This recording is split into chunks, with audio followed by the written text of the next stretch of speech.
My parents kicked me out to let my golden sister live there, even though I bought the house. But karma came faster than expected. I, 37F, have spent the last 15 years developing my career as a senior management at one of the leading investment banks on Wall Street. This narrative focuses on my complex connection with my sister Emily, 47F, my parents, both in their late 70s, and a house I recently bought for them that has become the focal point of constant family strife. I have to take you back to the beginning to see how we got here. My parents were in their late 40s when I was born, so I was an unplanned child. My mother would frequently tell me that they already had Emily, who was 10 years old at the time, and that she was more than enough. She did not say this with malice, but rather in a tone that somehow made it worse. She would say, "We didn't plan for you," as she was arranging Emily's extracurricular activities or putting together her college application paperwork. These innocuous comments, which served as a constant reminder of my position as an afterthought in our family, shaped the background of my early years. I might not even be here if it weren't for my maternal grandparents' persistence. My parents saw me as a burden they hadn't requested, but they were thrilled about the possibility of having a second grandchild. I was an afterthought in my parents' lives, and that was evident right away. They had the same ritual every morning when they dropped me off at my grandparents' place. My father would say to my grandfather, "You wanted her," as he got ready to go for work, keys jingling in his palm. "She's all yours." My grandparents' house turned into my true home, a haven where I felt genuinely loved and wanted. They made sure I was fed and taken care of, picked me up from school, helped me with my homework, and took me to the park. I would spend hours learning about numbers and problem solving from my grandfather, a retired math professor. He'd say, "Numbers never lie." These lessons will subsequently influence my professional choices in ways I could not have predicted at the time, such as they tell stories more honest than people do. At their kitchen table, my grandma would assist me with my schoolwork every afternoon, ensuring that I fully grasped each idea. Her patience appeared limitless. She had taught high school before retiring. She would add, "Knowledge is the one thing nobody can take away from you," in a forceful yet kind manner. She also taught me to cook as a means of expressing my creativity and love, rather than as a chore. These times spent in their kitchen, reviewing my school day and learning how to measure materials exactly, turned into some of my most cherished recollections. My parents, who were generally exhausted and a little irritated at having to make the trip, would only arrive to pick me up late at night. "Madison," my grandmother would say as she bid me farewell every night, "you're the best thing that ever happened to us." I could almost forget that I wasn't wanted anywhere else while I was in her loving embrace. They became my emotional rock, giving me the stability and affection that were conspicuously lacking at home. My grandfather would often add, "Remember, sometimes the best things in life aren't planned." I learned to live as an afterthought in my own home as Emily got ready for her promising future. My sister just pretended that I didn't exist. She wasn't nasty or harsh. She would be lying on the couch, talking on the phone about mails and college applications, totally unaware of me, while I played with my dolls in the corner of our shared living room. The difference between how my parents treated Emily and me was clear and consistent. I would hear my mother's proud voice as she talked about Emily's achievements with family or friends. Emily got straight A's again. Emily made the debate team. Or, Emily got accepted to her dream college. They went to all of her school functions, scientific fairs, and debating contests. They consistently cited, "We're too tired," "We have to work," or "You understand, don't you?" as excuses for their glaring absence from my events. My grandparents took on the role of my cheerleaders, attending every school function with joy and true pride on their faces. I hoped that things at home would change when Emily went off to college. I was the daughter who stayed, and perhaps my parents would see me at last. I was completely mistaken. I went from being invisible to being the housekeeper at the age of 14. My mother would call out to me, "Madison," before I could even put my backpack down after school. "The house needs cleaning. Start with the bathrooms." Emily's chores were taken up by me, along with a number of additional duties. I got to know the washing machine's settings and peculiarities by heart, and it became my daily companion. Cleaning, cooking, and keeping a home for parents who hardly acknowledged my existence seemed like a continuous loop of housework. My father would remark, "You live here. You need to contribute," if I hesitated in the least. "Your sister always did her part." My career progressed from cleaning to cooking by the time I was 14. The shift wasn't gradual. My mother just quit preparing dinner one day. One morning she declared, "You're old enough now. We expect dinner ready when we get home from work." I maintained a stellar academic standing in spite of the taxing domestic responsibilities. My teachers encouraged me to compete in a variety of academic events after noticing my ability for economics and mathematics. In order to help me get ready, my grandfather would dedicate extra time to teaching me complex ideas that were way above my grade level. He would exclaim, "You have a gift with numbers," with pride shining in his eyes. "Don't let anyone tell you otherwise." Dreaming about college was the only way I could get away. I would go to my room every night after doing the dishes and go through university websites. I would see myself traversing several campuses, distant from the never-ending tasks and chilly quiets. I was rewarded for my diligence in school. Despite my household responsibilities, I maintained straight A's, and at the age of 16, I received acceptance letters from a number of prestigious colleges, including some renowned for their top-notch finance programs. Emily's engagement followed. One Sunday afternoon, she bounded in the front door, pulling a tall, smartly dressed man along with her. She let out a squeal. "Mom, Dad. This is James, we're getting married." You would believe that someone had just declared their lottery victory. With my mother sobbing with happiness and my father already taking out his phone to call family, my parents literally sprung from their seats. "We'll cover everything," my mother exclaimed as she gave Emily a hug. "Our first daughter's wedding has to be perfect." For months, our home was occupied with wedding preparations. Every discussion centered on guest lists, venues, and flowers. With expensive outfits, high-end vendors, and everything at the top end, money appeared to flow like water. Despite attending the wedding, my grandparents didn't appear to enjoy the extravagant decor. My grandfather merely shook his head at the champagne fountain, and I saw my grandma scowl at a sculpture that most likely cost more than a semester's tuition at college. However, they likely already knew what was going to happen, so they kept their opinions to themselves. I gave my parents the wonderful news while sitting at our dinner table with 3 envelopes spread out in front of me on the day I received my acceptance letters. My heart was pounding. "That's nice," my mother murmured, without raising her gaze from her meal. "But we can't pay for it. We spent all our savings on your sister's wedding. Even took out a loan for it. There's nothing left for college." I stumbled and said, "But you paid for Emily's college." Scarcely raising my voice above a whisper. "That was different," my mother said in a condescending tone. "We saw potential in her." The ensuing hush was deafening. "You should get a job, save up some money, and take out student loans. That's what responsible adults do," my father said in between sentences. I had never before dared to leave the table without being excused. Grabbing my phone with trembling hands, I dialed my grandmother. In a matter of minutes, I was crying as I entered their well-known front door. As he heard my narrative, my grandfather's expression hardened, but I could not quite read the sparkle in his eyes. They exchanged a knowing glance after I had told them everything. My grandfather took my hand and said, "Madison, we've been saving for your education since the day you were born, so we've been expecting something like this." He returned with a folder after walking to his study. Bank statements demonstrating years of meticulous saving were found inside. "You can choose any of those universities. We've got you covered." I moved in with my grandparents that evening after packing my necessities. When I told my folks I was going, they were downstairs watching TV and hardly looked up. My mother said, "Whatever you think is best," while keeping her gaze fixed on the TV. Did I hear the relief in her voice? The years that followed were revolutionary. I decided to enroll in one of the best business schools to study financial analysis. My passion in doing things correctly was maybe prompted by witnessing my parents' poor financial management. My zeal and innate financial skills were noted by my lecturers. Before long, I was staying after class to talk about difficult financial ideas. Someone other than my grandparents saw possibility in me for the first time in my life, real potential. I obtained esteemed internships at significant financial institutions during my time in college. Every summer presented fresh possibilities as well as difficulties. Senior managers were impressed by my analytical abilities and meticulousness. During my performance review at Morgan Stanley, my supervisor said, "You've got a natural instinct for this. We'd love to have you back next summer." With the exception of calls with my grandparents, I kept my head down and concentrated on my schoolwork, hardly thinking about my family. I was hired by one of the city's leading financial firms after I graduated. I never would have imagined earning the starter pay. I located a small, clean, and secure one-bedroom apartment. I was thankful every morning that I didn't have to make breakfast for anyone but myself. As I poured myself into every new challenge, my career took off, and I received bonuses and promotions that I could never have dreamed of when I was younger.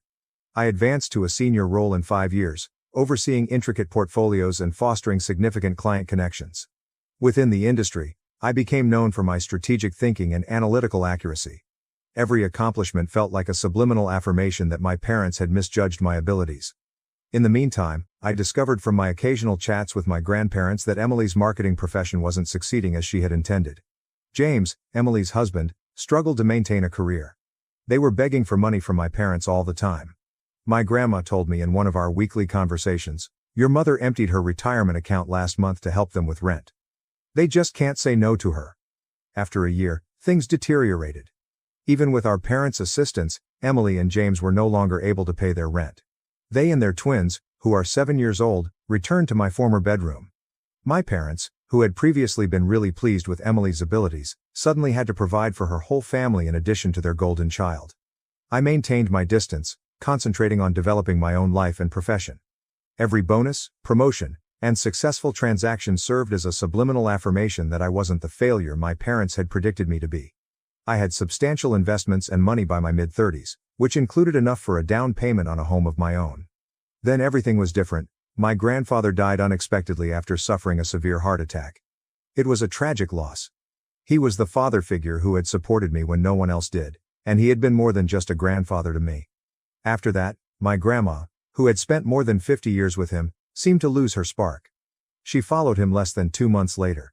In every significant sense, they had been my biological parents, and suddenly they were no longer with me. Behind me at the funeral home, I heard my mother's voice while I was setting up my grandmother's funeral. "Madison, do you want some help with the arrangements?" She was standing there when I turned around, looking older and more worn out than I had remembered. A part of me wanted to tell her to go, but I refrained because of her face. "Sure," I said to myself. "That would be nice." My parents started to open up over the course of the following few days as we prepared the service. They acknowledged that they were having difficulties. One afternoon, when we were choosing flowers, my father admitted, "We haven't been financially well off since retirement." He went on to say, "We barely make ends meet," before mentioning Emily's twins. I recognized that my sister and her family continued to live with them and rely on their diminishing income. We convened in a wood-paneled office for the reading of the will 1 week after we buried my grandma. Emily and James were slumped on recliners next to my parents, while I sat opposite from them. The tension was thick enough to sever with a knife, and the room smelled of furniture polish and old papers. Though none of us realized it at the time, what followed would start a series of events that would permanently alter the relationships of our family. After adjusting his glasses, Mr. Patterson, the notary, started reading in a monotone. I anticipated the standard legalese, but what followed made everyone take notice. "To our beloved granddaughter Madison, we leave our house at 1542 Maple Street and the sum of $150,000. The ensuing hush was deafening. My mother tightened her hold on my father's arm until her knuckles turned white, and Emily's mouth dropped wide. After clearing his throat, Mr. Patterson went on. He glanced at my mother and said, "And a personal note from Mr. Henderson to his daughter Margaret." The message said, "Remember, Margaret, that we provided you with $200,000 just when you needed it most. As we respected your needs back then, we expect you will respect our final decision." My mother's cheeks turned pale after flushing red. Emily and James looked at each other anxiously, while my father gazed at the floor. In the parking lot, my parents came up to me when the notary had finished and collected his paperwork.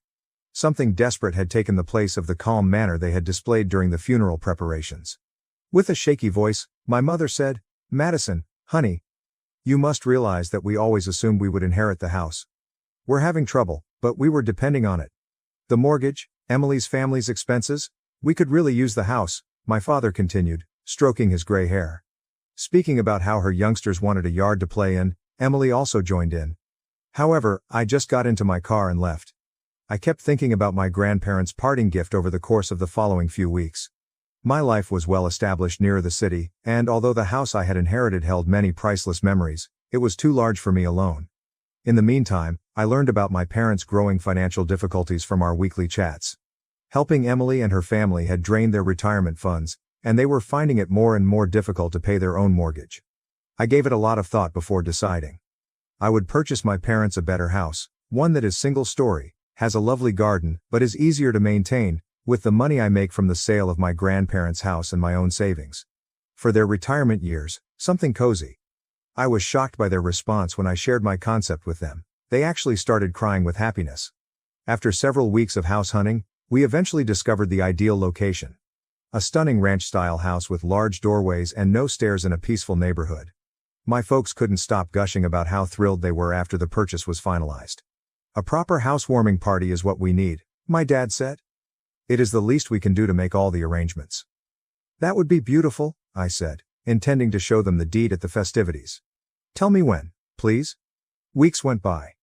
Even though I had a lot of work to do, I kept expecting an invitation. Oh, my mom would say, we're still planning. You are aware that these tasks require time. My father would also say, we want it to be perfect. We'll notify you shortly. I was annoyed by their evasive answers for some reason. One evening, I was putting Emily's name into Facebook following another evasive phone call from my mother. We weren't connected on any social media, and I hadn't seen her page in years. Just hours ago, it was posted, I can't wait for this Saturday's housewarming party for Mom and Dad. I can't wait to celebrate with everyone in this beautiful residence. Numerous friends and family members confirmed their attendance and scores of comments on the page.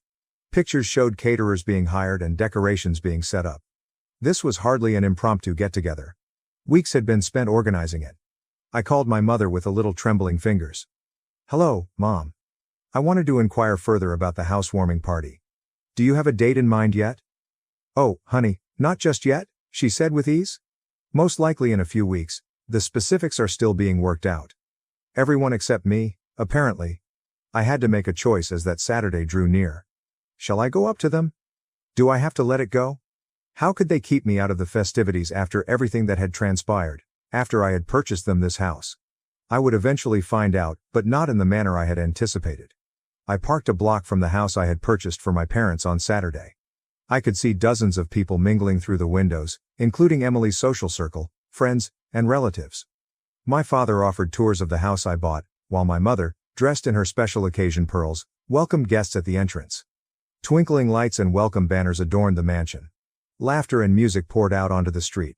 It was obvious that they had spent weeks organizing this housewarming celebration, to which I was not invited.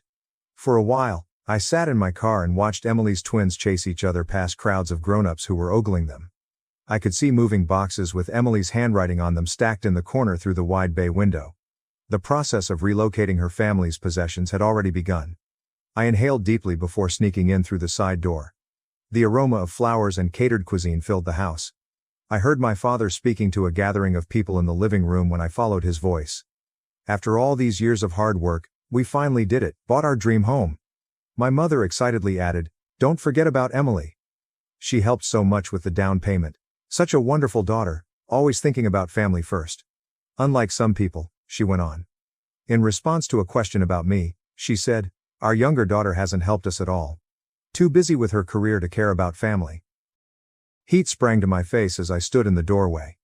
Everyone jumped when I said, actually, I think you've got that backwards. There was a dead silence in the room. My dad was the first to recover, grinning tightly. Madison, what a surprise. Especially since you forgot to invite me to the housewarming party for the house I bought, I said as I entered the room. The quiet grew longer. His shoes quickly piqued Emily's husband's curiosity. Inquiring as to why everyone appeared so distressed, one of the twins pulled at Emily's sleeve. You bought it, yes, but it's ours now? You can't expect eternal gratitude, my mother said with a hint of abrasiveness. With the heads nodding around him, my father added, that's right, gaining confidence. And frankly, you're not welcome here. This is a family gathering. And Emily and her family will be living here too, my mom said.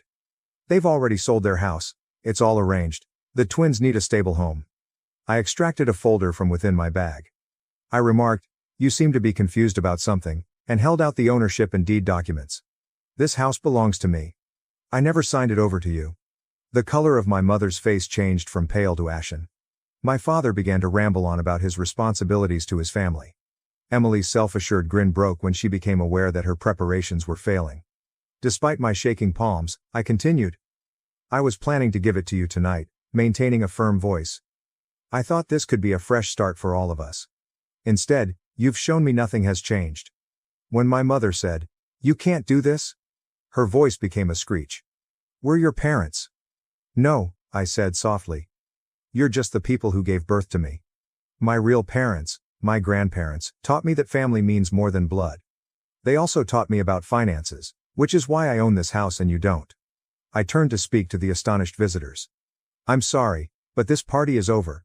This is my house, and I'm asking everyone to leave. My parents, Emily, James, the twins, and all of their guests departed in tears. From the porch, I observed them driving off one by one until the street was deserted. In the yard, the ornamental lights continued to sparkle mockingly. Inside, half-empty drinks and discarded food plates covered every surface. The house, which was supposed to be my gift of reconciliation, ended up being the last straw in our relationship. A few weeks later, I found out that they had purchased an apartment using the proceeds from the sale of their previous home. 3 generations crowded into a 2-person apartment when Emily, James, and the twins moved in with them. They tried calling me all the time at first. Their voicemails varied between angry accusations.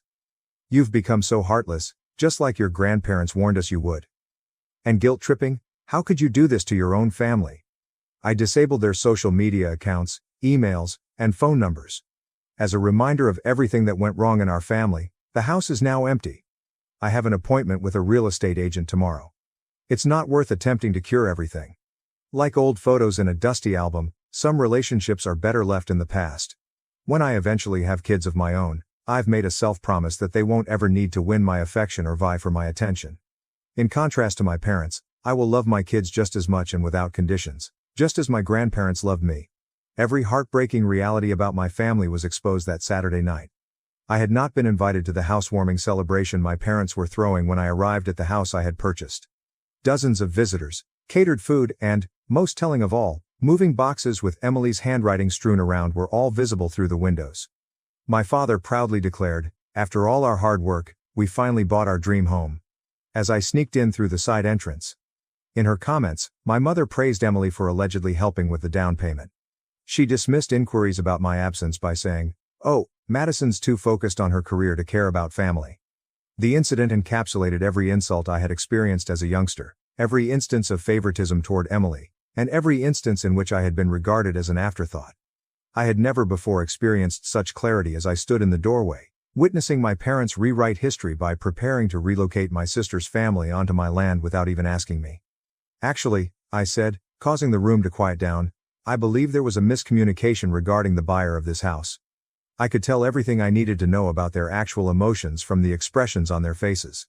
Amazement, humiliation, and then indignation. My mother was the first to recover, her voice piercing with a sense of entitlement. "What's done is done. The house is ours now, and Emily's family needs the space." I took out the ownership documents and the property deed. "No, the house is mine. I never transferred ownership to you. I was planning to give it to you tonight, but clearly, that would be a mistake." "You can't do this," my mother said in a terrified tone. "We're your parents, we have rights."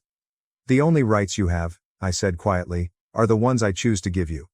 And right now, I'm choosing to ask everyone to leave my property." Following that, there was a frantic evacuation, with guests rushing out with plates of food still in hand, Emily's twins sobbing in bewilderment, and my father trying to maintain some dignity while guiding people to their cars. "How could you do this to your own family?" was my mother's final attempt at manipulation, but it failed against my newfound determination. The 5 of them were crowded into a tiny flat in the weeks that followed. The messages began right away. My father demanded a re-examination, Emily begged with tears for her children's stability, and my mother accused me of cruelty. They were all blocked by me. The vacant house served as a reminder of what might have been, a new beginning, an opportunity for peacemaking. Rather, it served as the impetus for my ultimate separation from a family that had never fully embraced me. A month later, I sold it and used the money to fund my own future. Some asked if I would ever try to mend those bridges or forgive them. However, I came to understand that forgiving does not always entail letting harmful people return to your life. Forgiving oneself for leaving can be necessary at times. Before putting away the old wedding picture of my parents, I promised my future children that they would never experience the anguish of conditional love, the hurt of being compared to a sibling, or doubt their position in the family. With me, the cycle of partiality and emotional blackmail would come to a stop. Emily's twins were playing in the tiny courtyard when I last drove by my parents' apartment complex. I briefly experienced sadness, but it was for the relationships that never truly existed in the first place, not for the ones I had lost. My grandparents taught me that a true family is based on love, respect, and support for one another, despite the belief that blood is thicker than water. I take their lessons with me as I start this new phase of my life. Love ought to be freely given rather than demanded. Family is more than just genetics.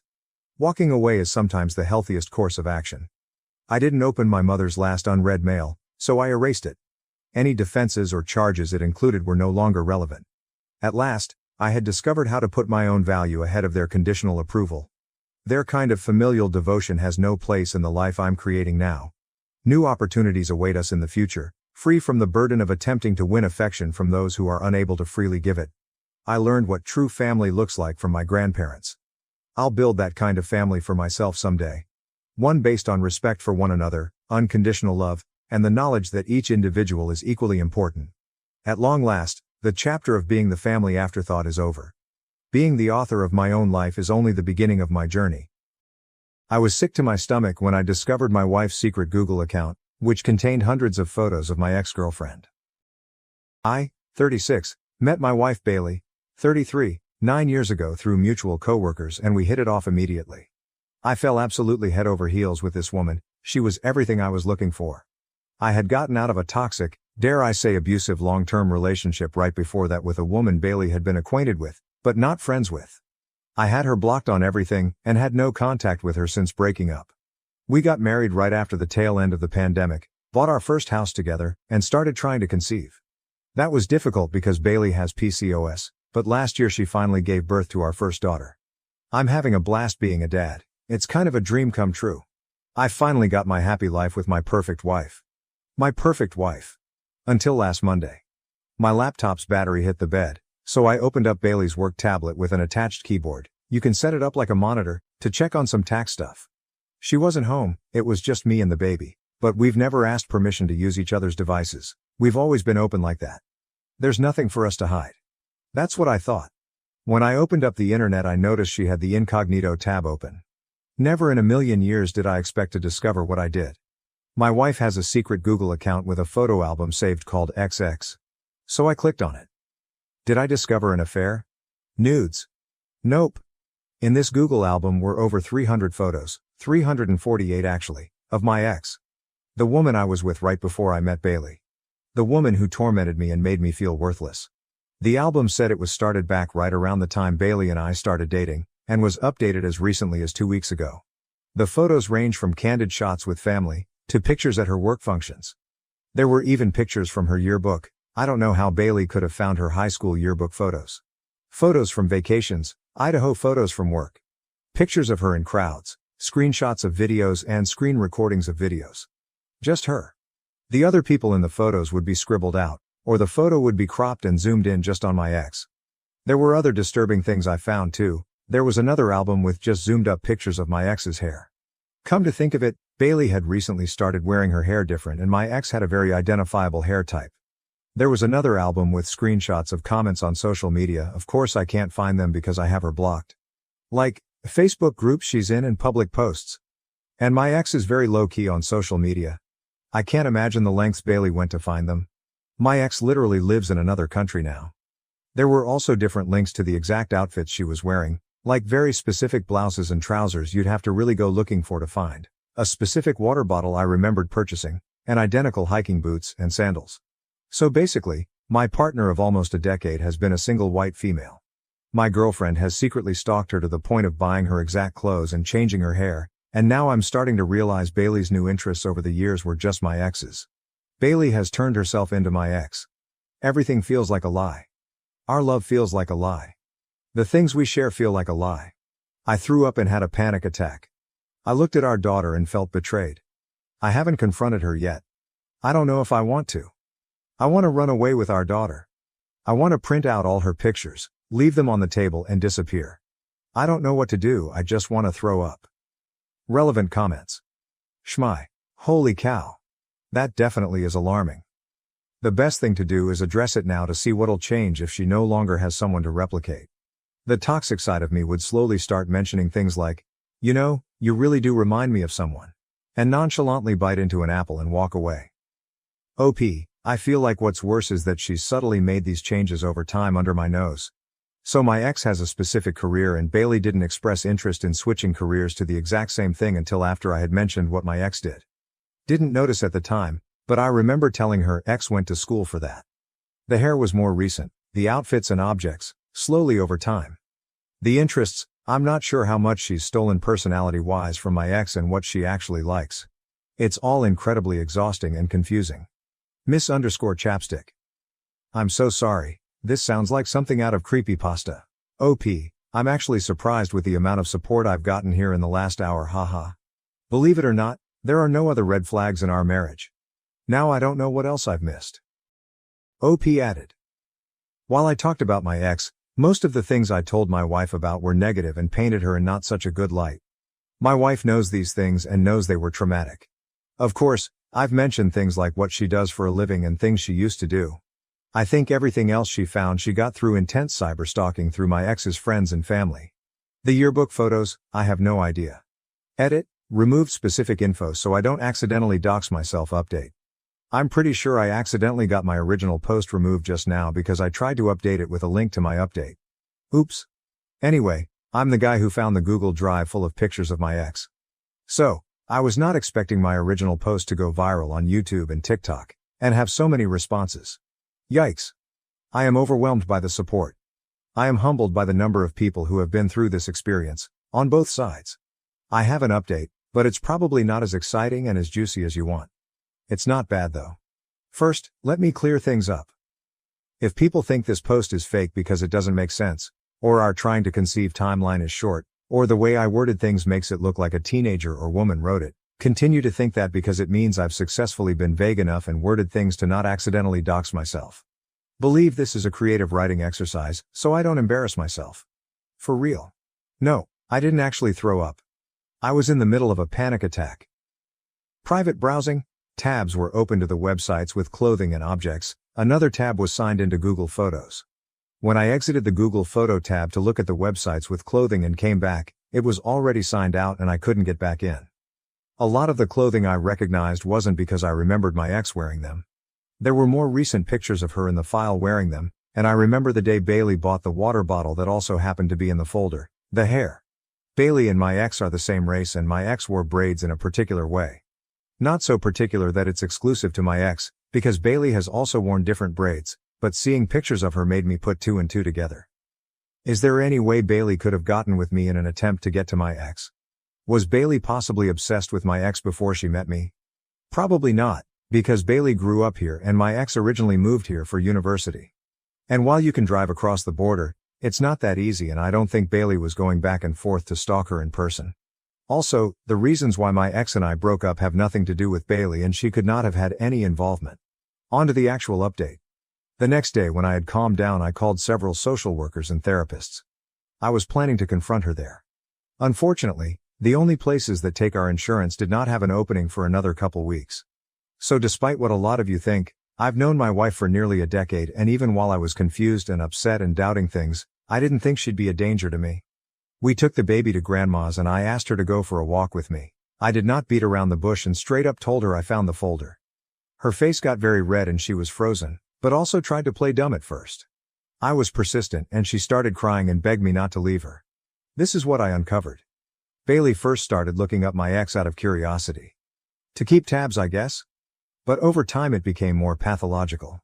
It's like she got addicted to it, but she also wanted to please me. Okay, maybe I talked about my ex a lot more than I thought, and Bailey wanted to emulate the good parts. She told me she really doesn't know who she is, and my ex's image was something she latched onto because she had me first. Finding information about her became a game. Finding the clothing and objects became a game, by searching things like blue water bottle green stripe, until the couple compared the product to a photo and found the exact one. The reason why I couldn't find the post wasn't because I had blocked my ex, but because my ex had made a new Facebook under a different name. Bailey found her profile by searching up a family member.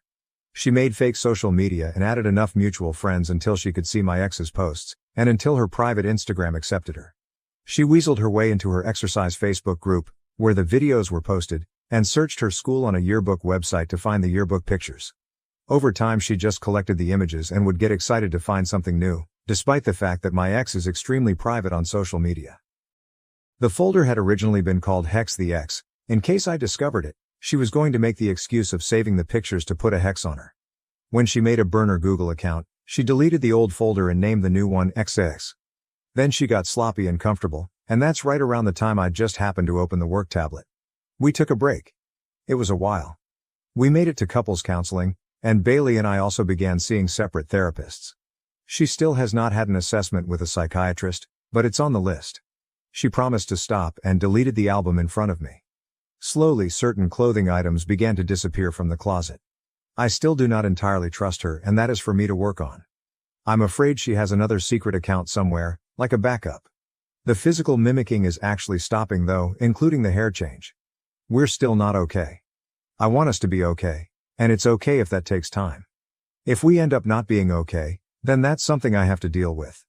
What I do know is that my wife is incredibly insecure, probably mentally ill, and is misled.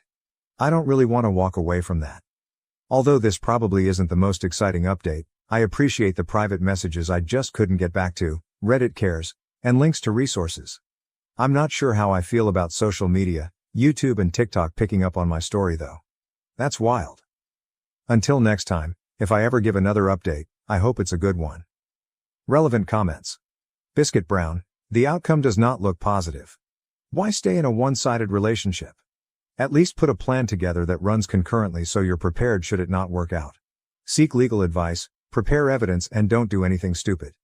At least then you will be in a better place, either way. OP, a plan is something I'm still having trouble coming up with.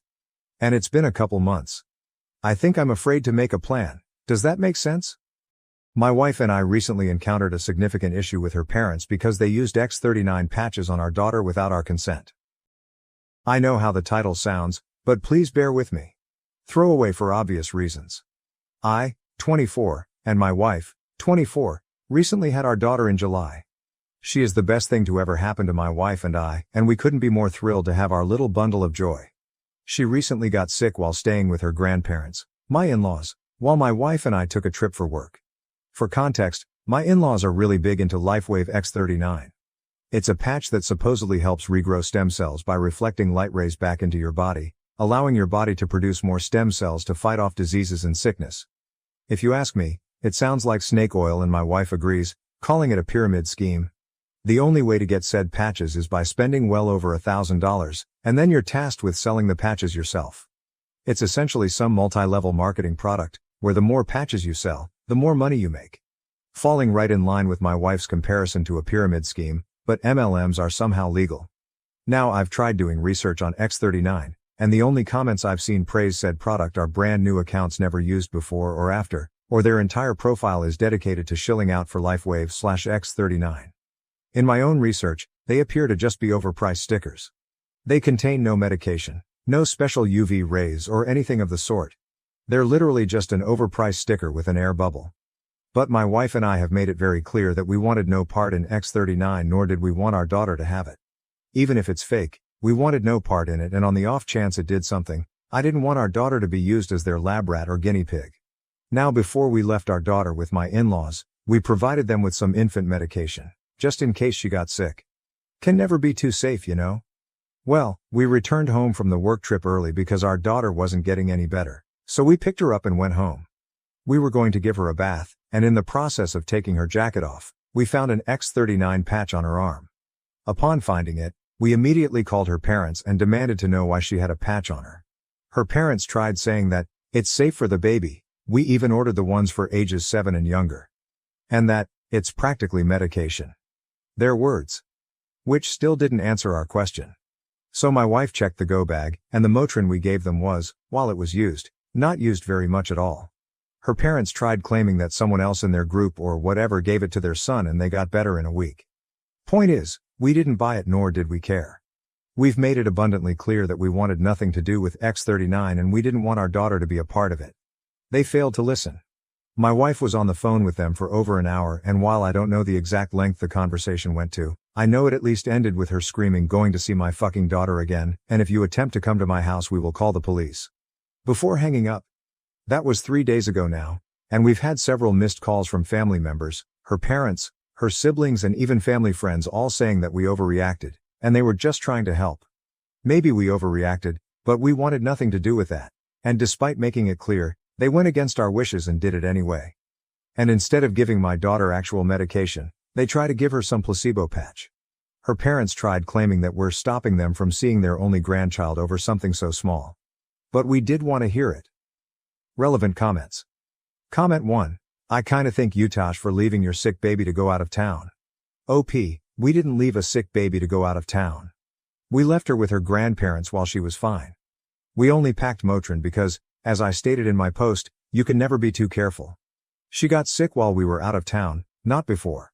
Comment 2, you say that like it's snake oil, like it's just as bad as the X39. Was it Advil and cough syrup? Or just a generic bottle that you wrote infant medication on? You expect us to believe that you gave them medication just in case she got sick and then she immediately got sick? Come on, this sounds like total BS. OP, her grandparents don't exactly have children medication laying around. We packed her Motrin, which I quite literally stated later in the post had you read it, not some generic bottle, or snake oil, and just as bad. Nor do they have the ability to really go anywhere. They live a good 30-40 minutes outside of any nearby town. The drive to and from her parents is a grand whole hour drive from where we live. And my wife and I quite literally work with sick people all the time. No, I'm not a doctor, nor do we have medical expertise. So my wife and I contracting something is usually pretty high, so we pack Motrin or whatever the store brand is that we'll buy, every time we left her with her grandparents for more than a day. Update 1, about a month ago I made this post ranting about my in-laws' weird obsession with a, for lack of a better term, cult regarding stem cell regeneration through patches, which, clearly isn't a real thing. There's been some development on that end, and while I'm confident things will likely end here, I wanted to give a quick update for those who may have been curious. I'm writing this on the toilet at work, so don't mind the rushiness of it all. After my wife essentially cut ties with them and we all received a million phone calls and text messages from family and friends, things quieted down for about a week or two. We started having my sister watch our daughter instead, when we had to work. We haven't had another out-of-trip town since the initial post, however. Through those couple of weeks we never really heard anything beyond a couple of supposed shit-talking posts on Facebook bitching about us, but I can't seem to find the posts. We thought things were, probably, hopefully, going to end there, but boy were we wrong. And this is quite the jump from the last post. My wife and I were visited by CPS about 2 weeks ago or so, after they received concerning calls about supposed child abuse and negligence within the household. Of course, nothing like that happened and the caseworker was very quick to see that. We had asked who reported her, and while she couldn't say, we had a suspicion it was from her parents.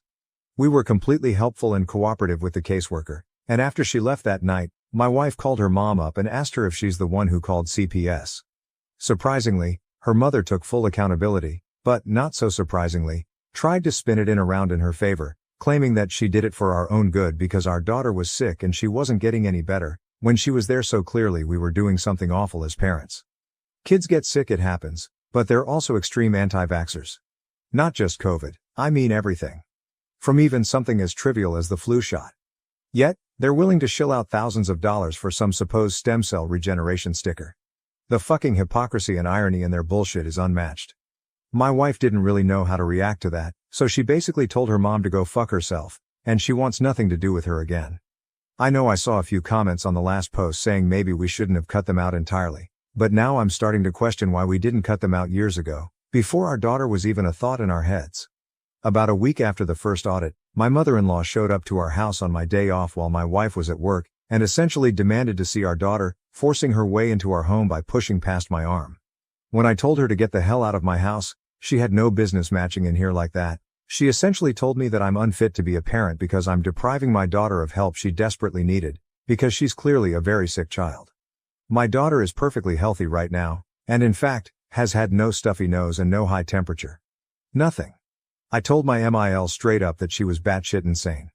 I went off on her about how she lied to us, went against our wishes, had the audacity to call and lie to CPS, and then show up at our house unannounced, uninvited, and march herself inside, as well as everything about her X39 LifeWave bullshit. We argued there for a while, before I finally got so fed up. I told her to leave my house before I called the police. She stormed out of the house, and in true Karen fashion, said, "This isn't over," before slamming my door. I immediately called my wife, who was of course irate. The following morning, we filed a restraining order at the courthouse from her mom and dad, because they're clearly not in their right mindset. The caseworker had to audit us a few more times as per their guidelines over the past 2 weeks, and yesterday was her last day, where she informed us that we're doing good and she's sorry for the trouble they caused. We kept her up to speed on the LifeWave shit, the showing up unannounced and the restraining order, and though she couldn't really take a side, she seemed apologetic. But my wife and I are pretty livid. We started looking at houses in another state to get as far away from her in-laws as possible. Our company has offices out there, so it's entirely possible we could just be transferred, So we're crossing our fingers that all goes well, the restraining order gets filed soon enough, and we'll get a place clear across the country so that this will hopefully be my last update. New update. Things aren't going to be as juicy in this post as the last two, but some new things have happened, so I'll just jump right in. After my in-laws called CPS on us for no discernible reasons other than we forbid them from seeing our daughter, things mostly quieted down. Some of you suggested that we should do more than just get a restraining order, so we bought some security cameras and had them installed all around our property, and our neighbors, who were pretty good friends of ours, was in the loop for the most part, and anytime we had to go somewhere, not only did we have video cameras recording every time someone entered our driveway displayed directly on our phones, our neighbors kept us updated too. She stopped coming around for the first few months since she called CPS on us, but just the month before last, as we were preparing to move, my in-laws somehow got word we planned on moving states and attempted to block our driveway as her dad tried blocking the front door. Not sure what their plan was there because we have a back door and an extra side door leading from the kitchen, but I digress. Her mom blocked the driveway, stopping our U-Haul or car from leaving the property, and wouldn't budge, even after we told them we would call the police. They told us they'd move if we told them where we were moving to, but my wife told them that that wasn't happening and they had 10 minutes to leave or we'd be calling the police. My neighbor came over during the commotion, but my in-laws still wouldn't budge. My daughter is crying during all of this as my wife is trying to console her, as my neighbor and I are attempting to remove my father-in-law from the doorway, but he wouldn't move. Eventually my wife called the police, and I'm guessing another neighbor called them as well because they responded within mere minutes. My in-laws kept screaming that we were taking their rightful grandchild away, and that we'd all be damned to burn in hell for this, but honestly that just made me laugh. The police kept asking them to leave, but they wouldn't. Eventually they were arrested for refusing to leave, and the police were nice enough to call a tow truck for us to be able to back out of the driveway. Lo and behold, as the police were handcuffing my in-laws, they both had on those X39 patches, and even the police questioned them about it. But whatever, what's done is done. We were able to finally leave and on to new adventures. We've been settled in at our new house for the better part of over a month, and we're enjoying it greatly. No word from her in-laws, and they have no idea where we are. We have them blocked, but we'll eventually get messages from unknown numbers or Facebook accounts asking where we moved, but there's no way they're that foolish to believe we'll actually tell them. Luckily, neither my last state or this one have any grandparents' rights, so we're in the clear there. Thank you everyone, hopefully this is my last update. Relevant comments. Comment 1, seriously look into a P.O. box and have all mail routed there. OP, hey there. We actually did get our mail routed to a P.O. box. Comment 2, why were they not arrested for violating a restraining order? OP, we informed the police they had a restraining order, I just don't think they cared. They were more concerned with getting them off our property as opposed to them violating the restraining order. I think one of their final charges after being arrested was violation of a restraining order, though the police just didn't seem to care at the time, which is unfortunate, to say the least. Am I the A for renting my house to a friend with poor financial habits? Now, she's offering to buy the house for a ridiculously low price, even just $1. Some backstory. I, 31, grew up pretty poor. I don't remember it well, but at one point my parents and I were only able to afford to eat beans and rice. My parents have since been able to pull out of poverty, and while they aren't rich they are comfortable, and I have used a lot of what I experienced as a kid as motivation to be super careful with my money. I got a job in high school, worked odd jobs on the side, saved up every penny, rode my bike everywhere instead of driving and paying for gas, and by the time I moved out of my parents' place I had a little over $17K in my savings. I don't have that much tucked away anymore, but I have investments and emergency funds and take my family's finances incredibly seriously, as I never want my children to experience what I did as a kid. Mine and my husband's financial choices afforded us the opportunity to purchase a home in the beginning of 2015, which we bought 50/50 with his mother. He paid his half up front. I made a large down payment and his mother covered the rest with an escrow agreement that I would pay off what she had purchased. I have since completely paid my half and the house is fully owned by myself and my husband. It's a 4-bedroom, 1 and a 1/2 bath, 2-story home with a finished basement, attached 2-car garage, on a double lot. We got the house for an absolute steal at only $118K, for sale by owners. Since purchasing we have installed a fence, updated the oven, washer and dryer, water heater, furnace, and paid for materials to have all the interior rooms repainted. The only updates it needs are purely cosmetic, as the exterior paint is an ugly brown-pink color, which we have started repainting and need to finish. The hardwood floors have some distortion due to it being a 100+YR old house and us having dogs when we lived there. And the bathroom could use an update, but structurally speaking doesn't need one. Needless to say, on a scale of 1-5 with 1 being tear down the house and start over, and 5 being it's ready to put on the market to sell for $300K today, the house is sitting at a 3.5 on a 4. Backstory complete, let's get into what has become my biggest headache for the past 4 years. I have a friend, let's call her Carly, 27, who had incredibly similar experiences to me growing up, but struggles with finances and has never seemed to get the hang of keeping any sort of savings over $50 at a time. I'm not sure if it's a lack of self-control, or that she's simply too focused in the moment when she gets paid and doesn't think to look in the long term, but she consistently makes her lack of funds everyone else's problem. I don't blame her for having issues with money, as learning to create a budget isn't exactly taught in school, and it took me years to learn to find a healthy balance, and the freedom of being able to buy whatever you want with no restrictions is super tempting, but at some point you have to learn to take responsibility. During the course of our friendship, I have helped her build countless budgets based on my own. I made roughly the same amount of money as her, but each time they failed for whatever reason. We tried different ways to try to trick her brain into realizing that money sitting in her account wasn't to be touched, as everything needed to be used for bills, etc., and each time she would wind up still using every penny. It finally came to the point where I refused to help her with her budget anymore, because she never listens to my advice. And when I pointed out the easiest and fastest method to get her spending under control was to get a payee, she said she didn't need to be treated like a child who receives an allowance. Fair enough. I washed my hands of that topic. Carly moved out of her mom's house a little over 6 years ago and into a mutual friend's place. Let's call her Tia, 27. As far as I have been told by Tia, Carly paid little to nothing in rent, even though they both worked at the same company and made close to the same salary. Carly's living space was an absolute disaster. She moved into the basement, and it was lucky if there was even a walkway to get to the washer and dryer. She constantly asked me to come over to help her clean and organize her space, and because I'm a people pleaser, I would always agree. Each time we would make significant progress, but then by the next weekend when I would come over to help again, it was as if a tornado had gone through her space in the course of the week. I have no idea how she was able to fit so much stuff into that tiny space. She would never clean up on her own or make any sort of effort to put anything away, and would always wait for me to come over. And if anyone were to come down to watch us, it was always me cleaning or organizing while she sat back and dictated where everything went. Getting her to donate or throw anything away was like pulling teeth, as somehow even the smallest scrap of paper had some sort of sentimental value. After a little over a year of them living together, Tia couldn't handle it anymore and asked Carly to find some other living situation. She wasn't going to throw her onto the street, but she literally couldn't live with Carly any longer. There are a lot of other things that built up that caused this, but I won't go into that here. It just so happened that my husband and I had purchased a second home around this same time. What we had owed on the first was paid off. My husband had come into an inheritance, and we were able to look for our forever home that better fit our wants and needs. The best part for us is that the new house was literally a 5-minute drive from the old house.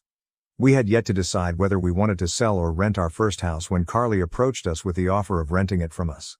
She and 2 other friends were looking to move in together, and with the house being as big as it was, there was plenty of space for all of them to have their own room and privacy.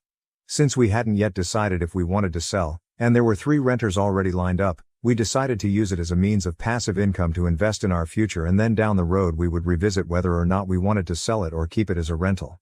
The red flag that I didn't initially pick up on was that Carly was already referring to the house as her house, to her 2 potential roommates even before moving in or signing a lease, so by the time it came to them all moving in, Carly had driven the other 2 girls to back out. The way I had written the original lease agreement was that the rent was flexible depending on how many tenants there were. So for the 3 of them they would have only been paying $750 total per month, and if only one person was renting it would be $400 per month. In this area you can expect to rent a bedroom for $400, so this was a crazy good deal, as we really didn't need the money and it was mainly to pay for insurance, power, heat and property taxes. In the 4 years that Carly has lived in that house, rent has gone up 4 times. Once to $500 a month because the power bill went up and we needed to adjust for that. The second time to $550 a month due to the same reason, the third time to $750 after she got a new job, and last year in October. More on that later. Also in the 4 years she has lived here, 2 separate opportunities for roommates have backed out. Each time because she was setting the rules and referring to the property as her house, despite having zero claim to it and the fact that each person would have their own lease agreement. When she first moved in she was working a minimum wage paying job and she was my friend, hence the low monthly rent. But a year and a half ago got a new job at a local university, 30-minute drive away. that pays very well and has great benefits, but somehow she manages to blow through her entire paycheck on I don't even know what. Also, during the course of these past 4 years, she wound up owing me $750 in back rent, as she repeatedly was unable to pay me the full monthly amount due to repeated miscalculations in her budget and overspending on garbage, which she then stuffed into mine and my husband's property. My husband and I realized after a couple years of being landlords that we aren't cut out for it. We have too much on our own plates and had no time for upkeep, and Carly wasn't holding up her end of the rental agreement that she had signed. We talked about it and settled on the decision to sell, but we of course didn't want to throw Carly onto the street and informed her of our plan. She proposed to buy it from us and started going through the route of getting a loan. During this process, she realized that the house wasn't what she wanted. She wanted land, and the house itself was far too big for her. She told us that, and we understood, and I even helped drive her to meet with realtors so she could check out other options to buy houses elsewhere. But each one fell through as she discovered that she wasn't going to get a new homeowner's discount or bargain with any loans that she looked at, and all of the loans required at minimum of a 10% down payment, which she of course didn't have. This is where the entitlement starts. Carly wasn't going to be able to buy a home, at least not the home she wanted, and settled on buy our house. We had briefly talked at the very beginning of her tenancy that we may consider a rent-to-own situation, but no agreement had been made. No sale price had been decided, no appraisals or property inspections completed, nothing had been signed. It was simply a comment that we had made in passing and then chatted about later, again in passing. She took it as gospel truth and said that if she bought the house, that she expected the 2.5 years of rent she had paid us to be computed off the total sale of the house. I reminded her that we never signed anything about a rent-to-own and informed her that wasn't how this was going to work. Her next tactic was to try to suggest that we quit claim deed the property to her, again without her paying us anything additional to the 2.5 years worth of rent she had already paid us. How this works is that whoever owns the property grants the title deed to whoever they're giving it to, and it's generally a lot faster and cheaper than going through the process of buying a house, but there is still generally something paid for the property when the title is transferred. At this point, she'd only paid about $10K in rent, more than half of which went to paying for utilities that we covered instead of having her pay them, and property taxes, and she was making it sound as if she wasn't going to give us anything beyond that. I again told her that this would not be a viable option. The house was in great condition, and even with the exterior paint and repairs to the floors and bathroom was worth at least what we had paid for it. $118K. She tried to spin it that she was doing us a favor by taking it off our hands, as I had expressed to her that we were tired of being landlords and it was more effort than we had time for. Her last attempt at buying the house on her own was to offer me $1. That's right, a single dollar. I will admit, I don't know if this was a failed joke attempt on her part, but it certainly fell flat and I was so mad I was shaking, though I laughed it off. Side note, during the time she has lived in the house, my husband and I have some stuff stored in the garage, as Carly parked on the street due to convenience, and she suggested on multiple occasions that she start charging us rent for storing things in our own house when none of it was in her way whatsoever, and we had already made it clear that if she purchased the house that we would remove all of our property. At the end of 2022, Carly started dating Reggie, 28M. They were long distance and would take turns visiting each other, and Carly made the comment to Reggie that we were looking to sell the house, and we threw out a couple numbers, the very lowest being $100K, but said that we of course would have to have an appraisal and look at market value, etc. He offered to buy it from us and said that he would start the process in March-April of 2023. I was relieved, my husband was relieved, Carly was relieved, everything was looking great. Some information about Reggie at the time. He is a retired Marine. He gets a monthly check from the government for close to $2,000 on top of his well-paying job. I'm guessing based on what Carly told me, but at the time he made his offer he was probably making between $4,500 $5,000 a month. When March-April came around, Carly and Reggie informed us that he would not be able to afford paying both his rent where he lived and a monthly mortgage payment and wouldn't be able to start the purchase process then, but would start the purchase process in October instead when he planned to move in with Carly. Before Reggie moved in, an ex-friend offered to rent a room in the house from Carly and pay her despite subletting being clearly stated in the lease agreement as prohibited. Carly so generously offered to pay us some of the amount that she was paid. The agreement fell through and the friend did not stay in the room. I'm not exactly sure why he chose to do things the way he did, but Reggie didn't start the purchase process at all until after he had moved and quit his job, meaning the only source of income he had to show to a mortgage company was the monthly stipend from the government, which even with a veteran's loan doesn't work as proof of income. When he moved in, rent increased to $1,000 a month, which is still under value for the size of the home, and a brand new rental agreement was written and signed stating that if they had not started the buying process to purchase the house from us by mid-April of 2024 that we would not be renewing the lease, nor would we work with them on month-to-month rental options, as myself and my husband are completely and totally over this mess. We also stated in the rental agreement that we were not going to list the house for sale as a sign of good faith to allow Reggie and Carly first choice on the house to buy it. Here's a rapid-fire list of things that have happened since October. Reggie paid the $750 that Carly owed to me in back rent. Carly and Reggie informed us at some point either late November or early December that they would not be buying the house as the repairs required amounted to more than $50K. I don't know where they got this number, as I have budgeted on multiple occasions to redo the flooring and it would be less than $15K to redo the entire house, nor would repainting cost more than a few thousand, or the bathroom remodel, as they intended to do the work themselves. We repaired the major damage in the bathroom recently for less than $500. They could not acquire rental housing due to having 3 cats and will indeed be staying in the house. We informed them we are not renewing the lease and reiterated our reasoning. I made the mistake of telling Carly what we owed on our mortgage and they turned around and offered us $50K to buy the house from us, less than 1/3 the market value of the house if we sold it as is. We politely declined and then promptly went home and screamed into pillows. They have repeatedly told Tia that they are desperate for money to the point of debating setting up a GoFundMe, all the while Carly has gotten 2 brand new tattoos in the past year and has an international trip she has paid for in full that she is going on at the end of March, and Reggie has still not acquired even a part-time job. We emergency installed a water heater that Reggie paid for that I will have fully paid back by the end of March. Carly quit her job and now the only income they will have after the end of this week is Reggie's military stipend. Carly nonchalantly stated that we would have to renegotiate rent for this month and next month. There will be no negotiations. She made a bad decision and will have to live with the consequences of her actions. The most recent thing she did was text me 2 days ago asking if she could pay me in food for this month's rent. Knowing her, the amount she will pay will amount to only a couple meals and maybe $75 in groceries instead of the roughly $500 that they will owe. I owe Reggie roughly $500 left to pay off the last bit of the water heater. I jokingly answered that the electricity and insurance companies don't accept food as payment, so neither can I. She then offered to pay me what it would cost to pay these expenses and then the rest she would pay in food. I have not responded. It's been a day and a half. They will pay me in cash and nothing else. I'm done. No discussion. My warning to all of you, don't mix business and friends without getting to know said friends very well first. If I had known what I would be walking into, I never would have allowed her to move it. Relevant comments. Comment 1. Why are you allowing her to dictate anything? Evict her. OP. I'd love to, but where we live requires 60 days notice and that gives them an in to stay past their lease. They conveniently dropped the news on me that she quit her job when it was too late for me to give the required time for written eviction notice. Comment 2. Have you been inside the house since these 2 freeloaders moved in?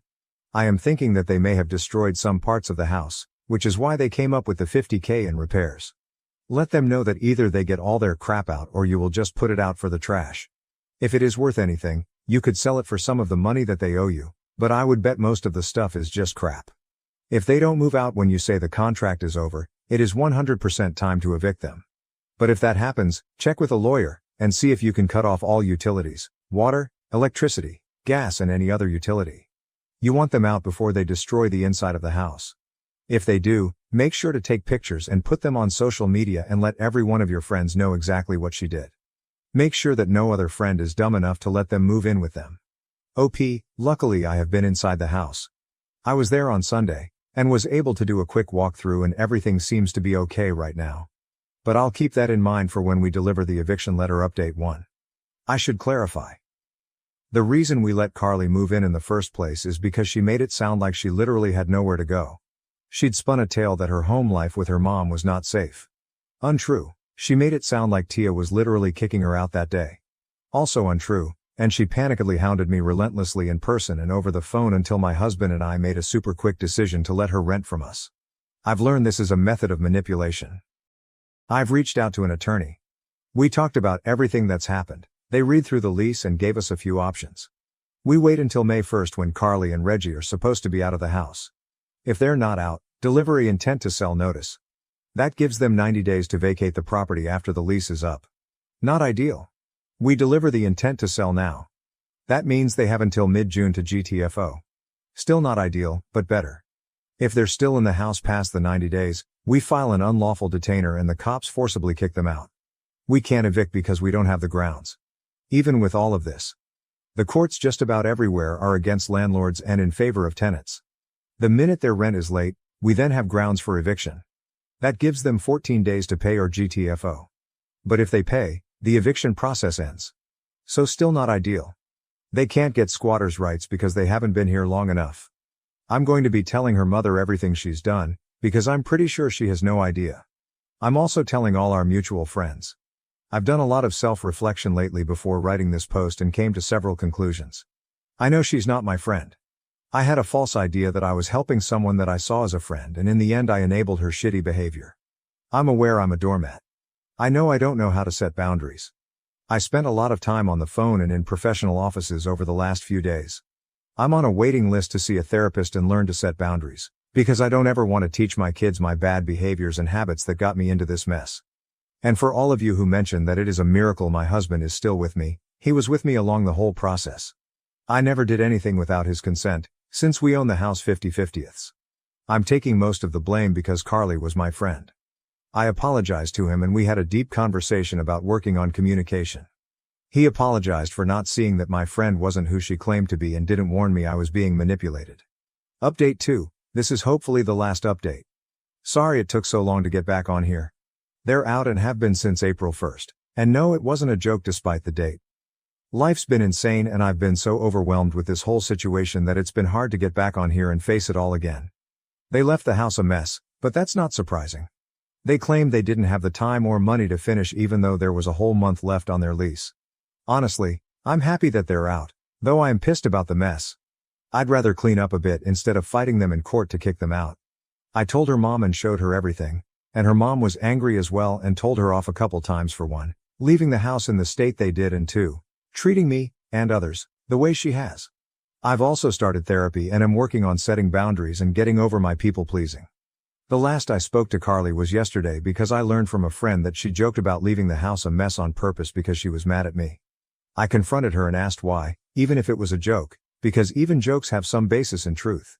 She said that it was because emotions were running high and she was stressed at the end when they were getting ready to leave, that she was frustrated with how little I did with the house while she was there, despite me repairing everything that needed it ASAP, and she was mad my husband and I stored some of our things in the garage. I explained that 1, it's our house, we can do that, 2, there was plenty of space in the garage for her things as well, and 3, none of her vehicles would have fit in the garage anyway as they were all too long and none of them ran, so she couldn't have even gotten them into the garage.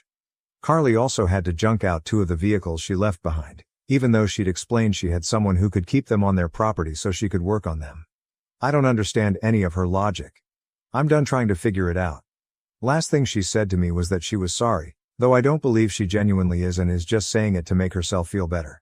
Thanks to everyone that's read and commented and given advice, it's been greatly appreciated. Sorry if it's a bit anticlimactic of an ending, but I'm relieved that it's done. Some good news is that we're working with a buyer now and are making steps toward selling for what the place is actually worth. I found out my daughter is pregnant. Am I a bad mom for refusing to raise the soon-to-be-born child of my non-binary daughter? My daughter came to me at 16 and said she was non-binary, but only sometimes. Like, some days she would feel more male than female and some days she would feel like neither.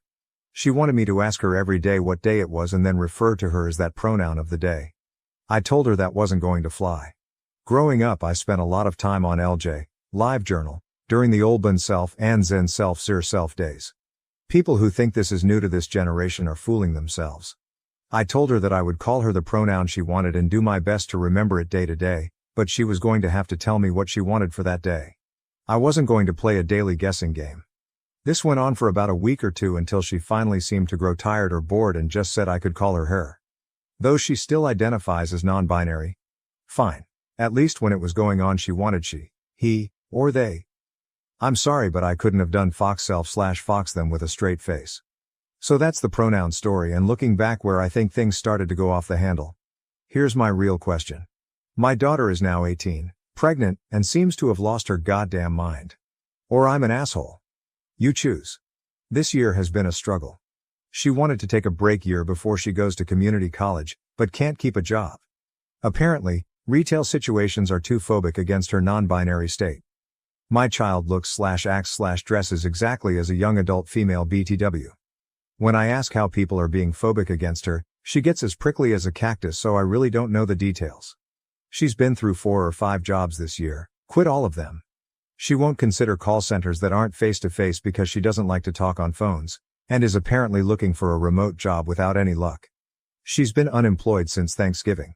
She quit her last job on Black Friday, in fact, and I was on the verge of laying down the law, telling her she either needs to go to school this upcoming semester full-time or get a full-time job or move out with her friends. But now she's come to me and she's 5 months pregnant. She's very angry at me, says it's my fault because I didn't put her on puberty-blocking hormones when she came to me 2 years ago. She believes I'm in fact trying to feminize her by getting her birth control. The pill. She's been throwing her prescription away. This is where I might be the asshole. I called her a little idiot. We don't use that sort of language in my house, and I never call people names, especially my own child, but at that moment I could just see red. The hormone thing is a non-issue IMO because this is the first time I ever heard of her wanting hormones. What was I supposed to do? Go back in time? As for birth control, it's also the first time I'm hearing anything about this. There are non-pill options that don't have estrogen. If that was her want, all she had to do was ask and I would have driven her to the doctor myself. Or she could have taken the car she has and done it. She has her own medical card even. Though to be fair, I don't know how she would have managed the copay without a job. I know for a fact her old high school gave out free condoms like candy because her friends were always giggling over flavored sample packs, and even blew a few of them up like balloons and left them around the house one time. She had all the birth control she could ever want and used none of it. It gets worse. We're way past the date of abortion. Again, I would have helped her if this had been her wish. We live in an abortion-protected state and can afford it. She's known she was pregnant for about 2 months and has come to think of her baby like a sibling. She expects me to raise it like it was mine. That this is my duty, in fact, because she says it is my refusal to accept her non-binary state that led to her being pregnant. So she was going to get a brother or sister and I was going to have another child. You can say my language grew, sterner to versions of get your head out of your ass, and congratulations mommy, you have some hard decisions to make, and I said I would absolutely not raise her baby for her. She also refused to say who the father was. Now that I've cooled down, I'm really hoping she has a secret boyfriend. She does have some friends who were born male, but now also don't identify that way. We didn't even get there as I lost my mind when she said she thinks of her own baby as a sibling and wants me to raise it like my own child. She's locked herself in her room loudly wailing, I feel like crap warmed over. She's been in there for 12 hours, and as she has an attached bathroom, probably won't be coming out until she gets hungry. Considering it's been half a day, I think she has snacks stored. I also don't know where to go from here. Being pregnant sucks and messes with your head, so I'd like to blame that and the fear she must be feeling, but I have the bad feeling I either raised a spoiled brat or someone with an emerging personality disorder. So I need to know from people who aren't emotionally involved, and maybe some people who are more in tune with this whole non-binary thing than I am. What do I do to help while also making her responsible for her own child? How can I help my daughter except she must do basically the most feminine thing you can do, give birth and possibly breastfeed, while being sensitive that she's non-binary? Am I just a big asshole here? Typing all this out, it feels like my daughter is lost in a crazy town. I'm still not raising her baby, but at what point do I drag a legal adult to the hospital? Edit. You might disagree with my choices or wording, but I'm reporting people who call this bait. It's not. Edit 2. It's the middle of the night and she has decided to pack some of her clothes and stay with one of her friends. One who I suspect is the baby daddy. Before she left, she told me that she already called the police and let them know that she was leaving of her own free will and was not in danger. Like I was going to report an 18-year-old adult as a runaway or something. It was insulting. I told her she needs to work out details if she wants to adopt with the father, and she was welcome back home when she had a plan in place. It was short because I heard her on the way out. I think she just meant to leave without saying anything. Thank you for your kind comments and advice, Reddit. I'm going to sleep. Commenters agreed that OP's child wasn't thinking straight. Comment 1. I hate to say this, but I sincerely hope OP's daughter chooses to give up this baby for adoption, because she's a confused hot-ass mess. I don't blame OP for not wanting to step on the crazy train and raise this baby. Comment 2. Let's be honest, if OP says yes to raising this child as her own, it will be the first of several. Daughter won't take BC, so she will continue to have unprotected sex and get pregnant. She decided a couple years ago that she's NB, Expected her mother to understand that and know everything about it, and is now rewriting history to blame her mom for her now being pregnant. My head is swimming, and she's not my daughter. There will be more babies. Comment 3. You are so NTA. I feel sympathy for your kid because they sound like they are so confused. Maybe have body dysphoria and are now facing a life-altering situation with no way out. They must feel so trapped. So they turn on you. It's easier for them to yell at and blame you instead of accepting responsibility. They are looking for a way out. We all keep changing and growing, and your kid is so young they seem to not know who they are yet, and now they have to face looking after a baby when they know deep down they can't even really take care of themselves. But my God, the thing they did that was really stupid was chucking BC away. That is actually wild. Your kid needs to learn the difference between gender-enforced stereotypes and actual biology. With biology, it unfortunately doesn't matter what gender you are, the biology doesn't care, it still works the same. They need to learn that and differentiate. Like I said, NTAOP, what a shit situation. I hope it gets better. I really do. Comment 4. NTA. Your child is in fact a little idiot, with behavior that would be an absolute nightmare had you not been their parent. Also, birth control isn't a form of feminization, it's a form of responsibility when you're born in a body with a uterus and want to have sex that can result in pregnancy. OP's response, I wish I had those words when she hit me with that one. I sort of sputtered for a few minutes. Comment 5. Oh man, this is a can of worms within itself. I wish I had better advice, but I feel for you in the position you're stuck in. The only thing I can think of is, referring to breastfeeding as chest feeding, might make your NB daughter accept it more. But there's a whole other level of things you need to get through first. First and foremost, therapy, ASAP for your kid. Because she needs to get her head sorted out. Assuming you will just take this kid and raise it for her is problematic to say the least. And she's got a deadline coming obviously, so therapy ASAP. Also appointment for pregnancy checkups ASAP. Has she had any? An unmonitored pregnancy can lead to complications. You might also be able to get her a social worker to go through pregnancy checkups, birthing extra. Your kid needs a big sit-down conversation about accountability for your own actions. And about how she might feel like part of your actions lead to this. There was also many choices she could have made to prevent this, that she chose not to. And at the end of the day, it was her choices that led to this, not you. OP's response, thanks for this tip. I've written it down. The reason I mentioned she was NB because using breast instead of chest is the exact type of thing to send her into a pissy fit when she's in the wrong mood. I know this may sound like a little thing, but she's always been, dramatic. Because it's the internet and things are anonymous, I'll admit that I am absolutely dreading pregnancy and afterbirth mood swings. Especially since it will all involve very womanly things in every intimate way. On top of the sheer stress of a newborn? Yes, I'm not looking forward to it at all and am already preparing to endure the storms.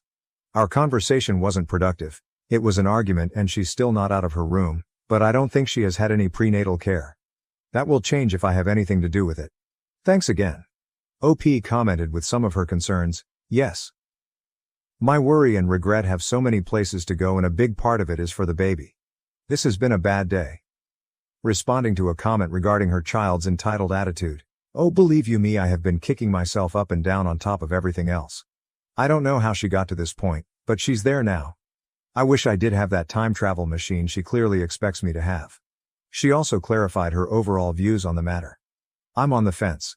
If she acted at all like she didn't have a gender, I believe that's what NB is, then I could take it more seriously. But she dresses as a woman. She puts on makeup, wears dresses during the summer, enjoys feminine things.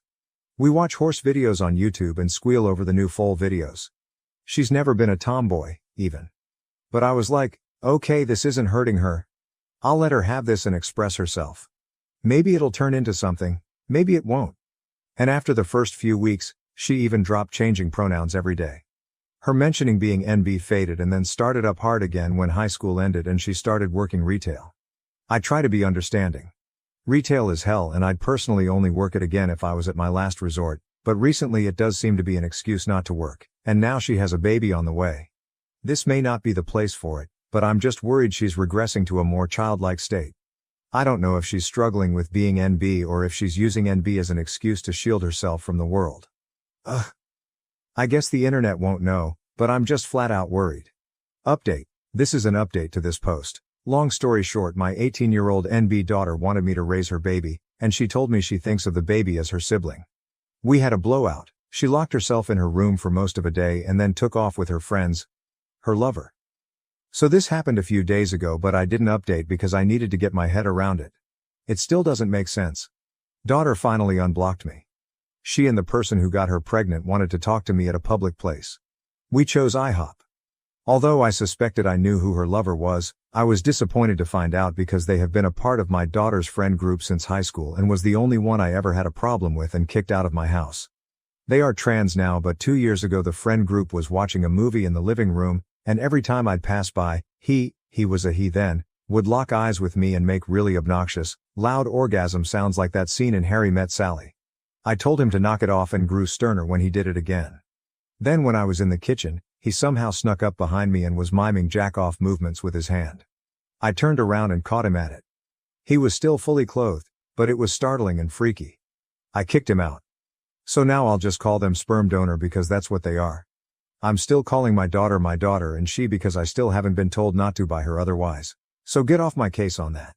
Anyway, the IHOP meeting was a shit show. Sperm donor sat with my daughter and went on the attack. Sperm donor's points were, I was poisoning my daughter by making her take birth control.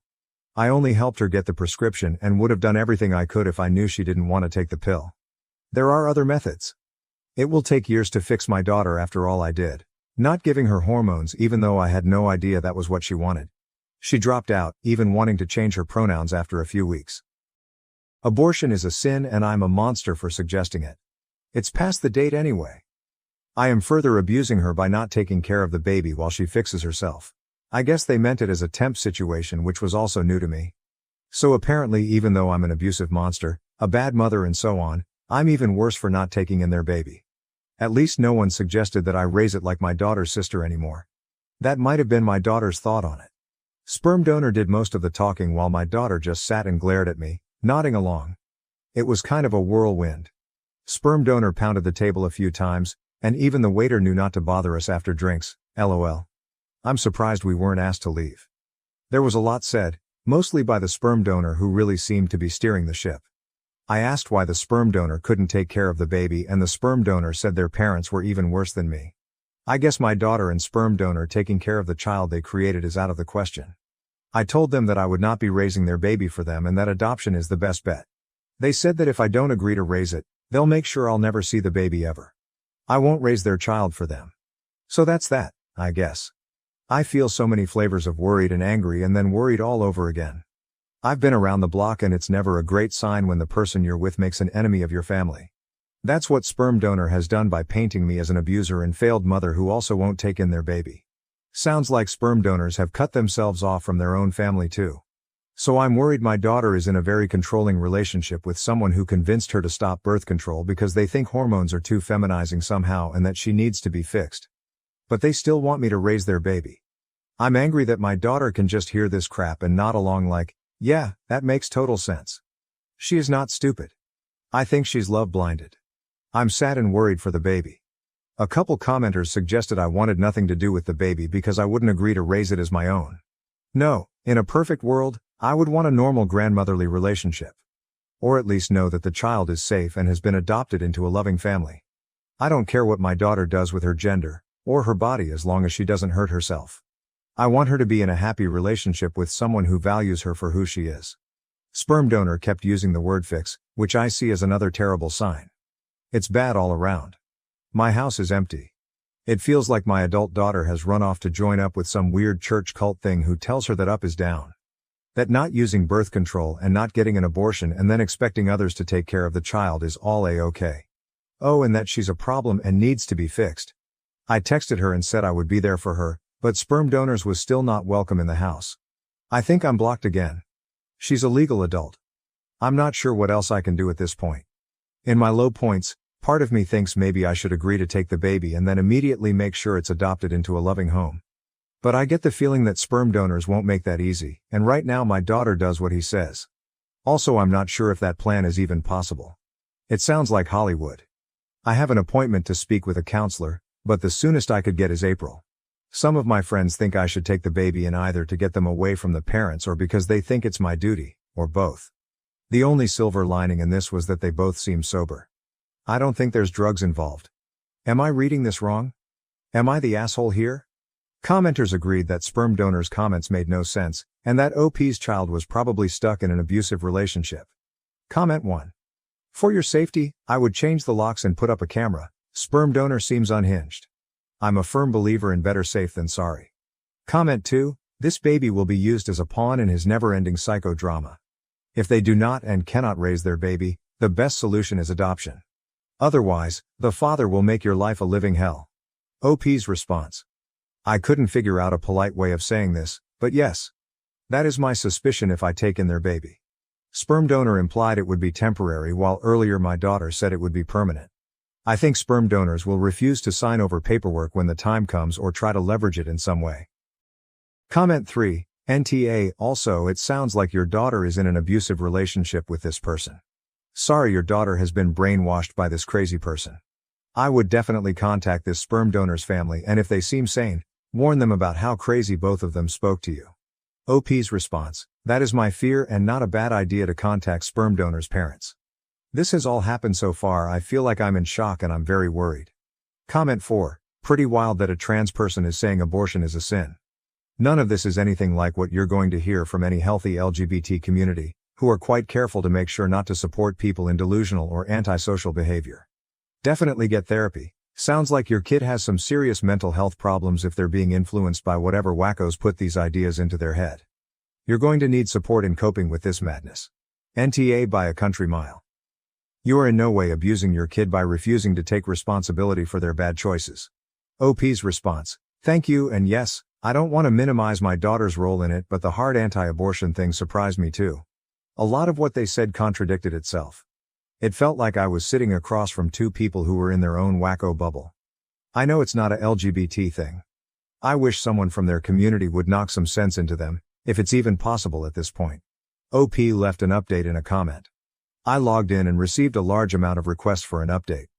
Unfortunately, I do not have one. I have not seen or heard from my daughter since the last meeting, and I believe she has changed her phone number. Our community isn't a large one, and I have heard through the grapevine she is staying with the sperm donor in one of the homeless camps out in the woods.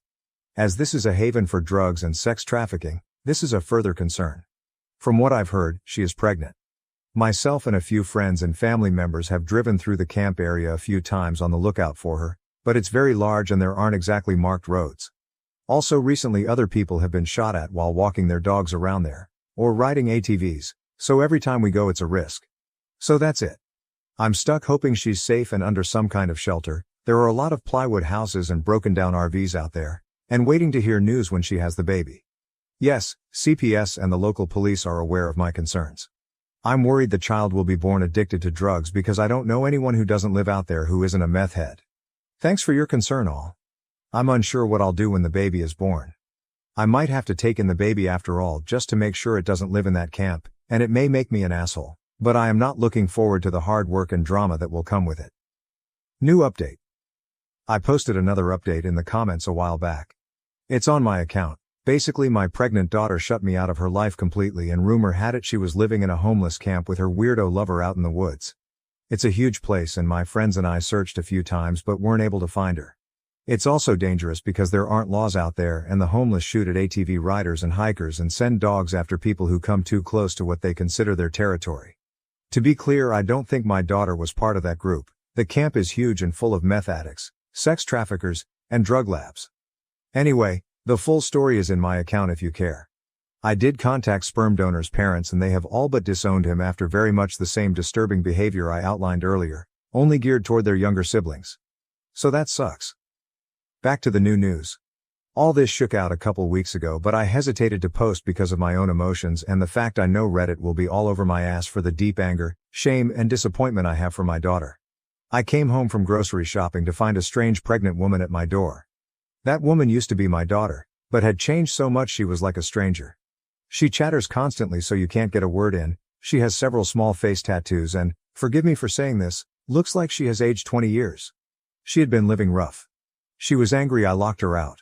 I changed the locks after she left, and basically expected to move back into her old room with no problem, like it was just another day from back in the winter when she lived here. Of course I wasn't going to turn her away, so I guess in a way she was right.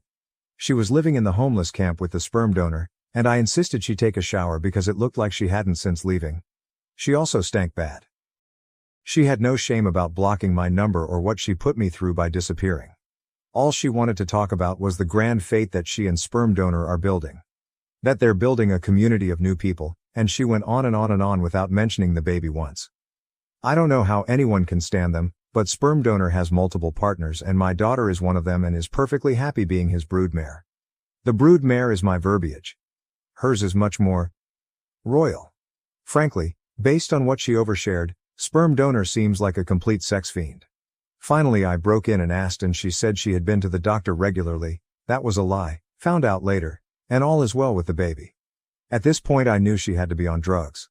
If she was awake, she was talking, and none of what she said had an end or a point. Also, a lot was from Crazy Town. What I got from her was that, again, she and several other ladies, and men, somehow, were to carry the next generation of new people. Yes, the men. Yes, biological men. Sperm donor was sort of the middle of the wheel with the spokes, was how she described it.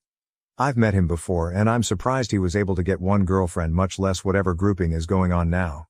Anyway, sometimes she said she wanted to keep the baby, though she wouldn't tell me a plan to take care of and house it. I think she expected to stay with me, and sometimes she wanted to adopt it out, but not for the good of the baby but to spread the new people. This part is going to upset the internet, but the new people are apparently without gender expectations and that was why she didn't know the baby's gender yet. Oh yeah, and also some of the wheel, her group, were empathic and they could communicate their feelings through the other world. As a houseguest, she was the absolute worst. It was like she had gone feral out in the camp and cleaned up after herself to the point where she mostly did not even flush the toilet after using it. She ate everything, which was to be expected, but never cleaned up after herself and kept asking is too mild of a word, she demanded, for me to take her out to restaurants. I did it a couple of times because I missed her and was trying to make a connection, but then once afterward took her to the store to get baby supplies, and she was weirdly detached. Sort of picked up the first thing she saw on the shelf and all the while it was yak about her true family of new people and their grand fate. Anyway, I finally told her that she expected the baby in mid-July, which put her outside the time frame she originally gave me. I had it on my calendar. I was obsessed with the possible due date because I didn't know if she would find a baby on my doorstep or what. And yes, she was under the care of a doctor. Both lies. Getting her to focus on one subject was impossible. She would only stop talking long enough to take a breath and only listen long enough to you to stop for your own before she'd launch into a new thing, usually around sperm donor, who she loved but was nowhere in sight and was chilling back at the camp with the rest of his breeding stock, or whatever. Basically I was waiting for her to come down off whatever high she was on, when she went into full-blown labor. It was a complete shit show. She was having pains but her water hadn't broken yet. At the hospital it came out that she had not been to the doctor once for the baby. There are programs in our state that cover pregnancies. So that put her at high risk, so she was admitted immediately. That's when the switch flipped and she became hateful towards nurses and doctors. She said the worst things and they were absolute saints in return. She also had delusions of grandeur and told them she was their queen and accused them of trying to punish her. It was so wild, I can't even describe the monster she became. So hateful. Racist, vicious, and the worst things you can say to people, she said them. She wasn't in hard labor yet, so it wasn't entirely the pain. I pulled one nurse aside and told her where she had been living and that I suspected drugs, though I hadn't caught her using yet. They were so professional and gave her painkillers that helped her mood. Not gonna lie, they doped her up because she was acting wild. Imagine my surprise when her blood work came out clean. I wasn't there for the birth because she didn't want me in the room with her, and heaven help me I was a little relieved because I was ashamed of her behavior. But I did talk to a social worker on staff to let them know everything I did. The lady was very nice but couldn't speculate officially on my daughter's mental state. I said she had to be bipolar or manic or something because her behavior was not normal, but she asked if she had threatened to kill herself or harm the baby and she hadn't. They can't step in until there's a threat. Miraculously, the child was born at a good weight and healthy, and not addicted. I don't want to give too much info on them because the internet is forever and one day they may search for their own past. My daughter lucked out big time and had a normal delivery as things went. She didn't give sperm donor's name out as the father, though I did to the social worker. They can't put the birth certificate on my word. She got up and left her baby that evening without officially checking out. Without saying goodbye to me or her newborn. Because the hospital is a safe surrender point, she won't be charged for abandonment. CPS asked if I wanted to take the child and though it tore me up, I said no. There are a lot of reasons for why. A big one is I don't want to be held hostage to my daughter's whims, and especially sperm donor. I don't want to be on the hook for more children who are likely to come. Also, look at my daughter. I did my best and she still turned out this way. Maybe I shouldn't try again. I know getting a new family is almost the best thing that could have happened for the baby, even with problems with the foster system. It has to be better than the camp. But I feel like dog shit about it even now. I also suspect they'll have a sibling soon as my daughter can arrange it. I know my daughter is not well. I know she's in a cult and probably in danger and also probably an abuser herself, based on the stories she casually dropped about other members. She is also a selfish liar, and it is luck or the grace of God or what have you that her baby was born healthy. She is rolling the dice on her life and the life of her future children. She's sick and under a sex fiend's control and now thinks she has magic thought powers, but she has some responsibility in this too. All the rest of the transgender stuff with her lover, and if she is NB or not from the past doesn't matter. She's an adult and is making some bad choices. It's hard for me to type out, but the way she treated the hospital staff was so cruel. Seriously, I had to use a thesaurus to describe it because I can't even fully describe how bad it was. It showed me that whatever else, she thinks other people are below her. It's more than the mania. I'm just there to serve her, whenever she sees fit. She knew she would be giving birth soon, so she came home and expected me to take care of her. I did, of course, because she was 9 months pregnant. And the second she didn't have any more need for me, or the baby she had just given birth to, it was easy to take off again. I listened to her for days and she expressed no feelings of hope for the baby other than a vehicle to spread their movement. No worry about their future life, and no more comments on me raising them as a sibling. She made the choice to leave and go back to sperm donor's harem or wheel or whatever. Sick or not, I'm ashamed to have raised someone with these kinds of values. Mentally ill people aren't bad people, but she has gone beyond merely bad choices. I haven't totally written her off and she may come back to sanity, but since all indications are that I'm blocked again, I'm going to think long and hard about boundaries and possibly moving. I'm worried about one day finding a bunch of curtly weirdos on my porch. So that's it, I don't know what to do. It's not like I have the resources to pay someone to deprogram my daughter, and that sounds very Hollywood. I need a realistic goal. It's more than just a cult. She needs a checkup from the neck up and I don't have the legal standing to do anything. At least the baby is safe. That's the one bright spot. Thoughts are welcome and, forgive me, any realistic suggestions, or just tell me if I'm way off base and I'm the asshole here. This has been a hell of a year and such a spiral. A year ago I had a somewhat of a slacker teenager under my roof. Now all of this. My parents favored my younger brother over me. They even chose to attend his game instead of coming to my wedding. Buckle up guys, this will be kinda long. So I, 27, have a younger brother, Mike, 21. He is the definition of a man-child and a mama's boy, always complaining, always expecting others to bow to him. Just overall, an asshole. Ever since he was born, my parents fussed over him for everything. He's not special needs, or had a traumatic birth or anything of the sort. He was just, born. And my parents completely discarded me. My mom, 5, especially. She went from a loving mother to one of those boy moms that people make fun of on the internet. My father, 50, still showed me love and support, but he's always been too much of a coward to stand up to my mother and let me win at least once. The only one who stood for me was my grandpa, 76, who always called my parents out on their bullshit, and never liked my brother. I remind him of his late wife, my grandma, and we have a very special bond, but he lives on the other side of the country and I could never see him often. Mike knows our mom prefers him, and loves to shove it in my face. Because of this and his behavior, we've always been at odds. He's spoiled, a brat and an awful human. I can't remember how many times I ended up in trouble for things I did better than him or for things he framed me with. His only talent is his football skills. He won a scholarship to a nice college out of state. My parents didn't spend a dime on my education because apparently my fund had been used to cover expenses after a fire, just for me to discover years later that money was given to Mike to buy a car and a house. It's at a public university that I met Lucas. He was the first person I was really drawn to there. Of course I met new people who are now my dearest friends, and thanks to them and Lucas, who was my best friend for years before we got together, I managed to move out of my parents' house. Now both Lucas and I are well known in our fields and have very good salaries. Now, to the main issue. Lucas proposed to me a year ago. We're very private people, so we didn't post it on social media or anything, and when I told my parents they dismissed it with a "that's nice." I'm starting to think they downright didn't listen to me at all. We decided that we wanted a nice but simple ceremony and reception with our friends and relatives. Lucas convinced me to invite my parents and brother, but they never responded to the invite. And whenever I went to visit and began to talk about my wedding, without mentioning it was a wedding, my mom would always speak over me and about my brother's accomplishments and wild adventures. At one point I got fed up with it and interrupted my mom to tell her that there was an event I was planning to organize, whose date was unmovable.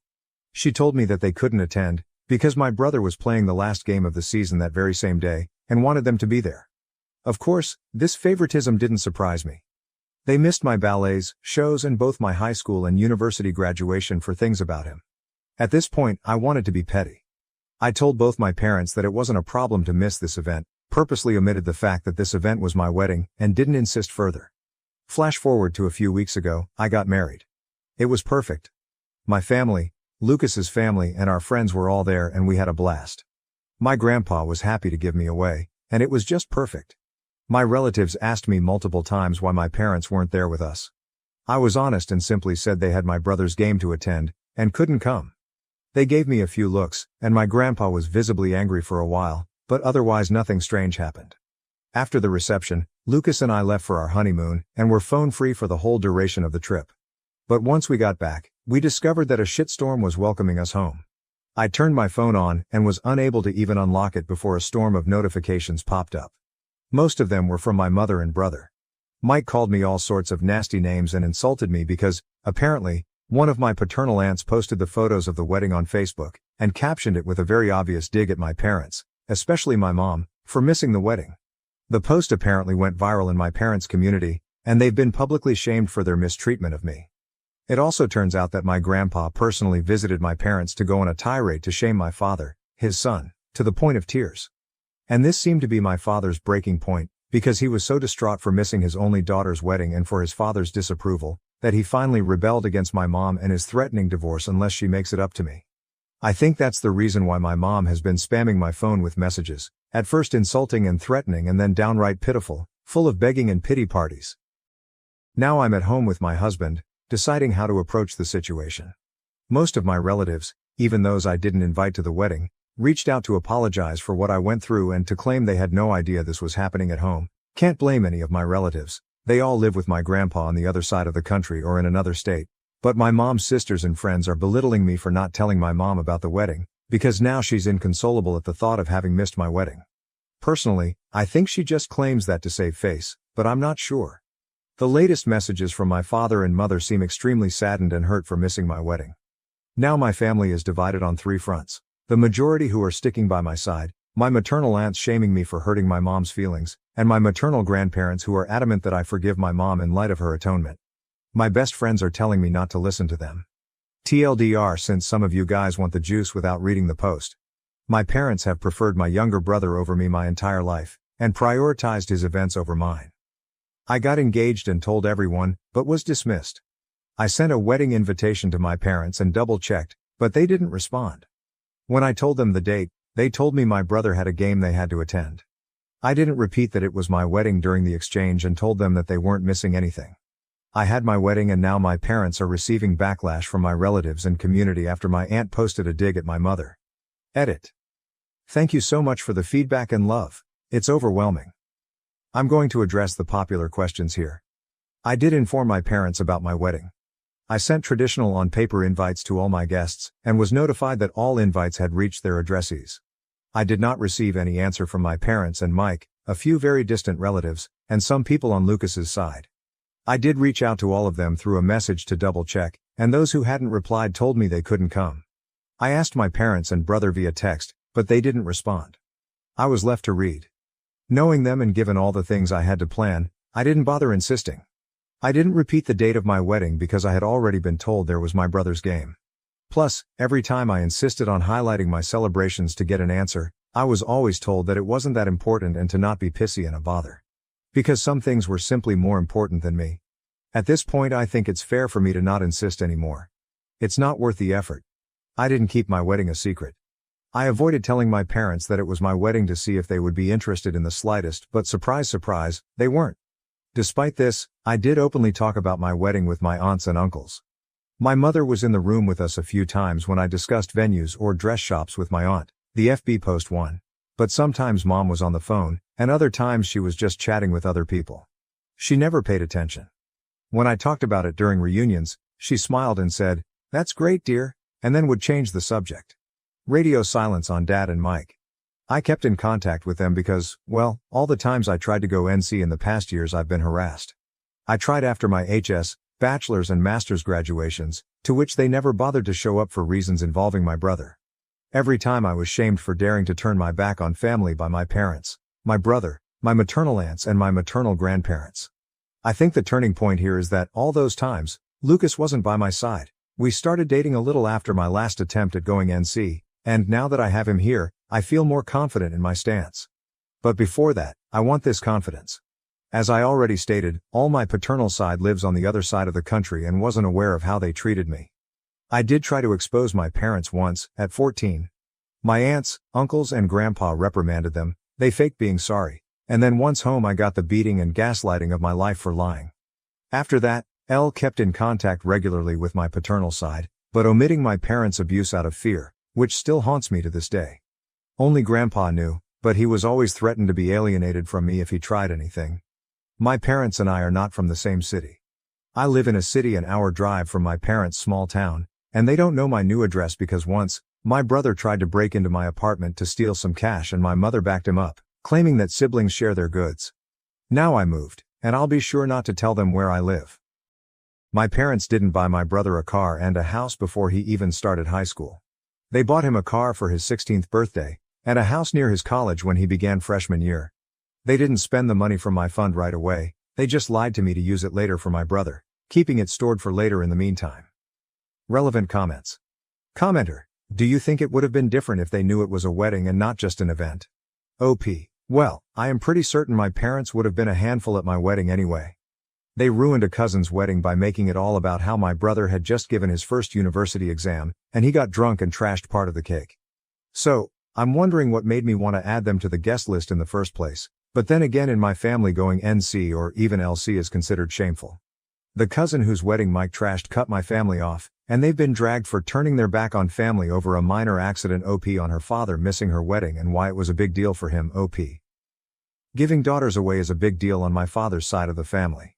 He only has me, and has made a big deal since birth despite how he treated me. Appearances, that's what matters. Make of this whatever you wish to make it. Update. First of all, I want to thank all those who were interested in my story, and those who wished me and my husband a happy life. I am beyond grateful for your reassuring messages, and your love and feedback. The response was overwhelming and beyond what I ever thought it could be. I love you all so much. To those who believed my story was fake, I want to say that I'm happy your family life is better than mine, to the point of thinking of my reality as a fantasy, but I'd appreciate it if you stopped harassing me in DM, claiming that I'm writing a fake story for attention. If I've missed a few details in the OG post, it's because I was overwhelmed and crying my eyes out because of my family's harassment. You are not forced to read my story, or think it's true, but I think keeping the smallest amount of decency would be nice. Oh, and before diving in the update, let me clarify a few things. Yes, the invitation specifically stated it was a wedding. No excuses. My maternal side of the family didn't come to the wedding. I'm sorry, I didn't make that clear in the OG post. Most of them were busy, and the others just gave me excuses to send a gift but did not come. That's it. Don't ask me why they didn't discuss my wedding with my mom, it's not like I live in their brain. My mother's atonement is the fact that she apologized via text. Now on to the update. Things have been a little crazy this past week. I got off of Reddit for a couple of days, to gather my thoughts. Then I had a lengthy conversation with Lucas about how to proceed. He's been my rock, and I don't think I could ever love him more than I already do. My parents were always a taboo topic, but he hit me with a brutal reality check that I absolutely needed. We reached the conclusion that the fact I kept in contact all this time, stuck around and couldn't go NC, isn't healthy. I've realized that, the reason I never fully went NC, was that deep down I just wanted their approval, even now, for once. Pathetic, I know. But it's like a drug, being with my parents. They can be loving, funny, caring and warm, until they're not.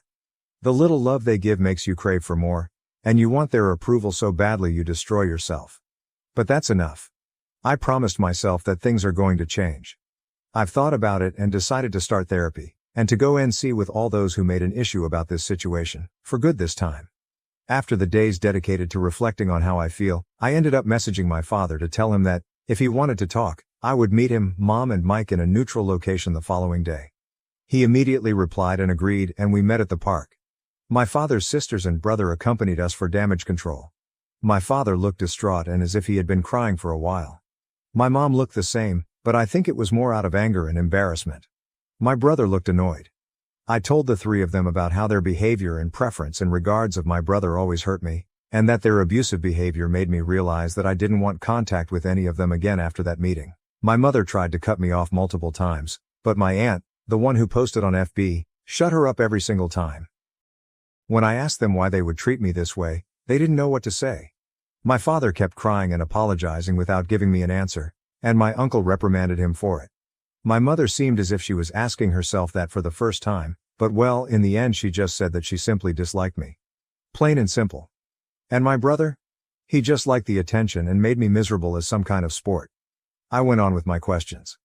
When I asked why they never responded to my invite, they claimed to have never received one. I showed them the texts, but they denied receiving them. And well, it turns out that they hadn't in fact received my wedding invitation. When it arrived at their house, they weren't there. The only one in the house was my brother, who had come visiting for the weekend. He saw the invite and, as many of you guessed, ripped it up and trashed it. And then, when I texted my parents, he deleted the messages. Wasn't hard to do. According to him, they kept my chat archived and didn't get the notification. So my parents never actually got a formal invitation. I was just distraught. I asked Mike why he would do that, and he just shrugged, and claimed that it wasn't as important as the stuff they had in the program anyway. I had to stop Lucas from punching him in the face. Strangely enough, my parents were upset and started reprimanding him. He actually began to throw a tantrum and cry crocodile tears, and I must admit that I was kind of satisfied. But then my mom claimed that all was resolved, there was no need to fuss over a misunderstanding, and it was time for me to clear their name. That set me off, and I interrupted her, telling her that they weren't forgiven at all, that just because Mike trashed the invite, it didn't mean it automatically canceled all their neglect out. Plus, all that time it was still very obvious that I was having a wedding, and they should have asked about it. You want to know my mother's response? She said something along the lines of, "I did hear you talking about a wedding of yours, but I just thought you were being delusional and seeking my attention with exaggerated scenarios." She was convinced Lucas didn't actually like me, nor would ever marry me. When I tell you I was about to trash her face, do you believe me? Another thing came up. It turns out that my brother didn't have a football game to go to at all. My parents used the fact that my husband, friends and I know little to nothing about football, we prefer soccer. And the fact I stopped asking about it when Mike would mock me during his time in high school, to make up a story to avoid my event. At the time I wrote the OG post, I couldn't confirm or deny the presence of a game because my brother has private social media and Lucas and I are blocked, and I foolishly trusted my parents' word. But no. You want to know where they went with that man-child? They went to Disneyland, because Mike wanted to go. They used the football story to cover for my brother's 100th tantrum holiday, and apparently they did it multiple times in the past months. At that point I was just completely burnt out and overwhelmed by this amount of information. The fact that I had been fooled this badly, that I was so gullible, genuinely made my blood boil, and I snapped. I stood up and told my father he was a sad, weak man, unable to stand up for his kids unless his wife approved of it. I told my brother he was a little dipshit, a poor excuse of a man that will not accomplish anything in his life and that he'll always live like the leech he is, baby to the point of uselessness. And to my mom, I told her that she was the worst narcissist, pathetic, little woman on the earth, that she didn't even deserve to be addressed and judged, for her irrelevance. That not even God could help her out because she is just too rotten. Harsh, I know. My mother shot up from her seat to scream at me halfway through my rant to her, but I was just too mad. I shouted at her to shut the fuck up and sit down, and listen for once. She got so mad it felt like steam was coming out of her ears. I don't remember much after that, just that I kept talking. And talking. It felt as if all my anger and hurt just flooded out. At one point I'm pretty sure the whole park was silent. I spat at my parents and Mike that I was disowning them all, and that if they're smart, they'll think before reaching out again.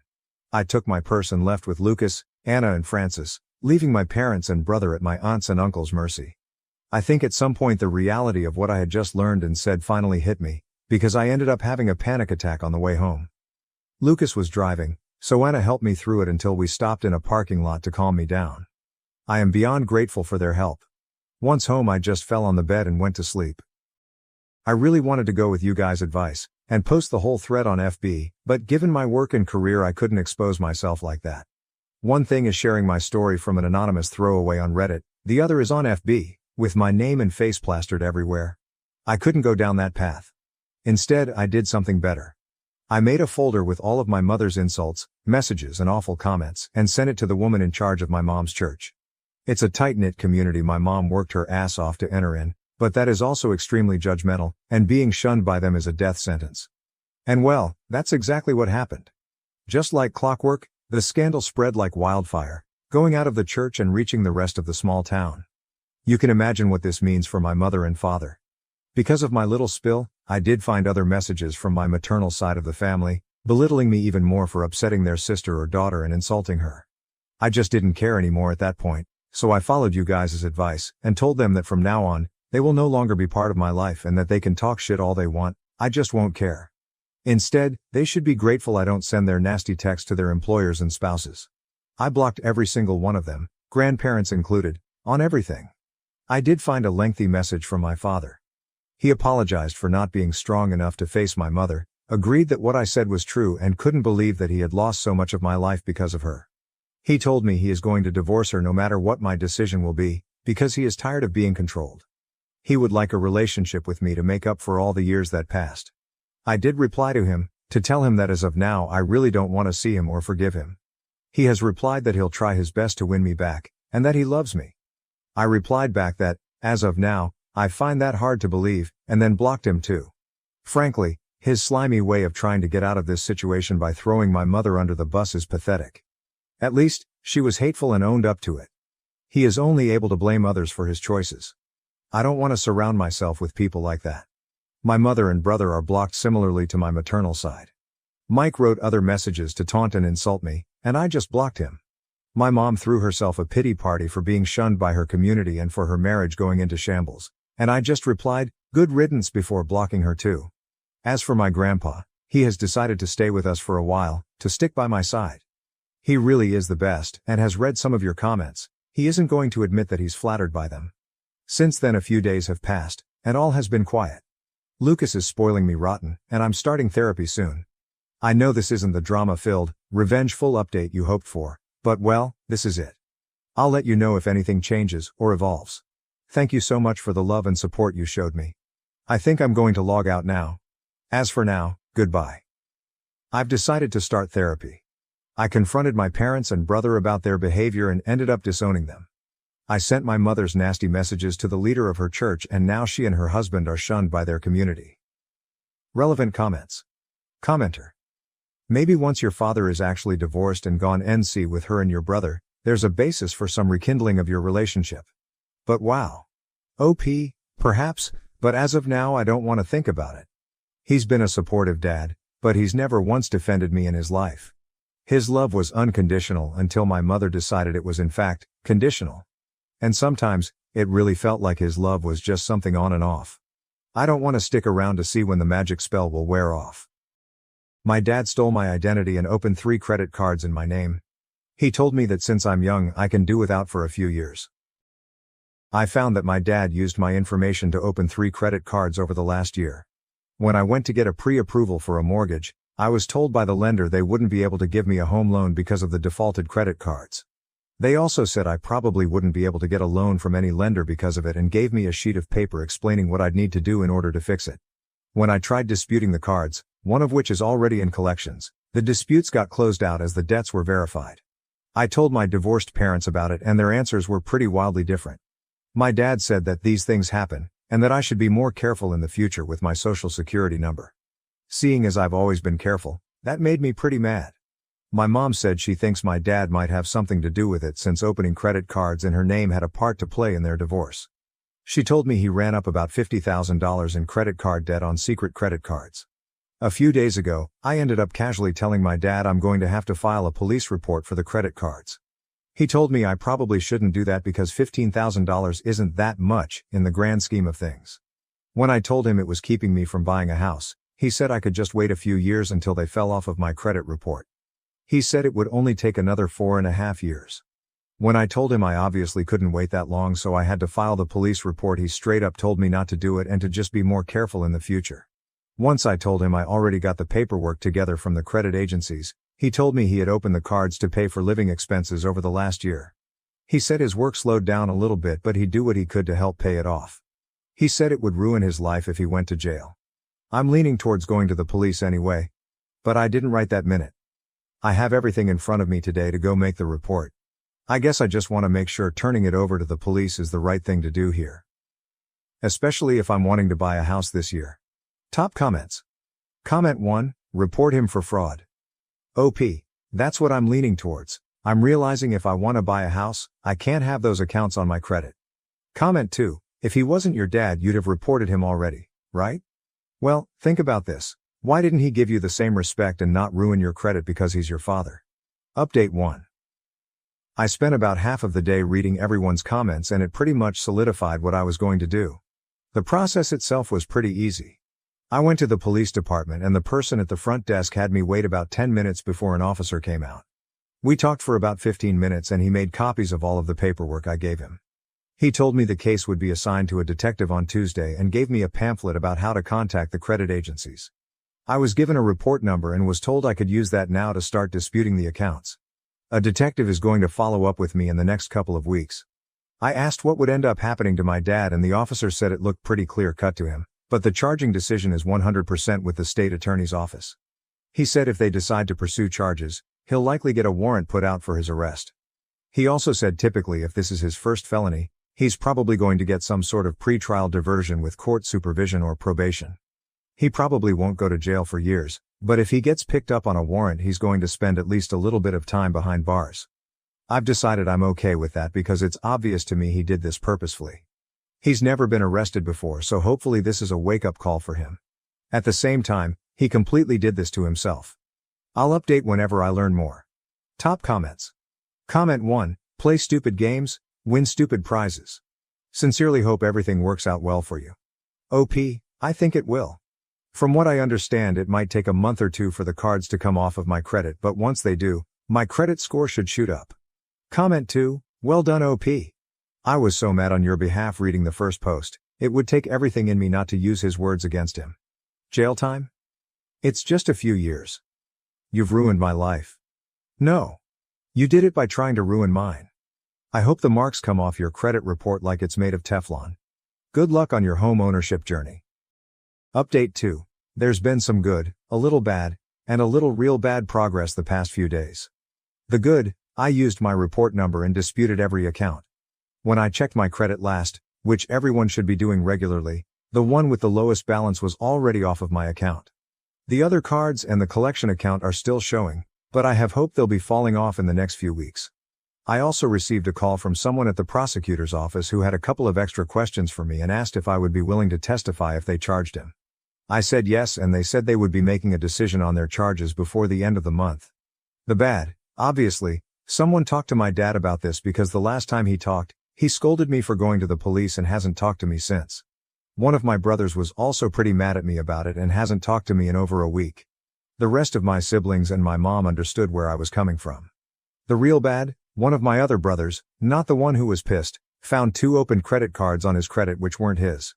He checked his credit score for the first time in a couple of years and he said it was down about 150 points from where it used to be. He's now in the process of dealing with that. He doesn't have any positive proof, yet, that it was our dad. But the fingers are pointing in that direction. This still blows my mind that a dad could do this to his own children. I'm moving forward though, I still hope to be able to purchase a house before the end of the year. Additional information from OP, also, I think all of my other siblings, there are 6 of us, are checking their credit too. Probably for the best. New update. This is going to be my final update as it seems like this has gone viral and hit a few different big websites. I'm happy to say my credit has completely returned to normal. All of the disputed accounts are now gone. Obviously I'm excited about this since it gives me a solid financial future. I also received a letter from the prosecutor's office 2 weeks ago and they said they are going forward with a charge of what is basically identity theft. I spoke with an assistant prosecutor and they explained they'd be putting out a warrant shortly but that as a first-time offender, they'd probably offer a misdemeanor charge and a plea. My dad was arrested last Friday after a traffic stop. He got out of jail the next day and has a new court date in late August according to the public records website. He called me and told me I'm dead to him and to never contact him again. My brother who found credit cards opened in his name has made a police report as well, but apparently the addresses are different on the accounts. He was told it was unlikely it would be prosecuted, but he's working on getting them off of his credit. Additional information from OP, just wanted to give everyone who commented in my other posts a shout out. You have all given me the courage to do this. I'm going to be deleting this throwaway because I really hope to put all of this behind me between the news articles and having no contact with my dad. Don't let things like this sneak up on you. It breaks my heart to do this to my dad, but he did this to himself. Am I the A for telling my fiancée that her wedding dress choice is too extravagant and suggesting cheaper alternatives? We are getting married in July of this year. The venue is booked and the wedding is pretty much sorted. Emma has been researching dresses and has a little scrapbook of lots of dresses she likes for ideas but is now looking to buy. All that's left to get is the bridesmaid dresses and her wedding dress. We jointly put aside $10,000 each for the wedding. Everything is paid and we have $6,000 left over, which I think could go towards the honeymoon on top of the honeymoon fund we already had. We aren't the extravagant type at all. Then comes the time for Emma to pick her dress. I know everything is more expensive when it has the term wedding attached to it. What I wasn't expecting was a $950 dress plus $120 veil. I'm using my dad's old tux he used for his wedding to my mom, just had it taken in a little. Emma can't use her mom's dress as her, and her mom both say the style hasn't aged well, which is fair. I had a quick Google around at dresses online and there were so many. And so many just like the one Emma wants for like $50 to $100. I'm not trying to get her to cheap out on her dress, but she will literally wear it once. One dress for over $1,000 is just insane. That would fund our honeymoon. I tried to show her some dresses I found on a recommended app called Wish and others on websites, but she was having none of it. She is very slender but apparently wants it specially fitted. It turned nasty unfortunately because I said I refused to drop such a large amount of money on a dress and she argued that she is using her own money for the dress. Which isn't strictly true as we ain't about to marry and our finances will be joined. Then her mom had to get involved. They offered to pay for the dress, but it's not a case of not being able to afford it. It's a dress. There are identical ones online at a fraction of the cost. I thought she would be ecstatic to learn there are identical dresses for a fraction of the cost, but she was really angry and upset. Is there something I am seriously missing? Because after we argued about the dress, Emma has been extremely cold towards me. Then yesterday she said if I want her to cheap out on her wedding dress on her wedding day that she needs to really consider if we're a good match for marriage.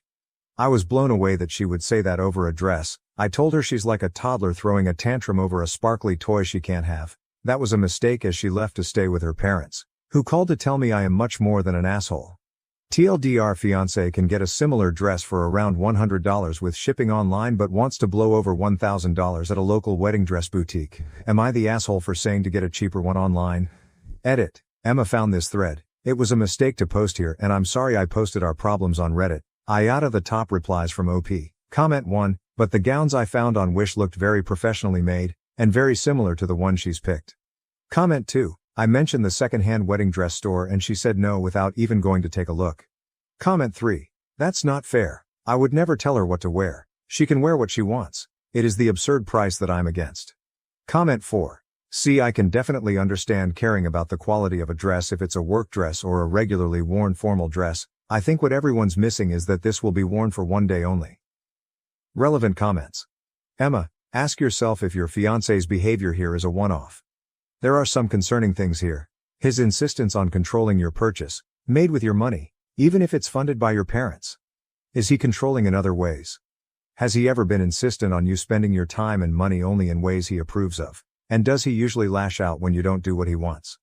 The way he's resorting to name-calling because you wouldn't capitulate to his demands, calling you a toddler throwing a tantrum, instead of communicating with you respectfully.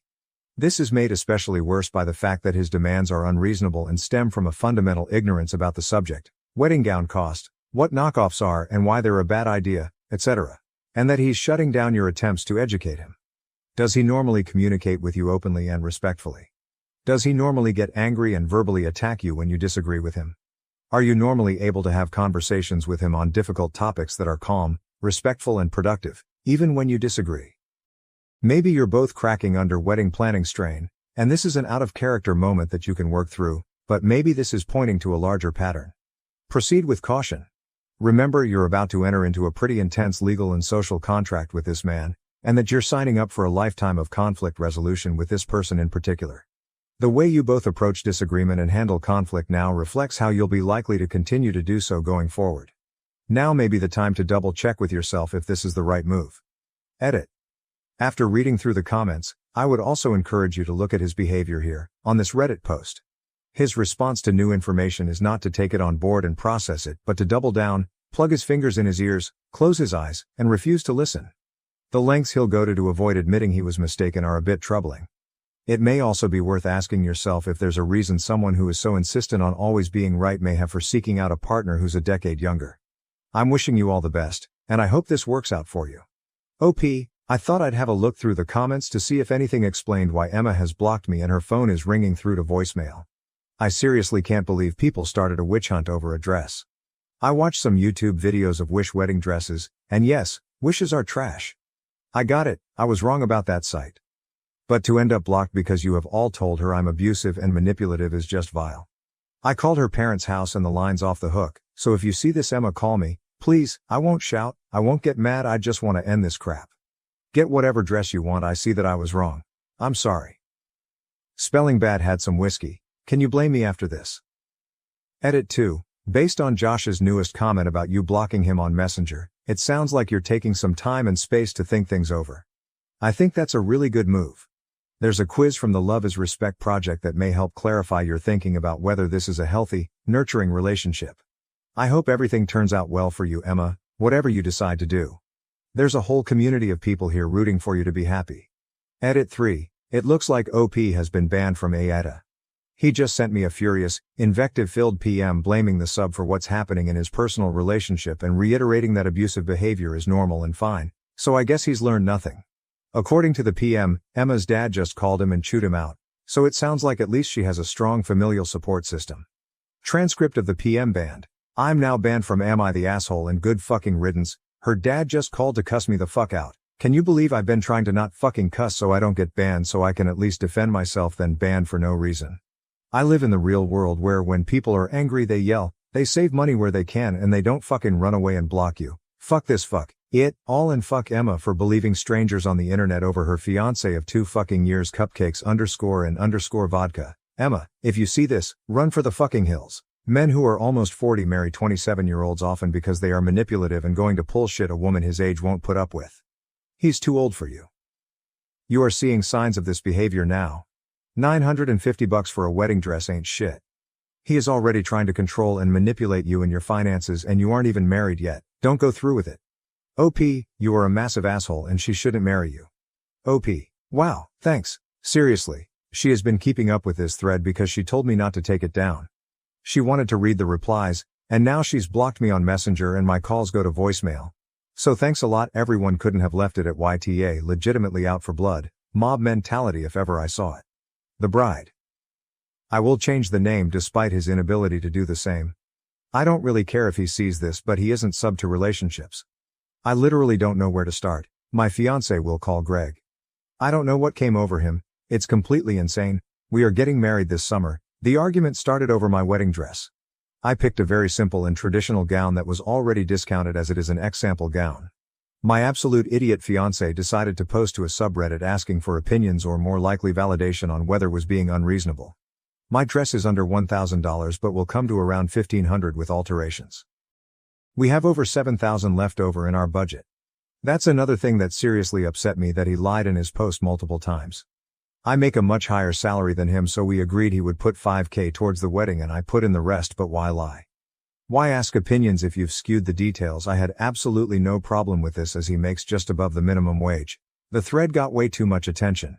I had already gone to my parents because I was angry about him calling me immature and shouting about me being spoiled.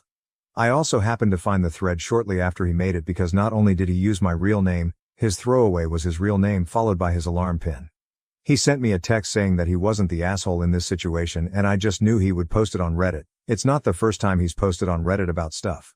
But nothing of this magnitude. Anyway, I don't know what to do. There are people online now claiming to be me and it's been shared on Twitter and Facebook and I'm just absolutely mortified. He got totally hammered last night and called my parents. My dad had to hang up on him because he was screaming down the phone and my mom was disgusted.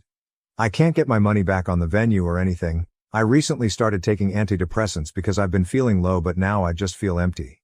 This whole thing was about the cost of my dress and he suggested I use the Wish app to get an identical gown, First he refused to listen to me saying that Wish is garbage, but he also argued it to death in the comments. I read every single comment in that thread and it was like being punched in the gut. I can't get over the odd lies either. He gave out my real name and his butt lied about the age gap and budget.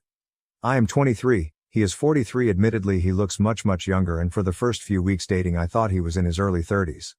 We also have only been together a year. Not 2 years I think he said, and I'm starting to think this was all too fast. I need help. I need advice. I know I'm quite possibly pot calling the kettle by posting to Reddit, but I post here a lot usually anyway, and all the fake accounts claiming to be me might throw him off anyway. I might be slow replying as I start work in an hour. Thanks all. Tell Dr. Fiance posted to Reddit to get opinions on the price of my wedding dress but used my real name and it all blew up. People are creating fake accounts pretending to be me, and he has devolved to calling me names and getting drunk and calling my family. He also lied about a lot of details in the post. How do I handle this calmly? 3 months later to ex-fiance made a post. A few months back I was going to be married, and long story short things were called off. She wanted to end things, I didn't. And I feel like I've lost all of my trust in women. I don't want to feel like this anymore. I was dating someone called Isabel until last week. She's really amazing and kind, but the second she heard about my ex and the fiasco that surrounded it, she ghosted me. And it becomes a pattern. At some point, no matter how close we get, they hear about it from a friend, it comes up somehow and they bail. I just want to know how to behave, or what I can do to make things work. My last GF, Casey, when she broke up with me she said that I hadn't changed from who I was when my fiancé left me, but I have. I hardly drink at all now, my job is steady and I'm a good guy, but I think the issue is that I'm suffering from small town syndrome. Everyone knows everyone here back ass words little town it is. Please give me advice on putting this behind me. I am honestly desperate. My life was about to move towards a phase and now I'm stuck in limbo. I need a girl to fill that place so I can move forward with my life. My ex-girlfriend claims my current girlfriend manipulated her into ending our 4-year relationship. Am I the asshole? I, 28 years old, am really confused about the events of the last month. My ex-girlfriend Julie, 29 years old, thinks that my current girlfriend Mindy, 28 years old, is manipulative and sabotaged our 4-year relationship. I was in a loving relationship with Julie for the last 4 years. We met through some mutual friends. Julie and I were very compatible in terms of our love for outdoor activities and running. We have very similar lifestyles and supported each other well for the last 4 years. We have also been living together for the last 3 years. We even discussed getting married during the summer. Everything was great and I was planning to propose to her over the holidays. However, I started to see changes in behavior in Julie around September.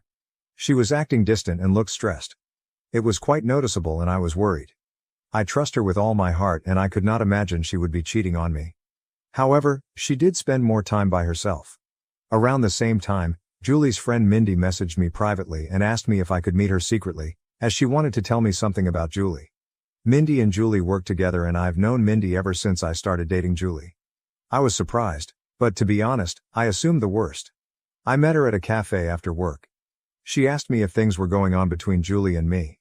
She told me that Julie told her that she was planning to leave me soon. This was a total shock to me. I asked her if there was anyone else that Julie was interested in and she told me no. Julie confided in her that she was not sure about marrying me. She told me she just had to tell me this as she did not want me to be blindsided. I was devastated. I started putting more effort into making our relationship more exciting and planning more dates, etc. Mindy was also helping me through this time and telling me more about what Julie told her. Eventually, before Thanksgiving, Julie told me that she loved me, but she wanted to take a break for a month to live alone.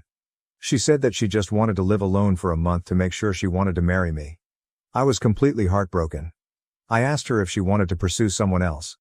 She told me that was not the case, and I better not do anything stupid either. She loves me with all her heart, but she just wants to stay away from me to make sure that she is marrying me for love, and not because she is used to being with me. I did not understand that at all. I told her that if she is not sure after 4 years, if she wants to marry me, then maybe we should just break up. We had a big fight and broke up after a few days. As our lease was ending, we decided to part ways in December. She got a new apartment and I kept our old apartment and just took her name off the lease. After the breakup, I was feeling very lonely, as I was not used to being in the apartment alone. I didn't want to keep on being sad and hence invited a bunch of friends for a New Year's party. I also invited Mindy. We had a good time, and my friends were doing their best to cheer me up. Mindy also mingled with my friends and it was good. Mindy decided to stay back to help me clean up and we hooked up that night. I felt guilty, but Mindy did cheer me up. Since then, we have hung out almost daily at my place. I am still sad about Julie, but I won't lie that being with Mindy does make me feel happy. She is sweet and caring. Last Sunday, we woke up and someone was banging on the door. I went to open it and it was Julie. She looked furious and started yelling at me. She kept on accusing me of cheating on her. I told her I most certainly did not cheat on her, and she was the one who broke up with me. Mindy was also at my apartment.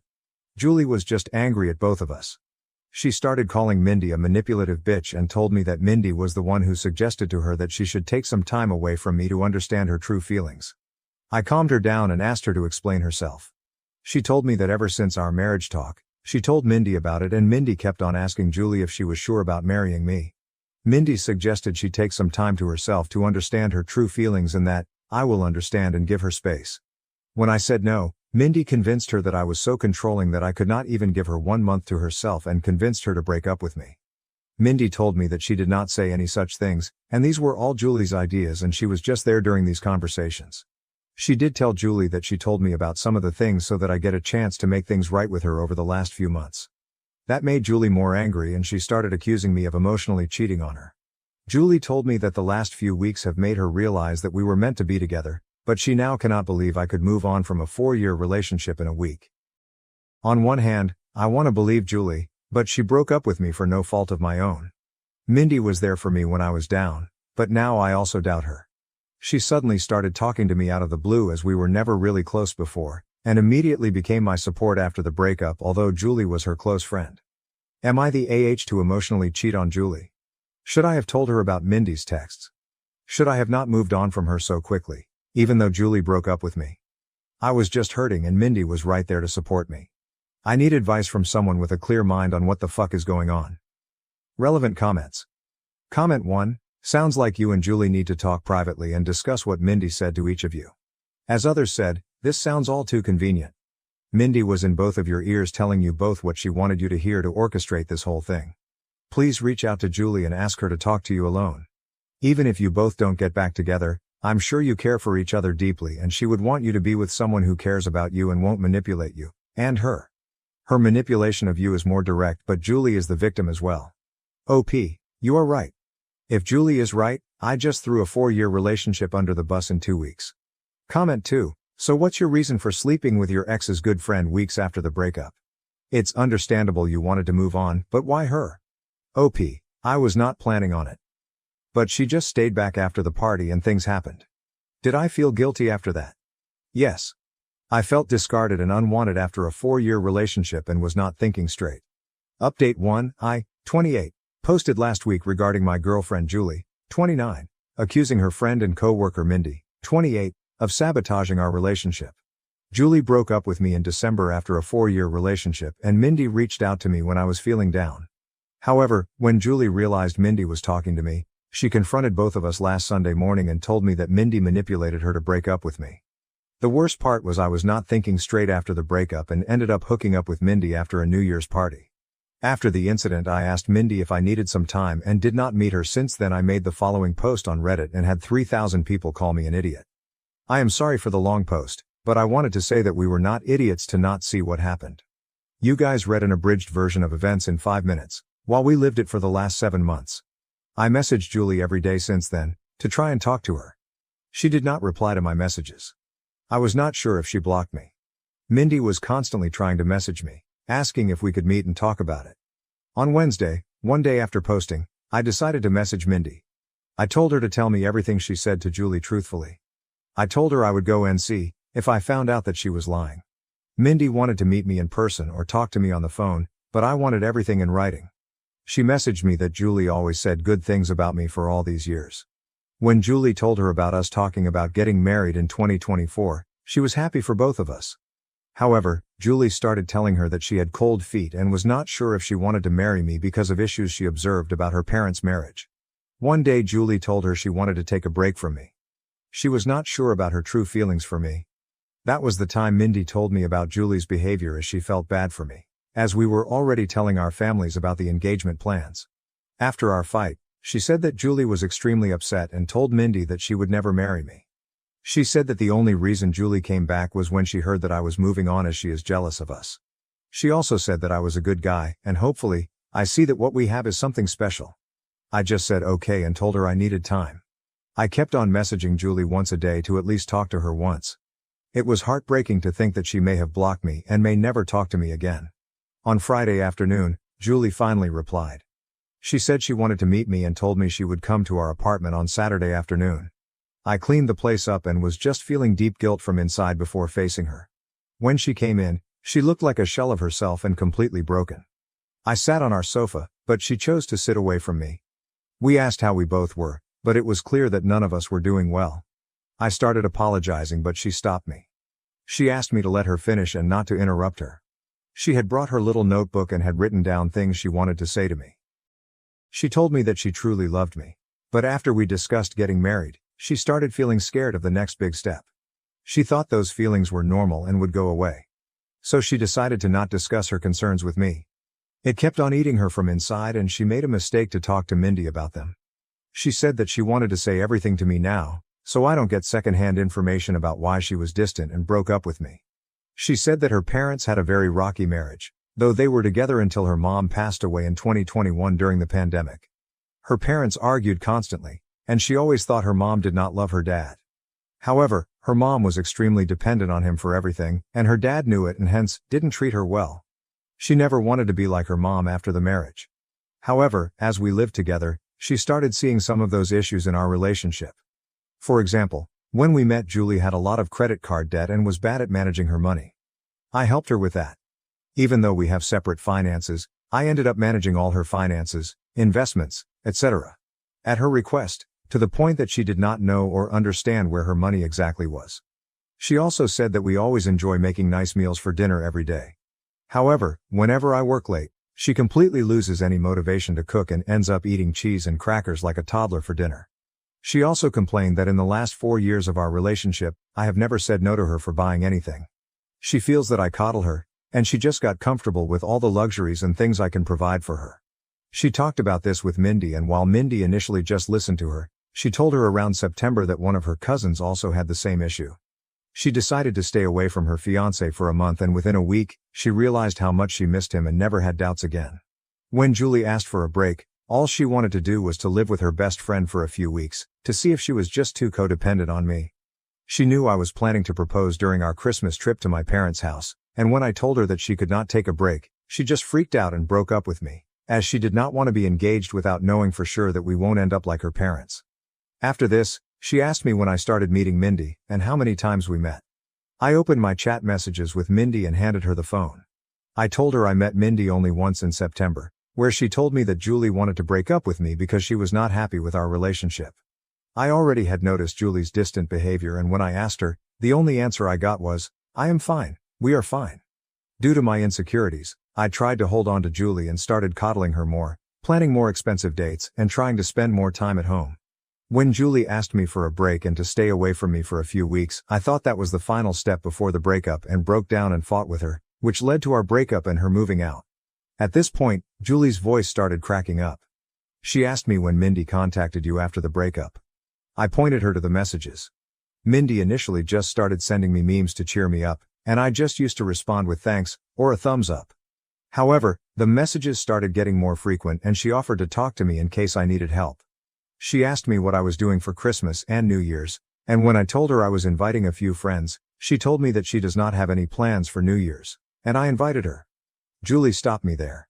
She told me she did not need to hear the details after that. She told me that when she moved out of our house after our fight, she thought she was just not ready to get married to me. She stayed with her friend for 2 weeks and then got her new apartment in January. She told me that she was miserable and missed me badly. It became more acute when she moved into the apartment alone and could not stay there for even one night. Her best friend is currently staying with her in the new apartment.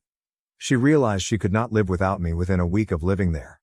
When she asked one of our mutual friends, on Saturday, about how I was doing, she told her about the party and told her Mindy was there. It did not make sense to her why Mindy would be at the party. She concluded that Mindy and I were having an affair during our relationship, and that was the reason Mindy must have tried to break us apart, by constantly telling her that she should not get married if she had doubts. When she saw Mindy in our apartment on Sunday, She completely broke down. However, when she learned that Mindy was also talking to me and telling me the opposite things, she realized how naive she was to throw everything away without properly talking to me first.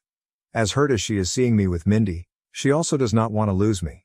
She kept on calling herself an idiot and apologizing for not telling her concerns to me sooner.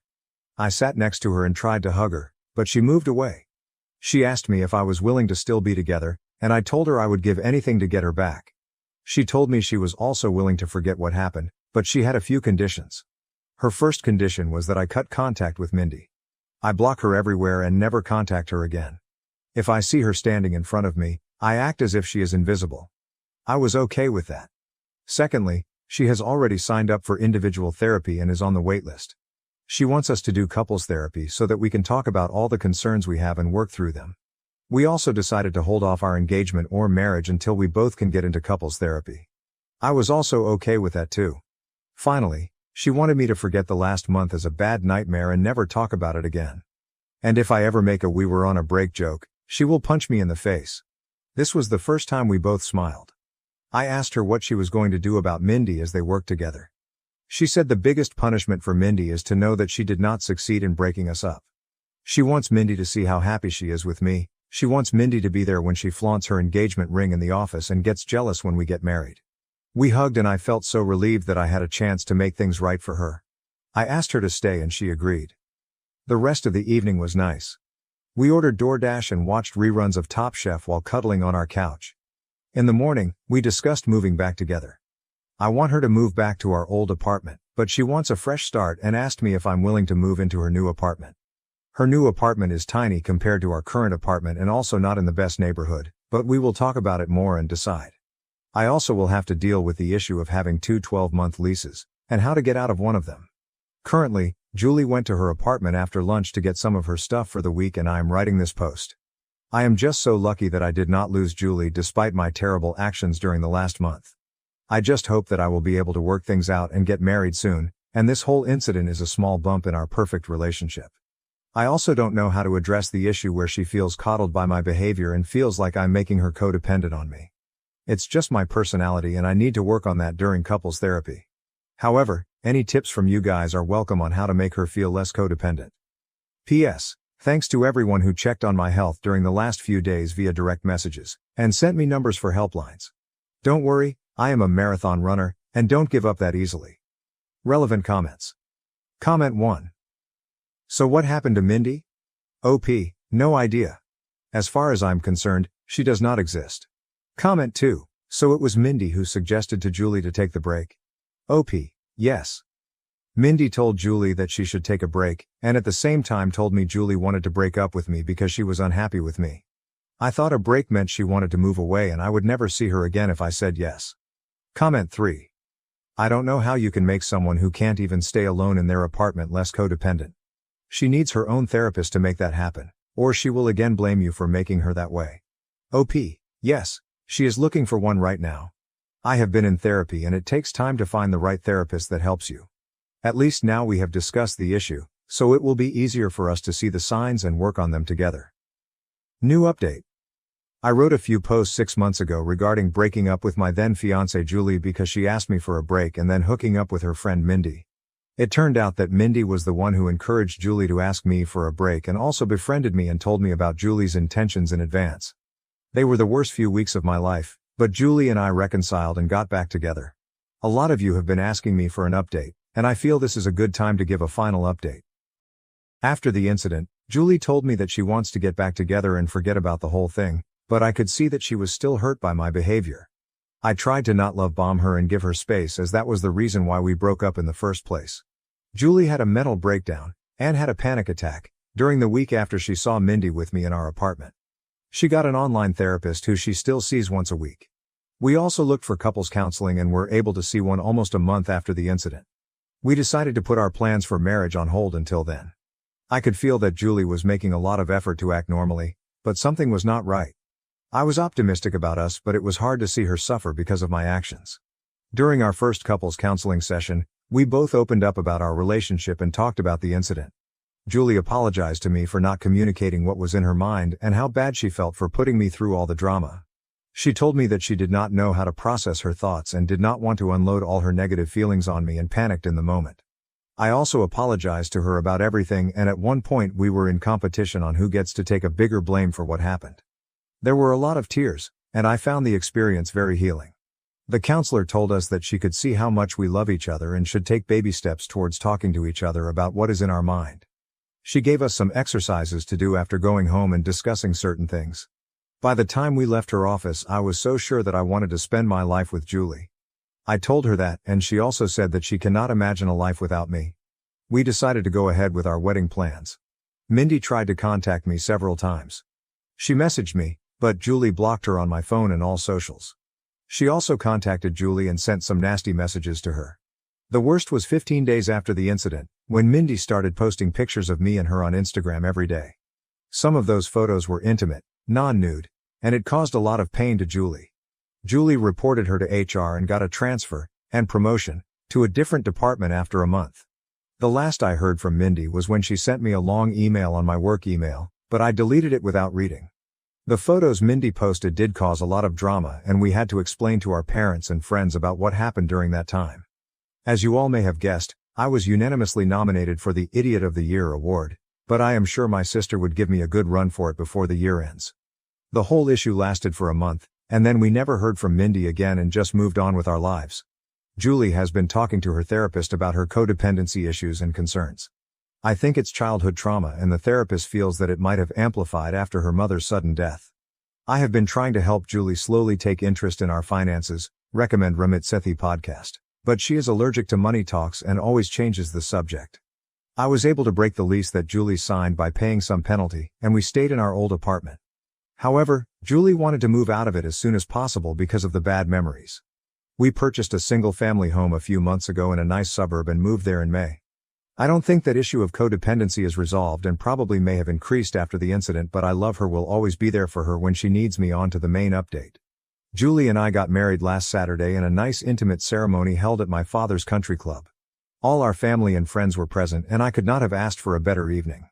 I wish I could share photos of Julie in her wedding dress because she looked stunning.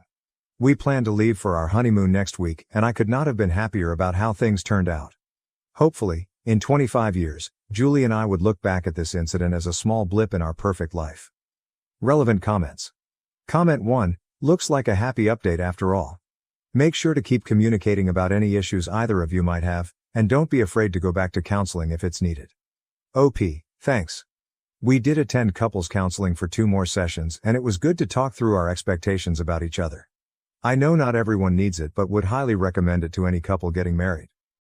Comment 2, I'm sorry, how are you the idiot for her leaving you because her BFF got into her head? Also, how is your sister trying to take away your championship belt? OP, I feel like an idiot because I should have taken some time before moving on to the next girl willing to be with me. Julie and I were in a relationship for 4 years and I almost threw everything away in 15 days.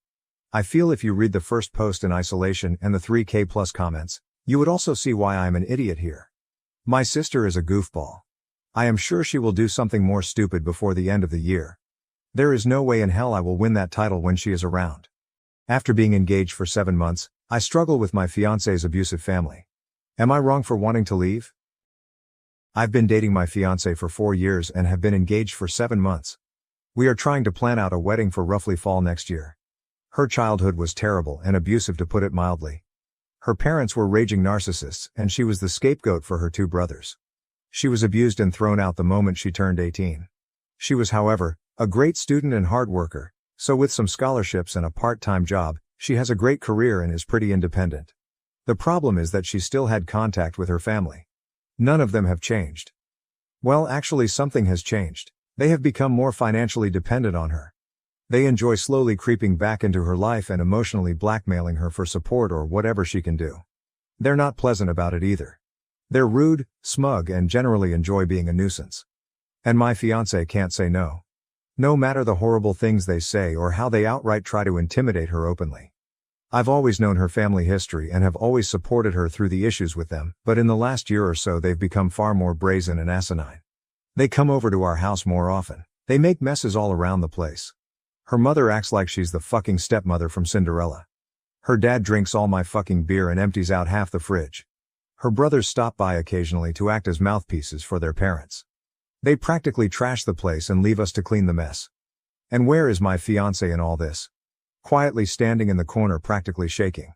I'm no fool here, there's legitimate trauma. There's her need to feel loved by them and her hoping they will appreciate her. Before one of you noble commenters states the obvious, she's been in therapy for this for years. I've tried to establish boundaries. For nearly 2 years I've been trying to push these ass clowns away, but this is her house she purchased, and no matter of contributions financial of otherwise will she let me have a say on who comes into her house. She's been beaten down mentally and emotionally by them for so long. She has told me recently that she wants to earn their approval. How they were right about her. How she needs to be better for them. I've had too many emotional conversations with tears and begging to count, hoping she will take the steps to get better. But she's an adult. I can't force her to do anything. I love her, but I can't help but feel so resentful of what she's doing. It's agonizing watching someone you love, someone who you know deserves so much better, openly destroy themselves for people like her family. It's been painful watching her cry herself to sleep one too many nights because of them. I've tried too many times to help her get out of their clutches. But I have to think of the future. What happens when we have kids? What happens when she is postpartum and invites them over? What happens if there is a medical emergency for either of us? What if our finances get tight and they still demand money? This is the in-law family from hell and I won't be able to avoid them. Tomorrow I'm going to tell her how I want to delay the wedding until firm boundaries are established. If she resents me, I walk. I can't do it anymore. I refuse to watch a slow death like this any further. Update. Talked to her and it went about as well as one could possibly expect. Currently getting myself set up in a hotel for a few days and working on possible long-term plans for moving out. Still a lot going on right now, but maybe sometime next week I'll be able to put everything together into one update. Relevant comments. Comment 1. Would the two of you be open to couples therapy? Therapy is too often brought up as the ultimate solution to relationship problems, but in this instance having a neutral third party who is experienced and qualified in the area of couples therapy could be really helpful. Best of luck, and the only AHs here are her family OP. I've hinted at it before but she hasn't been very receptive. I'm hoping tomorrow I can try and pursue that and not have to make an ultimatum. Comment 2. You can't save her if she doesn't want to be saved. Even if she wants to, you'd only be able to help and support. She needs to be the one to enforce the boundaries and hold them. But she doesn't? It's up to you if you want this for life. Have you spoken to her about where you are?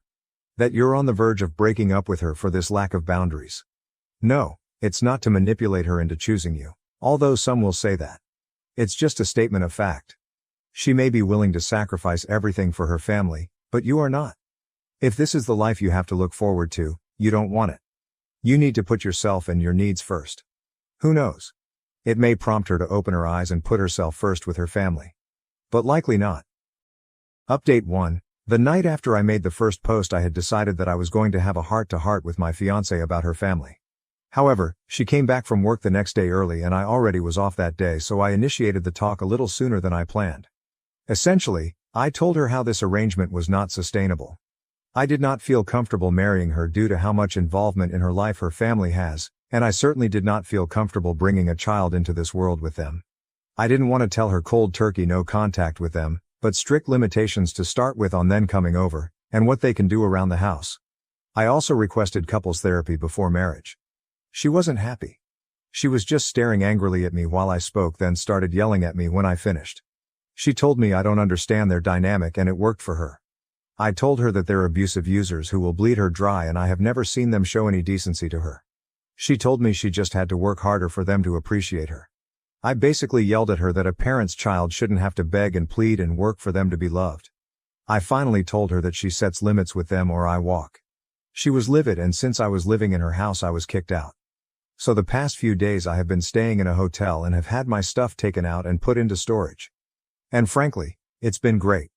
I am going to stay with family for a few weeks around mid-July, and after that I am going to go house searching for myself.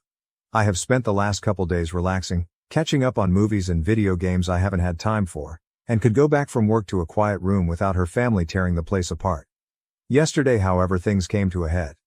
We have basically been no contact since she booted me out, but I know every Saturday her family loves to spend the afternoon over and she uses me as a shield from their abuse. However, in a very petty move I simply kept my phone muted all day and played Disco Elysian. I knew she would call back for help with her family, and at this point pure resentment was kicking in for her and I wanted nothing to do with her issues. By the end of the night she had sent me over a dozen texts and finally 2 frantic voicemails begging me to come home. I decided to come over to check up on her. Long story short, she was sobbing in the living room, and when I came to talk to her she was practically crushing my back, hugging me and sobbing. I gave her time to cool off and asked what happened. Long story short, her parents and brother came by to gift money from her and say horrible shit to her. She wanted to have me come over to help, but I was ignoring her. And when she tried to have one of her friends help out and everyone basically said fuck that, it all started clicking in for her. She kicked her family out, but not before they said some utterly vile shit to her I won't repeat. She kept apologizing to me and told me over and over to come home. I told her plainly that I had started to build up heavy resentment towards her for some time, and while I loved her and understand it was trauma and not her being outright abusive, there was major issues that would need to be addressed if we were to move forward. She sells the house and moves. We make roughly the same amount of money and we will buy a house together. I am a grown-ass man and I will not live in a house I have no equal agency over. Her family will never step a foot in it. They will never come over. They will be treated by me in a very threatening manner if they try and come in. She gets a new therapist and we start premarital counseling. She never makes me interact with her family. We will go LC with her family right now, but make no mistake, we are working towards full NC on her end. I told her I love her. We have been together for a while now and have beautiful memories together, and I know she is suffering from abuse, but these are non-negotiable, and if she has a problem with any of them then we have to go out separate ways. She told me she's realized for a while now that her family is toxic and unhealthy. She wants to make changes. She has accepted, but some of these will take a while to see through. For now I am going to stay in the hotel until I head back to stay with my family. She is welcome to come over, but I have made it clear her house is not somewhere I want to go. Her and I are both off tomorrow, so we will spend the day here and maybe go out. This is obviously not over yet, but I might not post anything else until mid-August or so.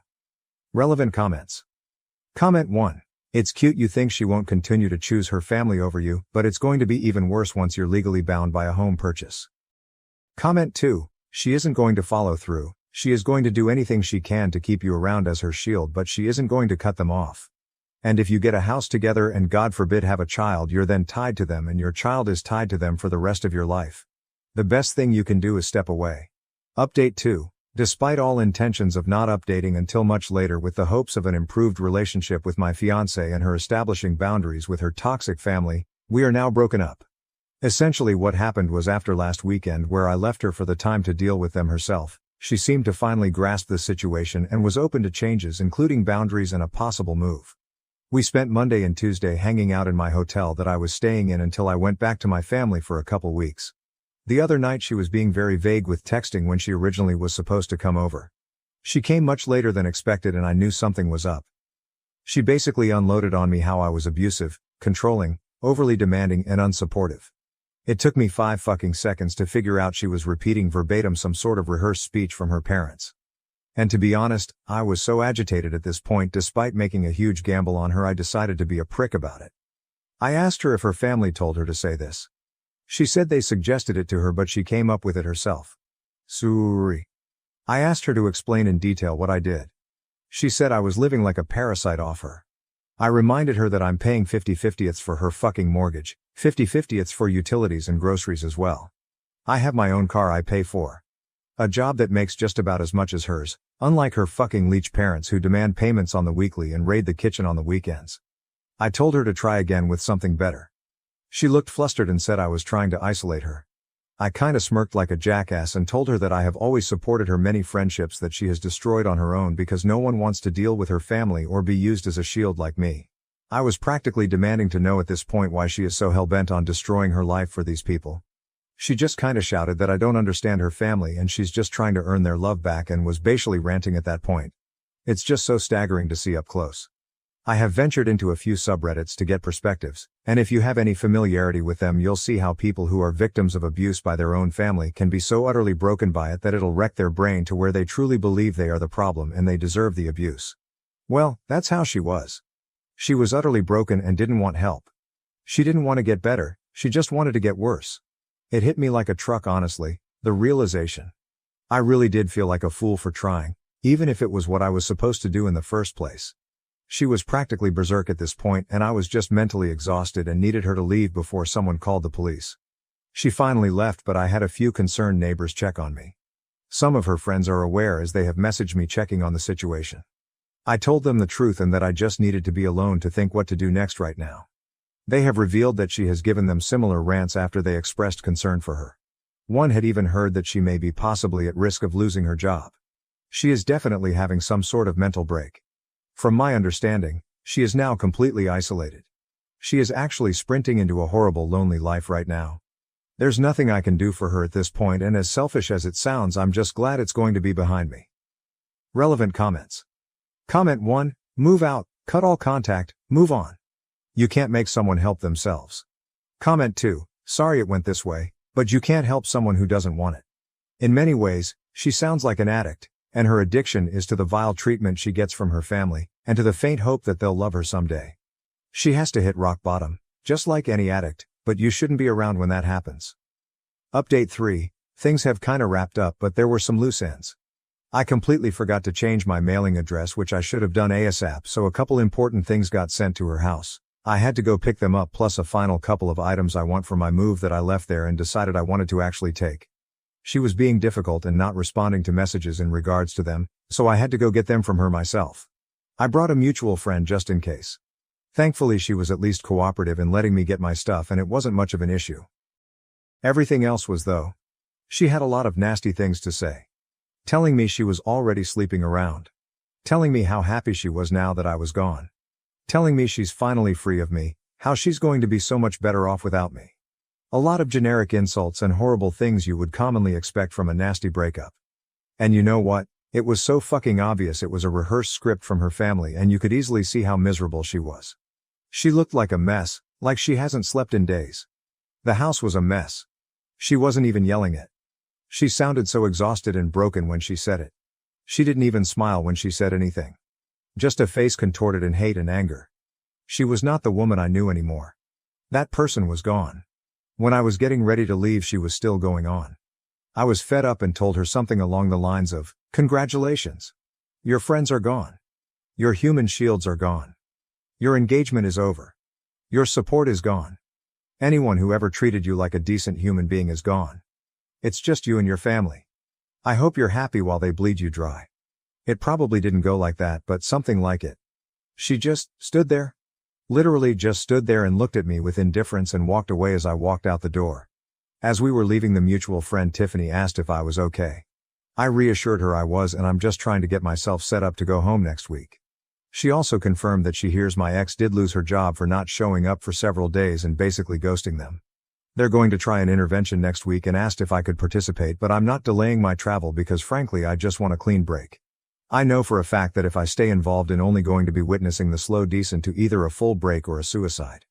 I just can't do that. Despite all this, I'm actually excited for the future, and I have realized that I ignored way too many red flags at the beginning. Even with everything that happened, I know I'll be doing good and am going to be alright. I expect this to be my final update. I'm still in town until Sunday afternoon, so something could happen while I'm still here, but if anything does, it won't be exciting. Comments. Comment 1, not participating in the intervention was the right choice. Maybe it'll help her, but not your problem. She's proud of sleeping around? Comment 2, she's becoming her family. You did the right thing. I come from a family much like hers. I've watched multiple cousins evolve into the next generation of abusive AHs after once swearing they'd get away. They cared more about their family's approval than they did their mental well-being, and now they're miserable and just like their parents to their own kids. I punched an autistic kid after he groped me and now everyone hates me. Am I the jerk? That grope was the last straw. I have known Troy since nursery, kindergarten for Americans, or just anyone, and he has always been a baby. It was always his autism that made him who he was. I don't know why, but he always had a crush on me. I rejected him gently multiple times, but he never took no for an answer. As we grew older, he got worse. He started commenting on my chest. Asking to touch them. Asking to see them. His friends kept trying to convince me to show him because nobody would be nice enough to give him a chance. And in year 7, 6th grade, he started groping me. I told teachers, but they kept saying that his autism doesn't make him know any better. It was only me. He got jealous when I was in the presence of another guy. He would have meltdowns and I got into trouble because I knew how upset he would get. No, I didn't. It was like my only purpose was to be his. I wasn't allowed to be my own person. The groping continued. I kept telling him to stop. He didn't listen.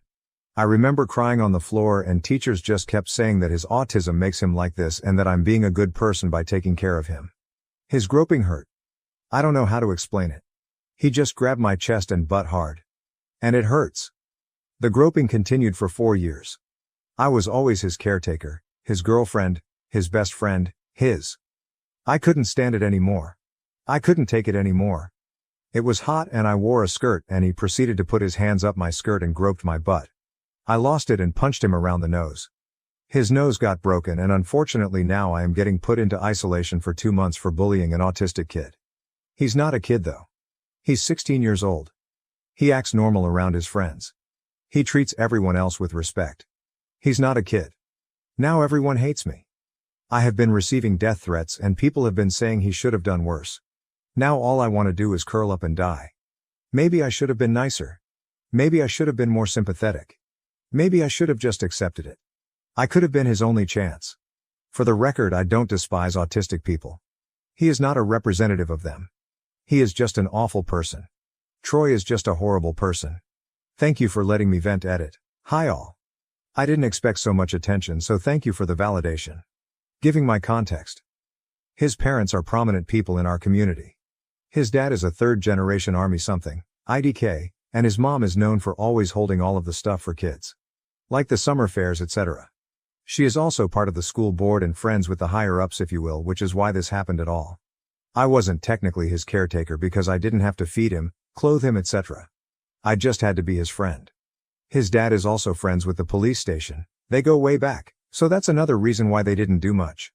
Or just took a statement then wrote him off as mentally disabled. And the police here just suck ass here. Police officers have essayed many women before here. They just get let off unfortunately. Onto a semi-update. Firstly, my parents will look into lawyers. We just couldn't afford one. And I was always too scared to get one. I guess it was because I have been so neglected, that I just thought nobody would believe me. However, my other relatives said that they would chip in and pay for a good lawyer. Meanwhile, my parents took me out of the school and I will stay at my grandma's for a while to recover. My auntie is also going to pay for my therapy. So I will enjoy that much needed therapy. Thank you so much for the kind words. I hope you all miraculously wake up with more money in your bank's accounts than you expected. Edit 2. Hi all, I didn't expect this story to end up on TikTok so quickly. I would like to thank you all again for your words and thank you so much to those who have been reaching out to me. It means a lot. I would also like to point out that this is a throwaway account, and I want to stay anonymous. But thank you all so much again for the kind words and comments. I realize that I was never in the wrong. That I am a person. Thank you. I truly hope you all have the best days ever. You all are amazing. Relevant comments from OOP. Comment 1. Is the kid cognitively challenged? OP, nope, he has mild autism if that makes sense. He's actually quite good around people. Just not me. IG. Comment 2. I would get law enforcement involved. OP, we tried to. They just didn't care because he is mentally challenged. My parents genuinely tried to do something, but when everyone defends him, they believe the majority. I mean, when I usually say this story, people automatically think I hate autistic people. I don't. Because autistic people don't do this. Horrible people do. Autism isn't the label for assault, the label is sexual assaulter. Update. Firstly, I would like to thank you all so much for your kind words and messages. Thank you for your support and validation, your words meant so much to me. Also, I thought I would explain the whole I hope you all miraculously wake up with more money in your bank account comment. I heard someone in TikTok say this and thought it would be a nice thing to say, as some people did question it in my messages. But yeah, thank you all again. Before this update starts, I would like to say that this all occurred like 2 weeks ago now. I just reached my breaking point and needed to vent. Hence why the update may be soon to some. This won't be the final update, but an update. I would also like to clear the air with my parents. Now unfortunately, my parents come from a country where this stuff is normal. Not only that, but I am partially to blame as I didn't say anything. Eventually I did tell them and they tried their best to help me. But they didn't know how. Though I do acknowledge their efforts, I am still going to be taking time to heal from them as well.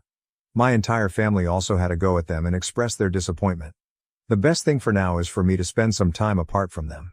So to begin, I left the school. After my parents had heard that I got into trouble seriously because of Troy again, They basically thought it was time to pull me out. I am due to start my new school in 2 weeks. I have also been trying to settle at my grandma's house as I just needed a fresh start with fresh people. To be honest, I have never felt so free. I have had to deal with that torment for years and years. So now I can enjoy the pleasure of walking home and not seeing him or bumping into him. So I feel great. On to the serious stuff. As I had mentioned, my family basically decided to pay for a lawyer, and we are now hoping to have a lawsuit against basically everyone involved. My grandma also had a go to put nicely with the school's board for basically allowing nepotism to harass other girls. She called all of the teachers a disgrace for endangering not only me but other people and saying how none of the teachers who allowed this deserved to even step foot into a school. This experience has also not been all sunshines and daisies. After the suit was claimed or made, IDK, my parents got letters and messages basically asking for the case to be dropped. My parents obviously said no. But it still didn't stop the harassment. I eventually got harassed too. All of the people giving me death threats decided to go into graphic detail on what Troy wanted to do to me. Spoiler, it wasn't great. And Troy's parents showed up on my doorstep demanding to see me and talk to me and how Troy is ready to apologize. Thankfully by then my uncle and I had been on the way to my grandma's house. However, my parents obviously didn't let them in regardless and said that if they wanted to communicate it had to be through a lawyer. The harassment didn't stop. And eventually Troy sent me a message on a burner account detailing all of the things he was going to do if got the opportunity to, and that I should be grateful that I managed to walk away with just a groping. Troy also kept spewing on about how I'm nothing but a whore or slut, etc. And I should be grateful that someone so popular even looked my way. He kept saying how if I'd just let him fuck me, he wouldn't have groped me. However, I know if I did that I would no longer be myself. I would be his property forever. The thought of that makes me want to vomit. Also, his logic doesn't make sense to me. Anyway, I just got receipts and blocked him. I also asked my parents to help me change my number. And I did. My grandma, being the person she is, decided that wasn't good enough and got me a whole new phone. She claims it's compensation for my trauma. Thanks, Grandma. I am starting therapy the day after tomorrow and I am hoping to start family therapy in August as, truthfully, I don't know if I'm mad at my parents or should be mad. Like, is it my fault for not saying anything? But that's all the update I can give you for now. The lawsuit will be a whole other process and hopefully if I remember I can update you all again. Thank you so much for your words. I truly appreciate all of you. I hope this update is clear enough for you and apologies if you made it this far. My autistic brother spent over 400 pounds of my hard-earned money on Lego, and my mum supports this. I, 14, have a brother 16 who has autism and I just can't stand it anymore. Before you go and make assumptions, let me get this out of the way. He's not like the autistic people you see on the news or online. He's a perfectly functional, intelligent person. However, he becomes violent when he doesn't get his way, and his brain doesn't get toilet messages, regularly pisses, shits himself. The thing with him is, these things only happen at home. Anywhere else, he doesn't have any problems with accidents in his pants. What happened today drove me over the edge to the point of writing this. For context, here is the usual routine. I woke up to him on my bed hitting me repeatedly. My parents are downstairs making breakfast, oblivious to this. He won't stop, so I shout for my mom. She comes upstairs, gets him off me by rewarding him with chocolate, and proceeds to yell at me for shouting at her, and confiscate my electronics for an hour. When I get home from school, all is fine. I do some homework and go on the Xbox. After around 30 minutes on the Xbox, he does the same thing. Hits me over and over, leaving me with no choice but to call for my mom. She again rewards him for stopping, before proceeding to tell me off, and confiscate my electronics for the rest of the day. I'm writing this with the phone one of my friends bought for me which I keep under my bed, as this is the only way I get to use technology for over 40 minutes a day. A reminder that this is the daily routine and has been occurring for at least 5 years. However, what happened today was even worse. He'd seen a Lego set that he wanted and beat me up until he got it. I shouted for my mom, but this time, she did something different. She let him order all the Lego he wanted, from my debit card. I've been saving up doing my paper round for 2 years to buy a PC, and he just blew 400 pounds of my money on Lego. I hate this. I hate my life. It feels like I'm only living to suffer. This post is purely me venting, and will likely not go anywhere, but I don't care. With all that said, is there anything I can do about this? I'm a minor in the UK if that helps. TLDR, my autistic brother spent over 400 pounds of my hard-earned money on Lego, and my mum supports this edit. Thanks for all the supportive comments. I didn't think anyone would care. Edit 2. 2000 upvotes. You guys are insane. I didn't think anyone would care about this, but obviously you guys do. I'm writing an update to answer some of your questions and explain my next moves. Again, thank you all so much for all of the support. Update. First, I just want to say thank you. Thank you all so much for all the support on the original post and all of your ideas in the comments. I tried to reply to every comment, but there are so many that I can't do that, although I do read them all. Second, I want to do a quick FAQ as many comments are asking the same thing. So here goes. Move in with another family member, tell another family member. They all live 100 plus miles away and don't believe that it's serious. You can get your money back as you're the cardholder. Nope, I need a legal guardian to go into the bank with me to do that. And finally, hit him back. I am a weak, 5 foot tall 14-year-old. He is a strong, 6 foot tall 16-year-old. This would cause more harm to me because he would attack back harder, and my mom would punish me more. Next, to the people who have offered me money in PMs and the comments. Thank you all so much for the offer, but I'm not going to accept anything. As I've come to realize, the assault is far more serious than the money at the end of the day. Finally, on to my plan. After reading literally 100s of comments, I've decided that the best course of action is to leg it out of school to the police station on Wednesday, and show them my collected video evidence, and the bruises on my arms. Again, thank you all so much for your advice. Please let me know if this is what I should do or if there's a better alternative. Edit. Just got 3 videos of this story in a row on TikTok. That's absolutely crazy.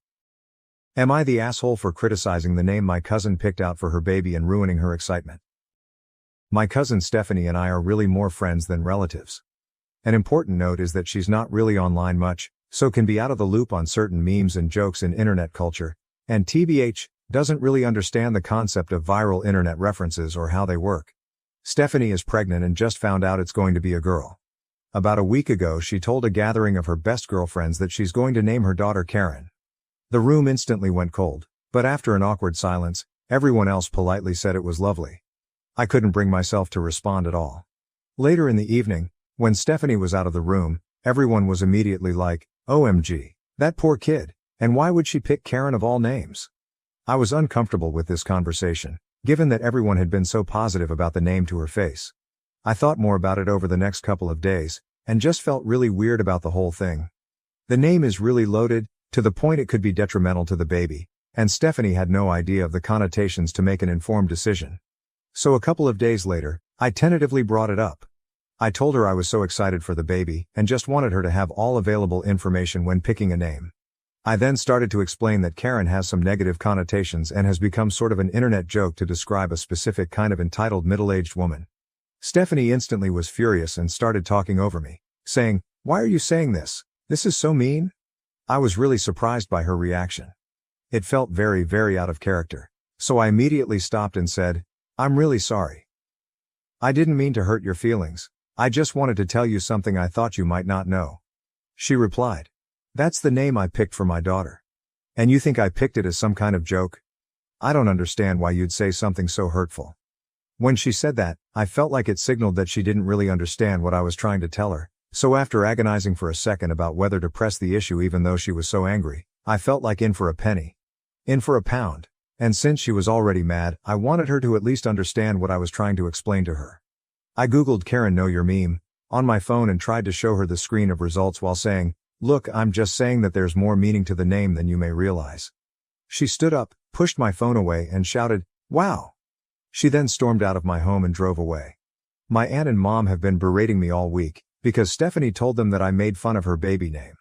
Stephanie has not spoken to me or responded to my text since. I can take a hint and I'm not going to broach a topic again that caused so much distress, but I keep going back and forth on whether I was TA here by bringing it up in the first place. Note, in the original post, OOP was overwhelmingly given a YTA judgment in response to this post. Edit. Thanks everyone. I have been properly schooled, and I accept my judgment that I was TA here. Stephanie and I have a history of being extremely open and honest with each other. I was the maid of honor in her wedding, which we planned on being the case from a young age, and we always joked as teenagers that part of my duties would include talking her out of the marriage if the groom she picked sucked. And so maybe I was too flippant with approaching this topic due to our history, and was unempathetic in underestimating how much she was already invested in the name she chose for her future daughter. I admit I'm a bit frustrated that Stephanie still doesn't understand what I was trying to tell her. She still thinks I was making some kind of weird, cruel joke accusing her of picking the name as a joke. But I have messaged her a sincere apology that she accepted, and I will never speak of this again, to Stephanie or baby Karen. I'll also stand up for Stephanie if her other friends shit talk the name around me again. If they're not willing to voice their thoughts to Stephanie directly, they need to not say the kinds of things they were saying behind her back. Edit 2. One more thing. I definitely was not trying to tell Stephanie to not name her daughter Karen. I just wanted her to make the decision either way, knowing the connotations, since I'd want someone to do the same for me if I picked a baby name with cultural baggage I wasn't aware of. I realize now I handled it poorly and was hurtful to Stephanie in the process, but I just wanted to be clear that I wasn't actively trying to talk her out of the name. I just didn't want her to be blindsided if it came up later. Additional context from OP's comments. Stephanie and her husband have a deal on baby names where she picks girl baby names, he picks boy baby names, and they each have unlimited veto power for the other person's choices. He's on board with Karen Efek. We're all the same age, late 20s, but neither of them spends time online or is even particularly tech-savvy. Update 1. My post last summer wasn't the most exciting or dramatic on AITA, but I wanted to provide an update if anyone is interested.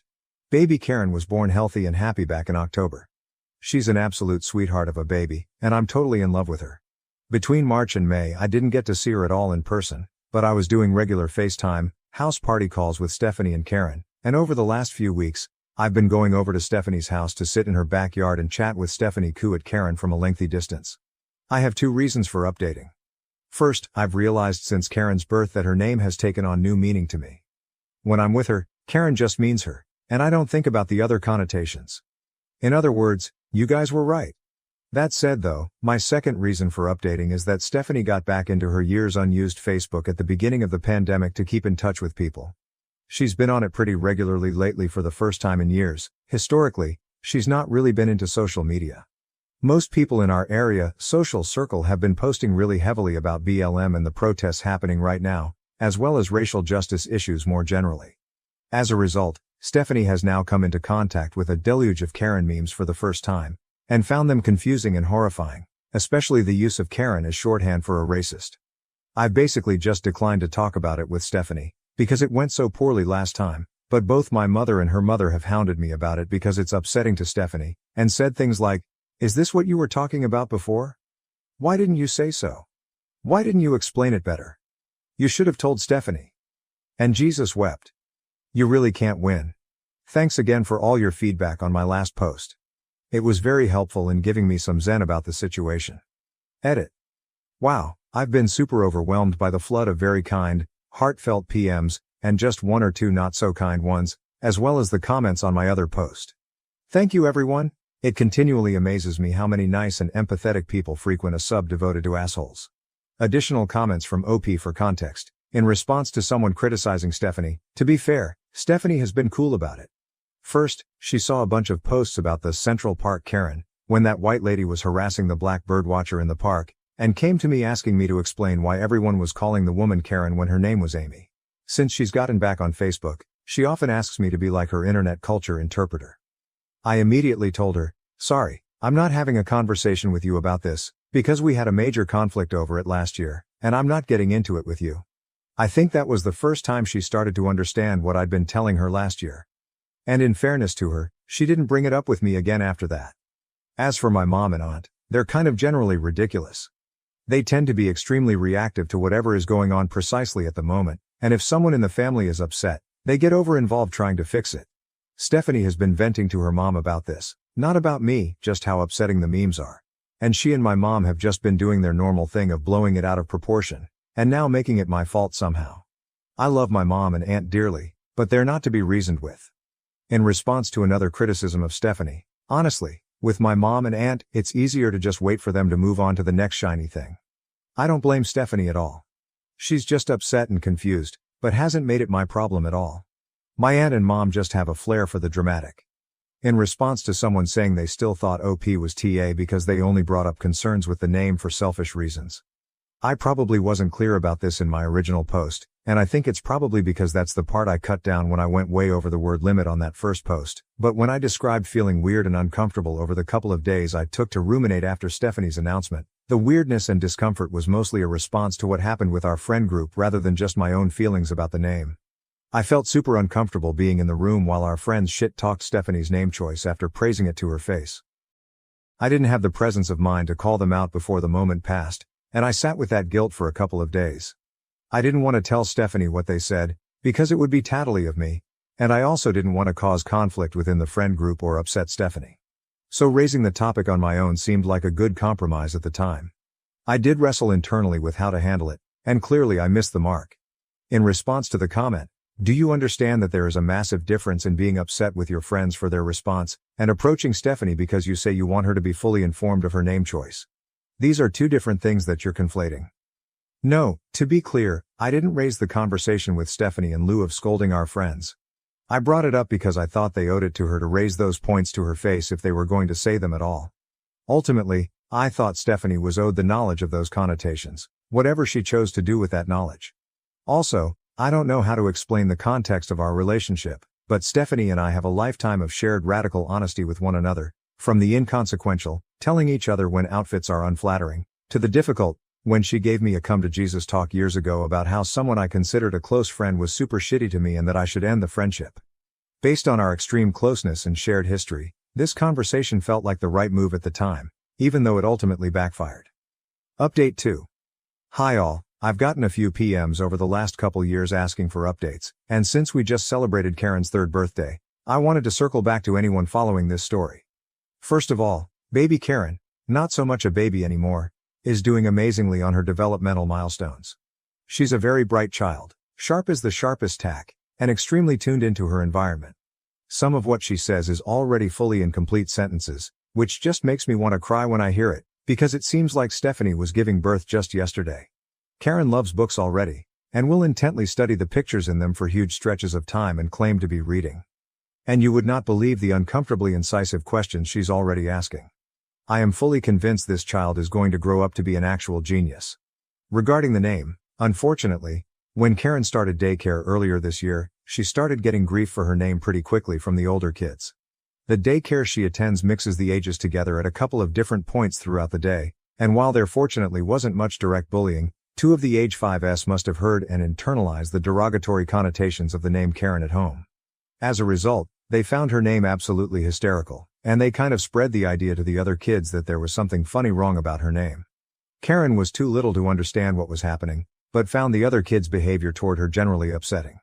The daycare staff made every effort to shut it down, and let Stephanie and her husband know right away. After about a month of this, where the daycare wasn't having much success putting the kibosh on this behavior, and the kids weren't dropping it, Stephanie and her husband made the decision that Karen would be going by Carrie from now on, which was already an established nickname that a lot of family and friends were already using, and that Karen already recognized as referring to herself. Stephanie and I never really fully revisited what happened during her pregnancy, but when she was telling me about what was happening in daycare, she apologized to me. I immediately felt terrible and reassured her there was no reason to apologize. Emotions are complicated when you're pregnant, and that I thought having Karen go by Carrie was a great solution. Though changing what you're used to calling someone is fucking hard, I've found. And I'm still directly addressing her on manual mode, every single time.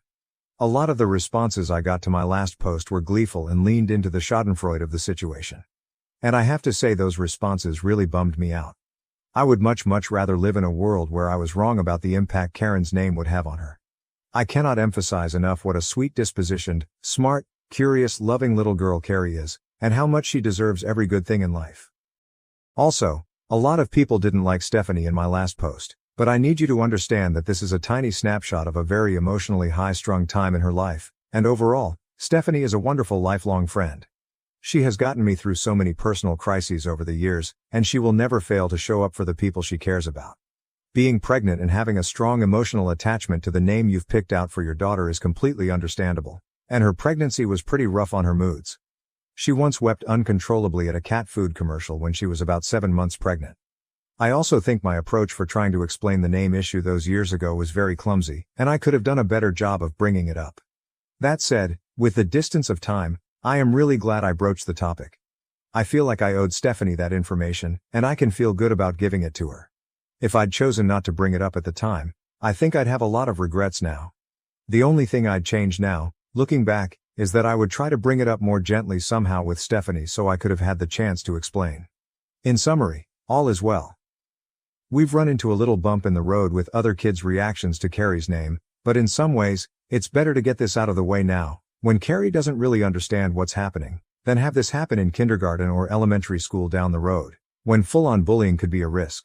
She's adjusting really well to going by her nickname full-time, and Stephanie and her husband are planning on enrolling her with Carrie as her preferred name in all future schooling. And since schools around here go by preferred name rather than legal name in things like classroom roll calls, it's possible she can get through K-12 without it ever really being widely known among her peers that her legal name is Karen. And I really hope this common usage of the name Karen dies down in the next few years. Edit. Really disappointed to be getting hate messages directed at Carrie, wishing that terrible things befall her and calling her the C word. Please remember she's an innocent child. Edit 2. Point of clarification. The boys at daycare apparently didn't know that Karen was a name. The way they'd heard it used at home made them think it was just a term used to insult people, and that it might be a bad word. That's why they found it so funny, because in their worldview, it was like meeting someone named Fartface, or Asshole.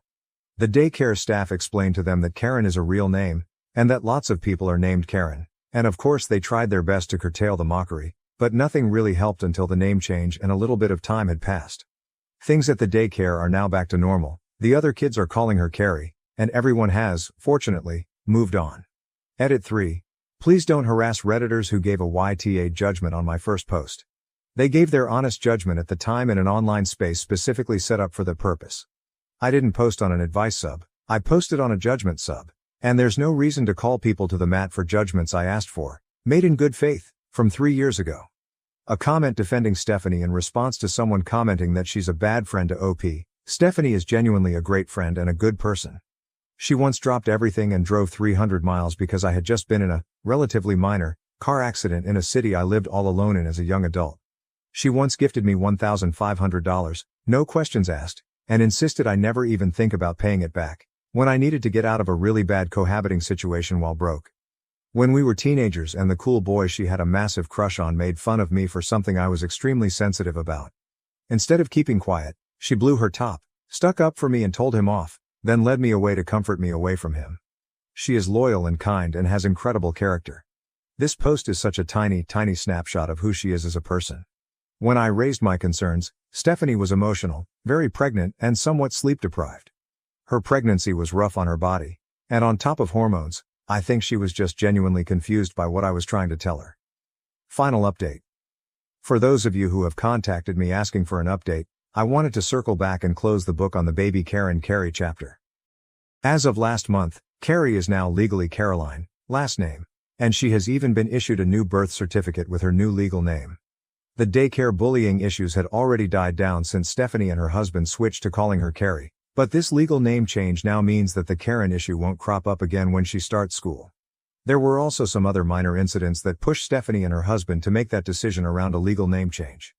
They were getting to the point where, almost any time they were having to provide Karen's legal name to get a service, they were getting an immediate reaction, even from adults. It was usually just a meaningful look, but barbed comments were not unusual. The final straw was when they were at the airport getting ready to fly to visit Stephanie's in-laws with Carrie.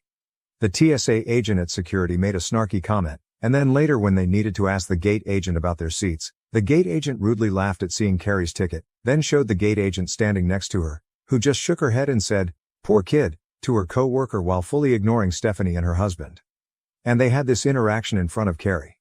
Something about that day in the airport was a turning point for Stephanie and her husband, and they started the name change process as soon as they got home. It was much easier than they were expecting, and cost a grand total of $30. Carrie is a joyful, sociable little girl, and while it's impossible to know right now if these negative experiences caused any lasting damage, and I sincerely hope they did not, I'm happy to see that she continues to be a very outgoing, confident child. The conversation with Stephanie I mentioned in my October update was awkward and brief, but we've actually gotten back into it a few times since. Stephanie has apologized profusely for her initial reaction when we first talked. I've apologized for approaching things so poorly, and not telling her right away about what our friends were saying behind her back, and in those conversations, we mainly ended up focusing on the resulting spiraling of my mom and aunt and what a mess that turned into. Together we've started to unpack some of the intergenerational shit around our family issues. To provide some of that context, our maternal grandparents were a nightmare. Our grandfather was an authoritarian revivalist preacher who was physically abusive and referred to himself as the spiritual leader and ultimate authority of the family. Our grandmother was a manipulative narcissist, who psychologically tormented my mom and aunt for their entire childhoods. As a result, my mom and aunt's trauma bonded considerably during their childhood and grew into extremely anxious and reactive adults. Any whiff of conflict sends them into panic mode, and in our family, we have these well-worn grooves of behavioral habits with my mom and aunt overreacting to anything that feels like discord, and scrambling to clumsily smooth things over. As a result, Stephanie and I have both been working hard to build better boundaries with our mom's generation, and have agreed to be really cautious about what information we give them, especially anything that is highly emotional. I've been in therapy for a couple of years now, and Stephanie also started therapy late last year. We've been talking about the ways that my grandparents traumatizing our moms caused intergenerational issues that impacted us, and Stephanie is determined that the cycle ends with her, and that these issues will not go on to touch Carrie. Thank you everyone for your kind words, both here on my profile posts and on the Best of Updates reposts, which I've also been reading. I've gotten some incredibly thoughtful and kind messages, which have meant a lot to me, even if I haven't had the chance to respond to all of them. For those who may still want to be critical of Stephanie, I again want to emphasize how out of character her initial reaction was, and how much physical, hormonal, and emotional upheaval she was in at the time. These posts are a teeny tiny window into just one aspect of the dynamic, funny, kind, caring full human being that is my cousin and best friend. Stephanie has been my most loyal and trusted friend for pretty much my entire life, and she has fully earned some grace for reacting less than perfectly to my extremely clumsy approach when she was sleep deprived, hormonally wrecked and brain fogged. Stephanie has read these posts now as well, along with most of your comments, and, after I explained to her what Reddit is, they were helpful to both of us in our talks about our weird family dynamic. I can't imagine I'll have any more updates down the line, but thanks for following along the last few years. I discovered my SO of 3 years was texting back and forth with another person every day and was sending nude photos to each other. A little bit of backstory. SO and I have been together for 4 years, and about 2 years ago when the Rona hit, I moved in with him as we both lost our respective jobs and needed to save a bit from gas and utilities. Since then I have found a new office job and So takes some odd jobs online, but he basically stays at home most of the time. So has always been on the controlling side. He wanted me to cut all my male friends from my life. Hindsight is 20/20, I know, but in his defense, he also cut all contacts with women, or at least to my knowledge. So has always been very adamant that he doesn't condone cheating, and even if someone else in his life was a cheater, he would cut them out of his life. The relationship has had its ups and downs. We have had a fair share of arguments, and a few months ago we hit a rough patch, but recently things were looking okay for a while. Or so I thought. So has become quite guarded with his phone lately, including hiding it if I look over his shoulder. He has never done this before, and it's very not like him. I am very open with my personal tech items. He's always welcome to look through my phone and laptop because I have nothing to hide. We even know each other's phone passwords. My gut feeling kept telling me that something was wrong, so when I got up for work this morning while he was still sleeping, I admit, I shouldn't have done what I did. I took his phone from the nightstand and checked out his conversations. So has been chatting with a girl he met online, 25. I only skimmed through the last few messages as I didn't want him to wake up and catch me snooping, but they have been texting back and forth every day while I was at work and sending each other nudes. I was so shaken and disgusted. I don't know when it all started, but I assume it's been at least a month because that's when I first noticed the suspicious phone guarding behavior. Honestly, no matter how much I look for a solution, there's no coming back from this. I know I have to leave. I haven't confronted him yet because I don't want him to try and persuade me to stay or spin it that it's my fault. I also don't believe in closure, so there's really no use in telling him that I know. Here's where I need advice. I have a place to move to and I have to move all my stuff. I don't want to have him damage my stuff to spite me or something. He has a history of throwing my possessions when angry, so I'll have people come help me move when he's not in the house. We have separate finances, so that's not an issue. The problem is, we have a dog. I adopted him with his approval when I moved in with him. I'm saying it's technically my dog since I do 90% of the dog activities. He rarely takes him out and I buy all the dog toys and dog food. Basically, he's the fun parent that gets only the pets and hugs. I know he loves the dog and the dog loves him, but I don't think he'd be able to take care of him and get up at 6 a.m. to walk him. My baby is also too used to the house and us, and he'll probably be stressed out if I move him. Should I take the dog with me without telling my soon-to-be ex, or should I leave the dog with him? Another thing I need advice for is, should I leave him a note or a message with any explanation? Update 1. First, I'd like to thank everyone who commented on my previous post. It really helped put things in perspective for me. A few people asked for an update. It will be a lengthy one, so brace yourselves.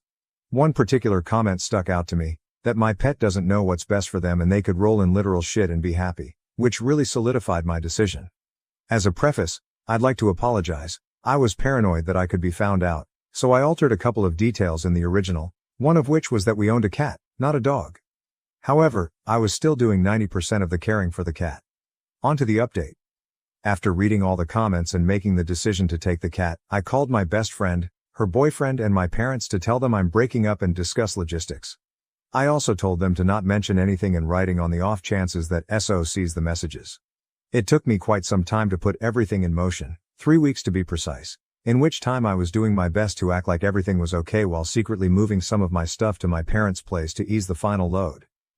Finally, last Friday morning, my best friend, her boyfriend and my dad came. We loaded up everything on my father's truck and left. The whole ordeal took 1.5 HRS. I was honestly amazed how much stuff I managed to accumulate for just 2 years. I took everything that I paid for out of my pocket, including a monitor and a headset that I lent him due to his equipment breaking and he never bought new ones. The only thing I left was a queen-size bed I bought shortly after moving in. I also made sure to log into X's World of Warcraft account to cancel his subscription, which was paid from my bank account. I left a note on his desk that basically said, "Do not panic, you have not been robbed." I just took all my stuff and left. I'm taking the cat with me because I don't trust you to take care of her properly. Do not call me, my friends or my family. We have already had the talk, so there's nothing else to say. Have a nice life, your ex. I didn't tell him I knew about the cheating because at this point it was irrelevant. In retrospect, it was just the last straw on top of many other problems. But hindsight is always 20/20. I blocked his number and never looked back. Sure enough, he messaged me on WhatsApp as soon as he came back to the empty flat. The gist of the messages was that we could have done it the Civil War, LMAO, and why did I take the cat this way, we raised her together and he loved her. He also tried to call 3 times but gave up soon after. I then blocked him on WhatsApp as well.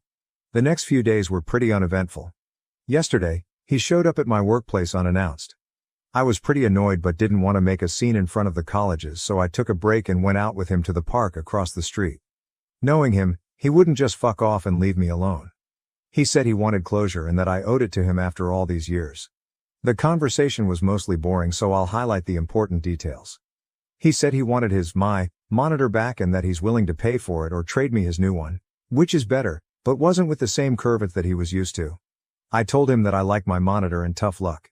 The best part is he went out, bought a new monitor, set it up to play WoW but realized that I also took the headset. He then asked his mother to buy him one and she bought headphones without a mic. Pity. He asked to have the cat back. He offered me money, offered me all his crypto savings and even offered me 60k gold in WoW LMAO. I told him some things can't be bought with money. He then asked to co-parent and when I said no to that too, he asked to at least say goodbye to her in person, also denied. I brought up that I'm the cat's primary caregiver and he can't even clean her shit. He replied he could, when push comes to shove, but didn't since I was doing those things anyway, despite him being in the flat almost 24/7. I also pointed out that if he really loved the cat that much, he'd want the best for her and to be with the one who takes care of her, instead of wanting to keep her for selfish reasons.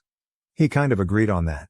The most baffling part, he offered to pay me to go grocery shopping together. We used to do that all the time when we were together. I pointed him to a couple of sites where he can buy groceries and have them delivered. He said it was too much work. I told him to adjust and evolve. He also apologized one too many times for hurting me, to which I replied every time I wasn't hurt, I was just disgusted and cringed at the conversations I read, to which he got offended and mumbled that it was private, you know. Not once did he mention the side chick, even then he didn't have the balls to admit to the affair. In their messages there was a recurring joke that if he comes to the hotel where she works, they'd have to fuck in the janitor's room. I brought her up a couple of times, told him I wish them both the very best and since I left him the bed, he doesn't have to worry about fucking in the janitor's room anymore. He asked to be friends multiple times. I told him, also multiple times, he betrayed me and he's a pathological liar and I don't want to be friends with a dishonest person. He legit couldn't comprehend how his dishonesty impacts a potential friendship. He said he wanted to tell me he wasn't committed to me anymore but couldn't bring himself to do that. I pointed out the hypocrisy of him blowing up at me for platonically talking to male friends online but he cheats the moment a semi-attractive woman comes his way. He said that a woman cheating on a man is the greatest sin, but a man cheating on a woman is not so severe. What the actual fuck? The rest of the conversation was him trying to play buddy-buddy and talk to me about his life, and me reminding him that I'm not interested in his life and that he's a closed chapter to me. After what seemed to be eternity, we said our, hopefully, final goodbyes, and I went back to work. In conclusion, for the past week since I left, I've felt like a huge load have dropped off my shoulders. I have all the time in the world, I'm working on myself, I'm reconnecting with people I haven't talked to in years. I'm trying to live my best life and I don't regret anything. There were good times, there were bad times. It was a valuable experience and a lesson learned what to look for in a partner and, more importantly, what not to overlook. Huge thanks to everyone that commented on my post. You really gave me the push I needed to make what I hope is the right decision. Update 2. I was contemplating whether to write this last update or not. A bunch of things have happened since I last posted, and eventually, I figured we are all more or less people who laugh at their own farts and enjoy the occasional justice boner, so I decided y'all might appreciate how karma has caught up with X. Disclaimer and some background. I left out a lot of information in the original post and altered a lot of details to make sure X does not find the post and connect the dots. Our real ages are 28, him, 33, me, and 34, side chick. X and I were together for almost 7 years. Note 4. X had a chronic disease, nothing fatal if treated, very manageable, and a lot of people with the condition can work. He was of course using it as an excuse not to work, even online work, and mooch off me. We lived with his mother, who was supporting his narrative that he is too sick to work. X was abusive, first only verbally, but it progressed to physical abuse. I omitted most of this information in the first post because I wanted an unbiased opinion whether to take the cat or not. Even though the cheating was the last nail in the coffin of our relationship, I was actually contemplating leaving him for almost a year before the actual fact, and on occasions where he ramped up the abuse. I will withhold giving examples for the time being because the topic might be traumatic for some readers. My last update ended with my ex coming to work to offer me pixel money for my cat. This was in August 2022. I vacated his flat at the end of July. I thought everything was said and done and I would not hear from him again. Spoiler, I was wrong. Since the breakup, he has messaged me about every 3 months on Discord for various bullshit, like how he lost his best friend or asking for photos of the cat. I didn't block him there in case either of us needed to exchange items we forgot at our respective places. Sometime in March I found out by chance that he's still using my old League account. He has been banned on 3 different accounts for toxicity. I gave him the password while we were dating, but I did not think he would have the audacity to continue using it after we broke up. The kicker is, all it would take would be to ask me to use it and I would have no problems with it. It really rubbed me the wrong way that he could message me with his woe is me crap on 4 different occasions but conveniently forgot to mention that he is still playing on my account. I wondered for about a week whether to let it slide or to just change the password. Then he contacted me again about wanting to ask me something. I shot this down and reminded him that I explicitly told him not to contact me. He said okay. This lasted for a fortnight until he messaged me again, saying that he will ask his question regardless. I pointed out how I told him not to contact me and he could not respect even that. So he has learned nothing, as he still does not give a fuck about other people's boundaries. The question was, what did it feel like to be with a complete monster for 7 years? Why did you stay for so long? Apparently the lad was going through some kind of epiphany phase. There were a lot of crocodile tear-laced explanations that followed. The gist of it was that he was doing some reflections. He realized he is a complete lunatic and needs help and apologized for how he behaved. I also found out that he spent all his savings and disability money, including the crypto he offered me for the cat. So he could not take me up on the offer to buy my LOL account. Sag. Also, to nobody's surprise, his little affair did not work out. I did not ask for details, but what he said was, I think I finally met a person who is more sick and broken inside than me, which is quite an achievement. Few months prior to this revelation, a WoW friend from the side chick's country messaged me. For context, we are all Europeans and play on the same servers. Friend knew my side of the story, and when he found out that side chick is flying to my and ex's country, he put 2 and 2 together. He told me he does not expect much from their relationship since a year ago the chick was dating a mate of his, broke his heart and flew somewhere else for the next WoW guy that gave her attention. Knowing these facts, and after what my ex said, I mentioned to him how it was ironic that he cried cheating if I was 5 minutes late after work, but decided to involve himself with a woman who was practicing cheating as a sport. He agreed that it was quite ironic indeed and that he had to lay in the bed that he made, which was sort of mature on his part, I suppose. Also, did I mention he was too dumb to wire his own debit card to his WoW account, This is why he could not play anymore. Well, yeah, but I guess also because he lost his sugar mommy that was paying for it and failed to secure another. As for me, Kitty and I are thriving. I am active. I lost 12 kilograms since the breakup and I'm getting back in shape, even though I lost the excess weight the moment I dumped the ex. I have reconnected with most of my friends and apologized for not contacting them very much in the past 7 years and explained why. They were very understanding and things have gone very much to how they were before. I have also met the most decent, kind and compassionate man out there. So, life is looking good. Thank you for all the support, Reddit. Thank you for reading and have a great day. My husband is a doctor. Am I the asshole for wanting him to be by my side holding my hand during childbirth instead of delivering our baby? I originally posted this in Am I the Asshole, and it was removed. I can't see any of the comments now. I, 35, am 7 months pregnant. I am married to a family medicine doctor, 35, and we've been together for 10 years. This is a throwaway account on Reddit because my sister-in-law follows me on Reddit and reports everything to my husband. I'm reaching out to all of you to ask for advice on a fight my husband and I are having about our birth plan. My husband really wants to deliver the baby, which I can kind of understand. It's not uncommon for doctors to deliver their own child. There is still an obstetrician-gynecologist there, monitoring everything. And the doctor father steps in at the last minute as the mother is crowning to just catch the baby. My husband has, I guess, always dreamed of being the one to pull the baby out, while I pictured it very differently. I thought he would be up by my head, holding my hand and helping me through it. He says he will do that, but the easiest part is the very end where I won't need him anyway. He said if I really want someone there, his mom can step in. I've been on my own since I was a kid living in my car, so I don't have anyone I'd want in there with me except him. I don't really even want his mom in there. She's great, but he's my person. I know it would be cool for him to deliver our baby, but I really feel like I need him there. I personally didn't want our doctors to know he was a doctor because as soon as any of my doctors, or even our veterinarian, finds out he's a doctor, they talk exclusively to him. I don't even want him to go to the prenatal appointments anymore because no one talks to me. They all talk to him, and I can't ask my questions to anyone but my husband at home. But he's already told everyone he'll be delivering his first baby. I guess I don't want this because I wanted him to be there as a husband and a father and not a doctor. I see him as a doctor 95% of the time, and I wanted to experience this with my husband and not my husband the doctor. I wanted him to be there for me as this is my first birth and I'm terrified. He just keeps telling me I'll be fine. He pulled in friends and family who also don't understand my point of view. They said this is his first child too and to just let him have this since I had the honor of being pregnant. I just really wanted him to hold my hand all the way through it and be able to share this experience as parents and people instead of a medical professional. I was hoping we could see the baby at the same time and just be equals in this. Am I being selfish for wanting this to be my way? Relevant comments, from all subreddits. Commenter. He pulled in friends family who also don't understand my POV. They said this is his first child too and to just let him have this since I had the honor of being pregnant. Who are these people? And why does everyone defer to your husband this way? Your request is totally reasonable and your husband's lack of understanding is pretty glaring.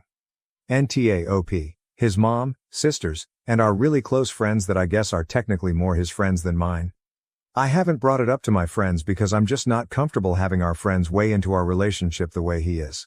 I think his mom just likes his plan because it pulls her into the room which I attempted to veto early on.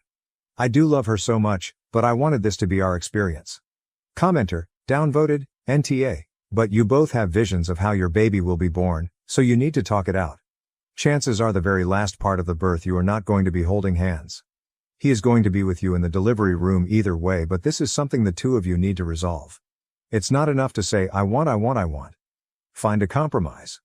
For example, if he holds your hand the entire time you're in labor and only steps in as doctor for a few minutes of actual birth, wouldn't you both have a win? Focus on having a healthy baby and creating a happy family instead of on scenes you've created in your imagination. And that applies to both of you.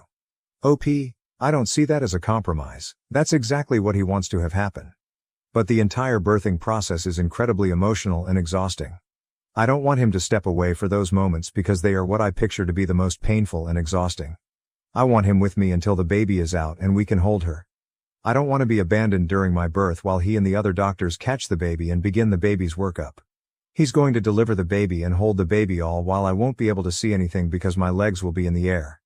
I'll miss my husband holding and seeing my baby for the first time, and I'll feel completely by myself and like I'm missing out on those crucial first moments. Maybe you're not a woman. But nothing sounds worse to me than having my legs in the stirrups, immediately post-birth with a sheet draped over my legs where I can't see my husband or baby meeting for the first time. Commenter, deleted, downvoted. I think you're overestimating what your attention span will be like in those moments.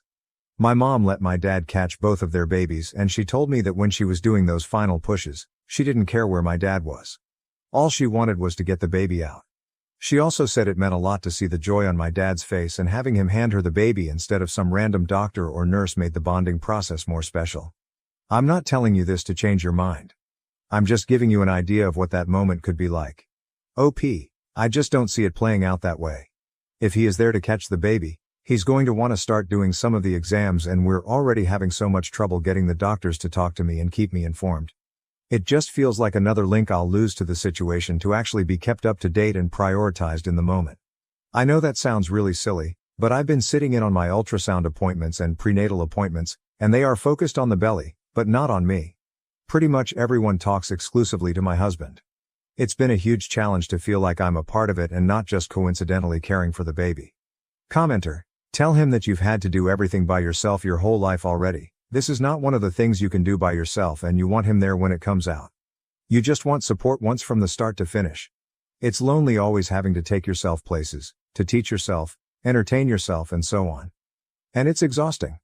Especially growing up like that your whole childhood, knowing people can just up and leave. Maybe tell him you're feeling so effing lonely, that you just want him to be there. If he doesn't understand, you may as well do this by yourself again. Surely the nurse can tell him to stay with you, and now is not the right time, Mr. Doctor, sir. Oh, and it's out. Sorry, congratulations your parents. OP, I'm going through so many comments, but I stopped and read yours 50 times and it hit me really hard. This is it, this is why I feel the way I do. Thank you so much. Thank you. Update comment 1. Not sure the right way to update. Posting it here as well. Update. I am going to confront him tonight when he gets home. He's already going to be upset because we both have restrictions on how much time we spend on social media sites, and I have significantly surpassed that today and yesterday, which he'll know as soon as he reviews the router logs. I'm hopeful I can catch him before that makes him too upset. I did reach out to some of our mutual friends just to see what he has told them for why this is so important to him, only to learn he never discussed this with them. I think he made up what he has been saying. They were really shocked to learn we've been having this disagreement and were actually quite supportive of an expectant mother controlling her birth plan. I'm quite nervous about his reaction to this as well, and I'd like to get ahead of this. Wish me luck and cross your fingers for me. Update comment 2. I first want to say, thank you. Thank you every single one of you who took the time to reply, send messages, check up on me, send me messages, and share your stories. I've read so much more than I'll ever be able to respond to. Thank you. Those who took the time to share resources and volunteer your own time, you're angels in the flesh. Thank you. I'm so incredibly touched by this overwhelming outpour of love and support. Also, thank you to even the people who told me I was selfish or crazy or any other derogative you chose to use. I'm not sure what helped me more, the people posing such great questions about if I felt safe, comfortable, loved, or the people telling me I was the terrible person. Something about attempting to reread my story as an outsider and seeing the comments where Redditors told me I was in fact the problem broke something in me, and I finally saw through the haze. But hey, maybe try to be nicer to strangers on the internet and consider your words more carefully. We're all people trying to get through life. So many of you are kind, caring, and loving individuals. Thank you for caring about some random things on the internet. I don't even have words. I can't say a whole lot about these last few days. So much has happened that I will be processing for years to come. All I can say is I am safe and I am free. Read into that as you will. My next steps are leaving this chapter of my life behind. I'm moving out of this city and I'm going to try starting again somewhere new. Somewhere beautiful where every time I look outside, it's hard to believe it's real life. I've always felt drawn to the mountains with all of their beauty and might. I don't plan to ever log into this account, or even Reddit, ever again. I did the same thing at 16. And I'm hopeful these last few decades have set me up for more success than I had the first time chasing a new start. If you read my story, and you relate to it in any way, or you too feel smothered, voiceless, and alone every single day locked in the house with someone who is supposed to love you, I just want you to know what I now know. That isn't normal. That isn't what life is supposed to be. There are people you can rely on and strangers can be your best friend. The cost may be steep, but the cost to stay is so much more. Farm this post for all of the comments and support available. I pass it on to you and beg you to use what resources you can find. The sheer volume of personal messages I received from people in the same boat, people sharing support, people checking in to make sure I was okay. There's such a community here and they will help you before you even realize you need it. I'm not sure what's next and that's terrifying but also refreshing. I haven't had that in so many years. My ex-husband left when I was pregnant with twins. Now, he suspects I cheated and demands a paternity test for my children. My ex-husband and I have 3 children. It was a difficult split as he left while I was pregnant with our twins and he tried to make everything as difficult as possible. He and his wife are wanting me to do a paternity test on the children as they are disputing that our youngest is his and he no longer wants to pay child support for her. Him wanting to reduce his child support has been an ongoing issue. For the last 5 years, he hasn't had a problem regarding the paternity of any of our children. He's now stating that he doesn't think that our daughter is his and that I have cheated because she doesn't look like him. She doesn't look much like me either, she's got green eyes like I do. Both of us are pale with light-colored hair and eyes.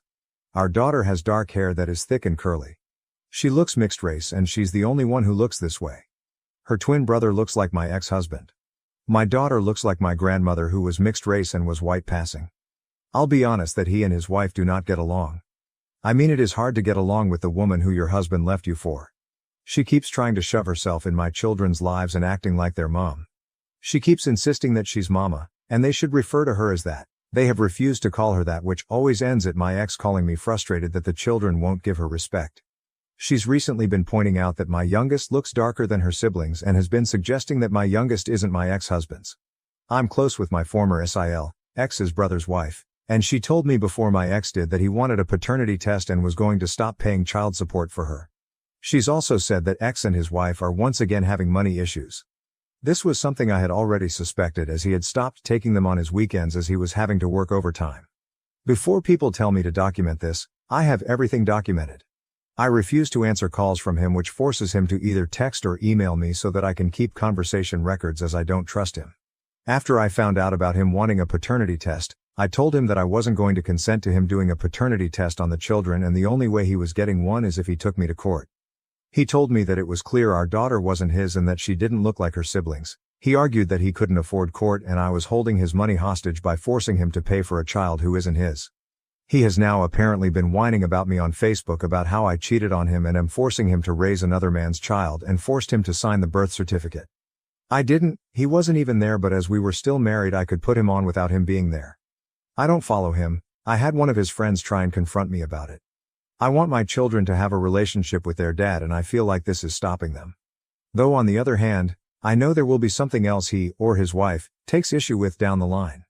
AITA for refusing to do a paternity test. Edit. I thought I'd put this in my post but I didn't. Really should have proofread this rather than posting in anger. My ex wants me to pay for the paternity test. He doesn't want to because of his financial situation, which is why I told him to take it to court and get a court-mandated one. I know if I was to pay for it then he would want another one because he'll think that I tampered with it as I paid for it. He did the same when I had the house valued so I could give him half. He didn't like what the first person valued it at so had to get another. I know I haven't cheated on him and she is his.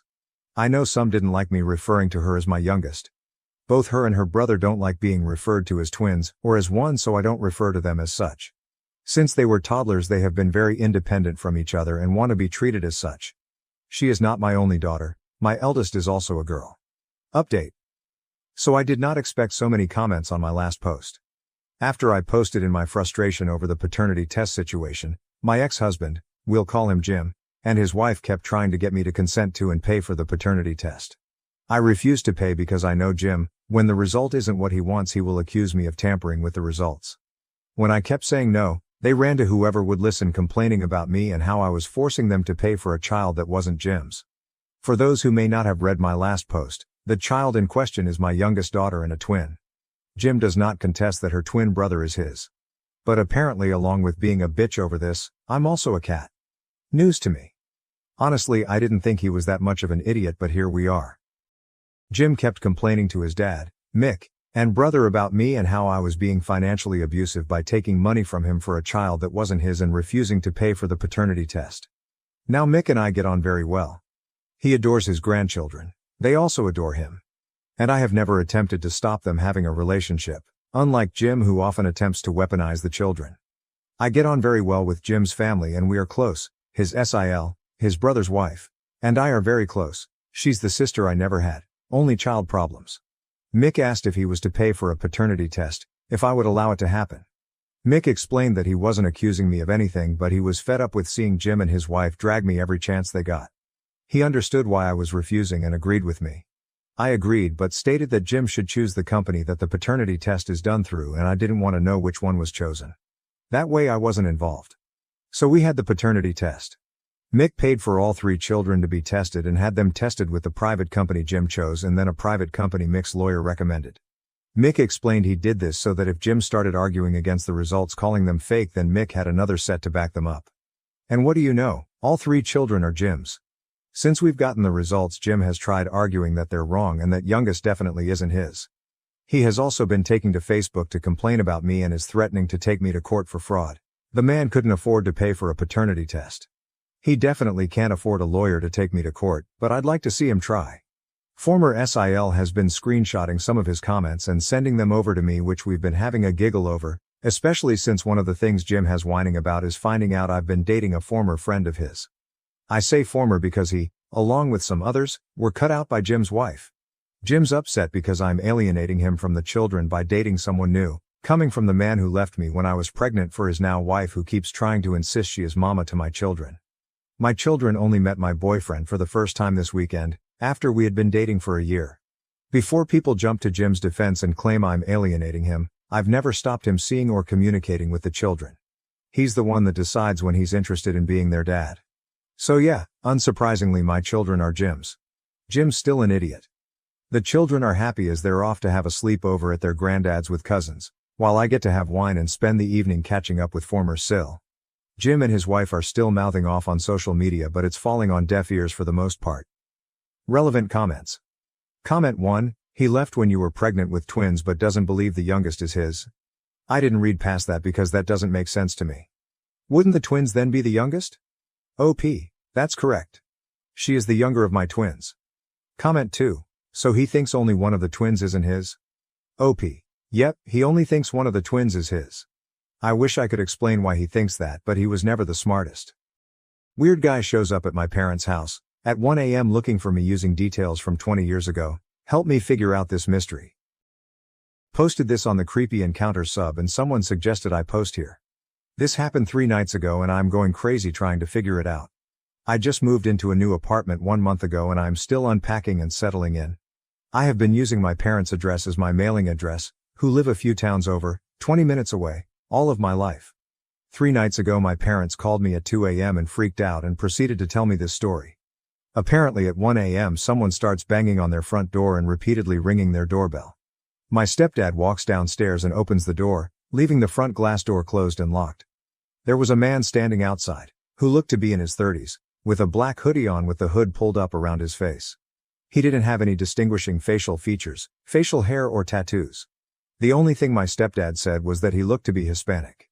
Neither my stepdad or my mother, who was watching the whole thing out a window, recognized the man.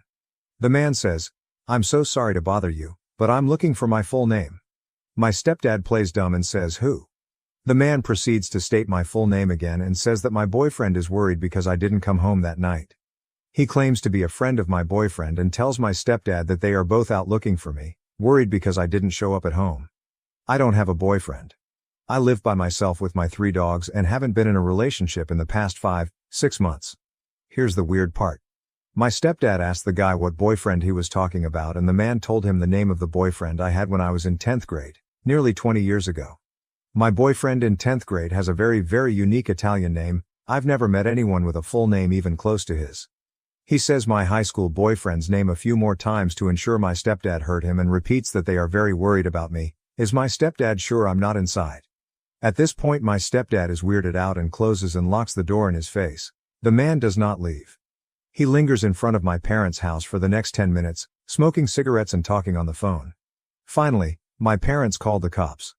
About 5 minutes before the cops arrive, the man walks down to the dead end on their block and drives away in a silver car. Stepdad was unable to get the license plate. My parents file a police report and nothing else happens. After I hear this story, I am going nuts over the weird details.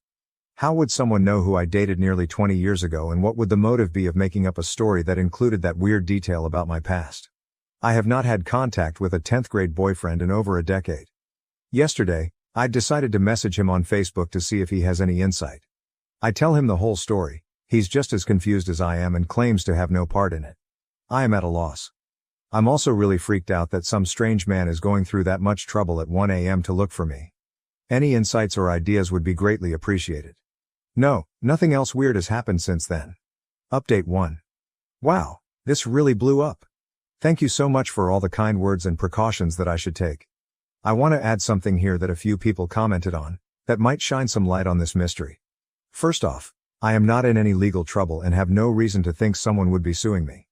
I guess it's always in the realm of possibility that I'm being sued by someone, but I really don't think that's it. Like I previously commented, I had an expired registration ticket that I did not show up to court for, but I believe I got a letter in the mail just asking me to pay a really large fee, so I don't think that's related. I did take a personal loan out.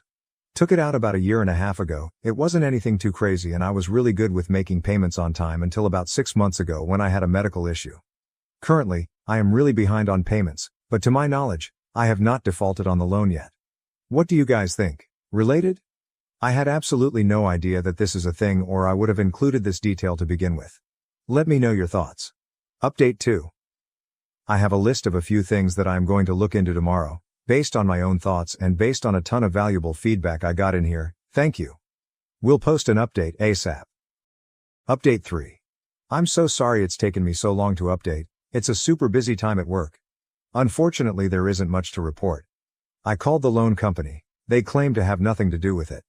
All of my friends and family also noted that the 1 a.m. factor kind of rules that out anyway.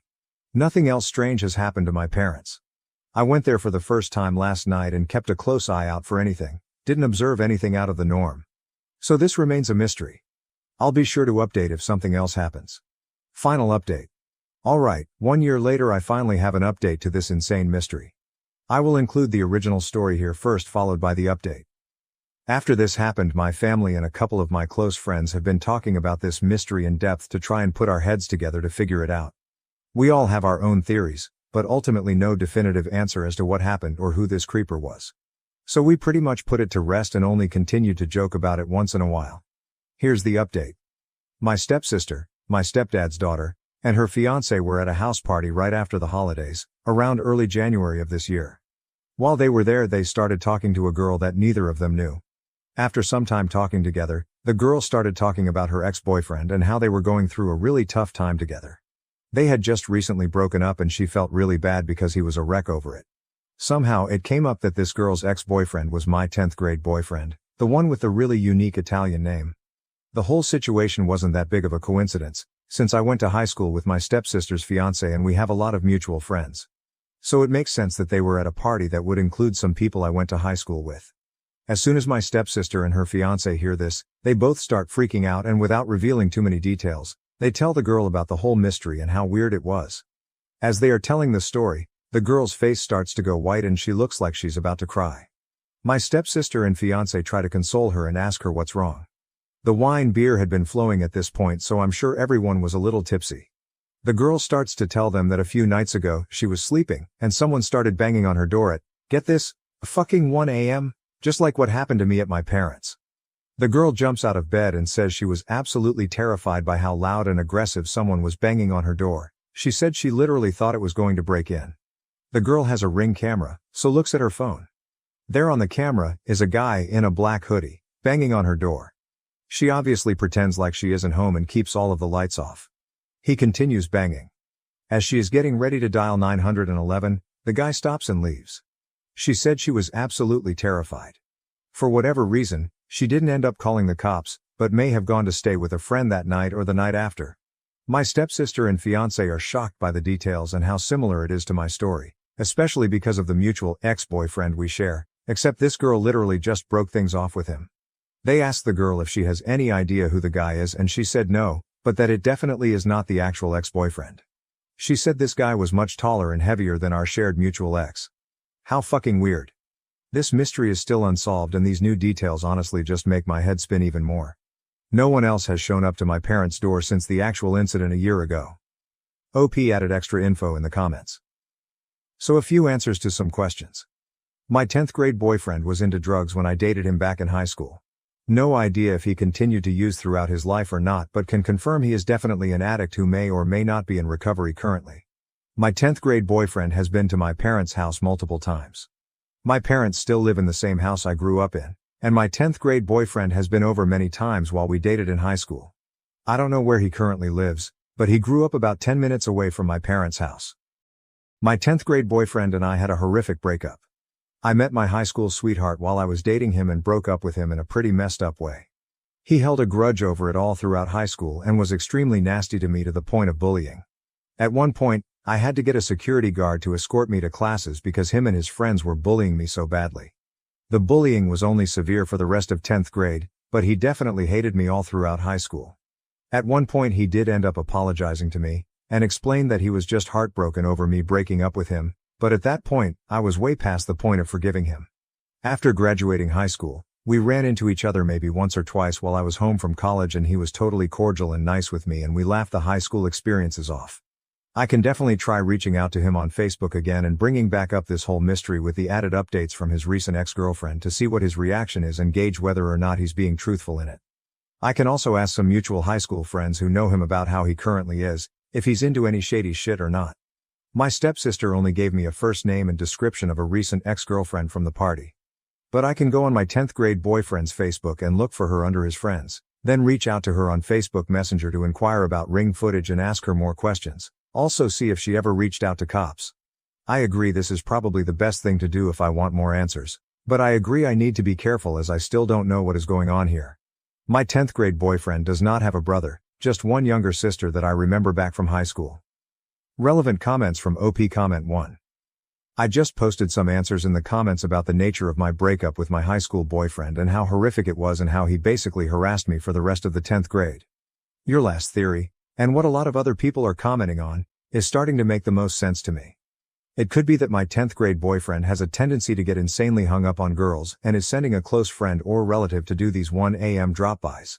And this would especially make sense if he is still using drugs like he did in high school.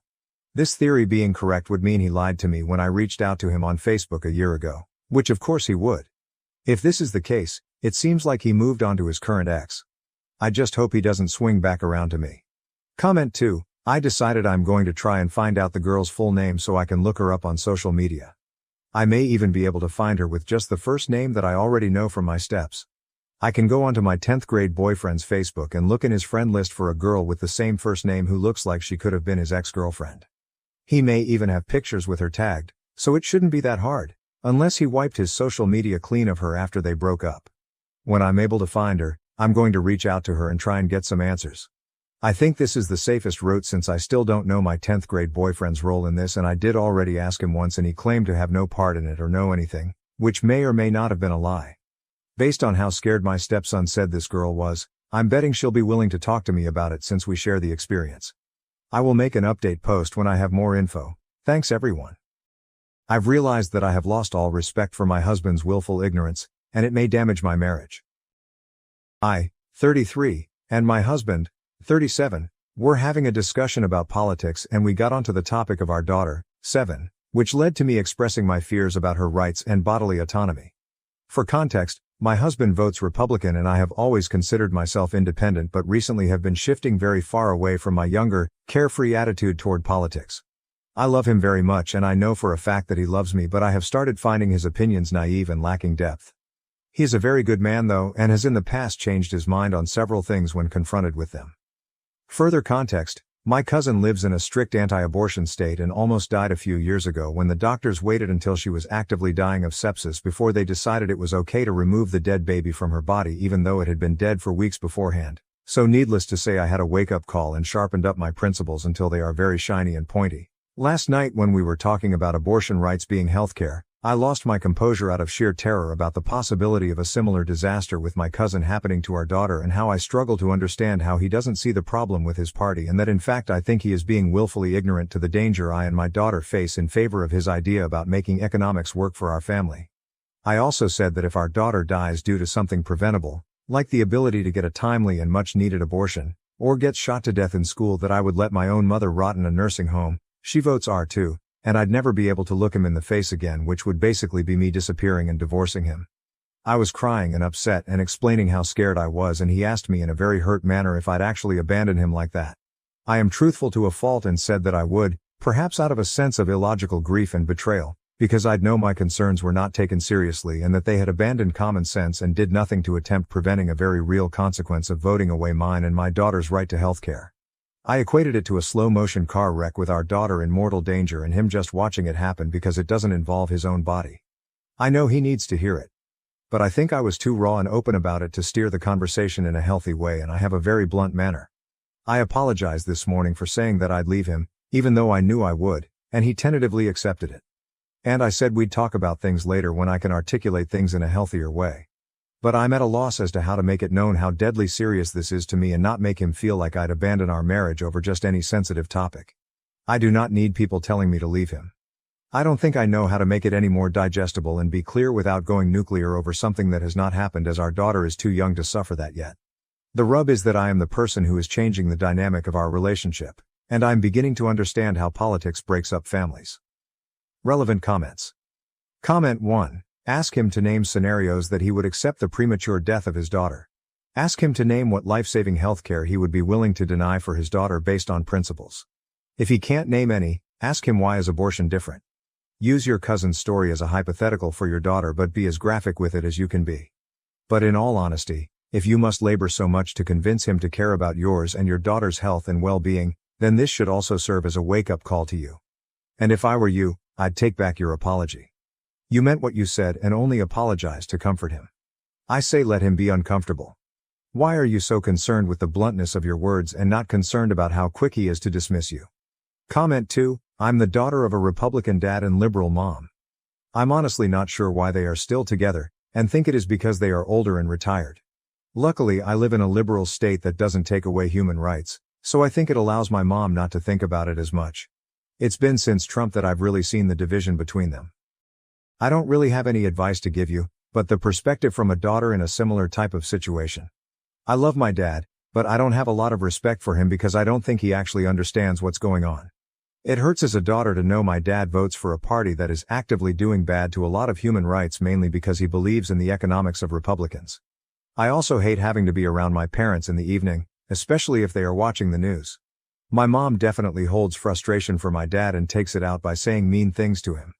And I feel like my dad doesn't take it seriously, because I don't think he actually understands how scary this is for certain people. I wish my parents would do therapy together, and honestly you guys should probably do therapy together if you actually want to make your marriage work without resentment growing. Comment 3. The worst part is all these men talk about the economics of being a Republican, when all the data shows time and time again that those economics are absolutely horrible for 99.9% of us. They literally will cause harm to their families and others because they believe lies and don't want to hear otherwise. Comment 4. I understand why you don't want advice to leave him, but you may have to accept that as your reality simply because your morals, values, and ethics are no longer compatible. But of course, do everything you can to try to reach him. Obviously, deep down, you know him and know he has the potential. I went through this with my own husband years ago. And I wasn't nice about it. It was pretty much a deal breaker for me then, and now, and he was too busy being smugly libertarian on every other issue, so I had nothing to lose. That said, once he extracted his head from his rectum, I've been happy to explain things from my perspective as long as he's willing to actually listen. He's not perfect, but he gets a lot that men generally don't or take for granted. I do know that one of my big points was that his views meant I couldn't trust him. Women's reproductive rights sure don't affect men directly, but by not caring about the issue because they care about the women in their life, they are sending a clear message that women are interchangeable appliances. He either cares about the things that are important to you or he doesn't actually care about you. He can't claim to love and respect you and want a future with you if he's voting against your basic interests. That is hurtful for you, but you are allowing him to center his feelings hurt because you threaten to divorce him someday. He's hurting you now, But he wants to focus on his potential future pain that would be a direct consequence of his behavior now. Let that sink in. He is telling you exactly where you stand with him in multiple ways. Further, he's deluded if he thinks voting for Trump Republicans is going to actually be good for his finances. Maybe in the short term. The reality is that any gains he makes will be offset by the tax overhaul and tariff system. If your wealth is dependent on your income in any significant way, Trump winning would put your income at risk as women are forced out of the workplace and into a housewife role. If your income depends on either of you working overtime, Trump is giving employers a way to deny overtime premiums through creative scheduling. A lot of tax deductions and credits that primarily benefit low and middle class families are being eliminated while those that benefit the wealthiest are left intact or strengthened. We've already had a preview of his roided out trickle-down economy from his first term. Your husband is being incredibly short-sighted. Comment 5. I'm not sure what you are trying to achieve with this post. You say you don't need people telling you to leave him. However, the harsh reality is, in this situation, that is your present and your future, as long as you stick with Republican men. He is not a very good man when he puts your daughter's and every other woman's life at risk by voting for people who want nothing but destruction and power. That doesn't change, no matter how much you gaslight yourself that you can somehow fix him, or see reason. Sorry to be so blunt about it. Comment 6. This. If a man is a Republican, if he plans on voting for the GOP candidate, even if Trump keels over tomorrow and is replaced by someone who's less openly insane, if he is willfully ignorant, he is not a good man. Full stop. He can help old ladies cross the street and volunteer at a soup kitchen as a hobby, but he's still not a good man because he does not actually care about women. OP, you think you can fix your partner? You cannot. Nobody can fix another person. You can't be the person who is changing the dynamic of the relationship when you're not the bad actor. You should not have to explain why rolling back women's rights is fucked up to get someone to see that. He already knows and does not care. Update. We had a serious discussion. I went into more detail about my concerns and fears and it was intense. I was much better at presenting the case. I gave him several hypotheticals that involved a particularly gruesome set of circumstances involving his balls. I won't bore you with the nitty-gritty, but the gist was to shift his perspective. I told him to seriously consider carrying a tiny fetus in his ballsack and the fact that the risks were things like exploding balls, sepsis, etc., and the myriad of ways he could end up dead, permanently physically injured and disfigured, or unable to produce a fetus in the future if he didn't have the option of removing the fetus from his balls. I asked him if he would even want to take the risk and he agreed that he'd be very likely to remove it unless he was ready for those risks. I asked him why in the world would I be justified in telling him he has to carry it no matter what and it might only be removed after it starts to explode out of his ballsack or his organs start shutting down. Once he seemed to start grasping the enormity of what abortion encompasses and seeing why it's very important to not let unknown people control what options you have with no medical reason. I told him I lost a bit of respect for willful ignorance, and that I can tell he avoided thinking about it BC he knows in some way that it says something about his character. And I resented having to even give him a hypothetical in the first place and that if he cares for me and our daughter that he should automatically actively be using his empathy skills every day. I explained how I have demonstrated the capacity to care about and evaluate gender issues he's brought to my attention in the past. That was a difficult part of the conversation. I also told him that I do not trust him to always make good decisions for us and that I feel alone in shouldering those responsibilities. He listened and let me talk a lot. He asked if I was going to leave him and he was clearly nervous and bracing for the worst. I told him I'm not taking drastic steps like that, but I certainly will when it comes to keeping our daughter healthy and safe. I also started to say something about how I know I would lie to him in a heartbeat in a situation where our daughter needed an abortion or medical care and he interrupted me to say you wouldn't have to lie because I'll be driving the car or buying the plane tickets and we will all go anywhere we need to. Y'all, I burst into tears. We ended the conversation and he said I laid a lot on him and he needed a break but said he had things to think about. I didn't push any more politics, but I think I feel like my trust has been slightly restored. I'm not getting my hopes up, but I think he realizes that he's wading in dark and dangerous waters when it comes to our futures. Relevant comments. Comment 1. All of this reminds me so much of that scene in the show The Handmaid's Tale where June finds out that she's not allowed to access her bank account anymore and that her husband has to sign something for her to get birth control pills, and her husband dismisses her concerns, basically saying, "That's okay, I'll take care of you, no big deal, it's fine." It's easy to dismiss a concern when that concern doesn't seem to affect you directly.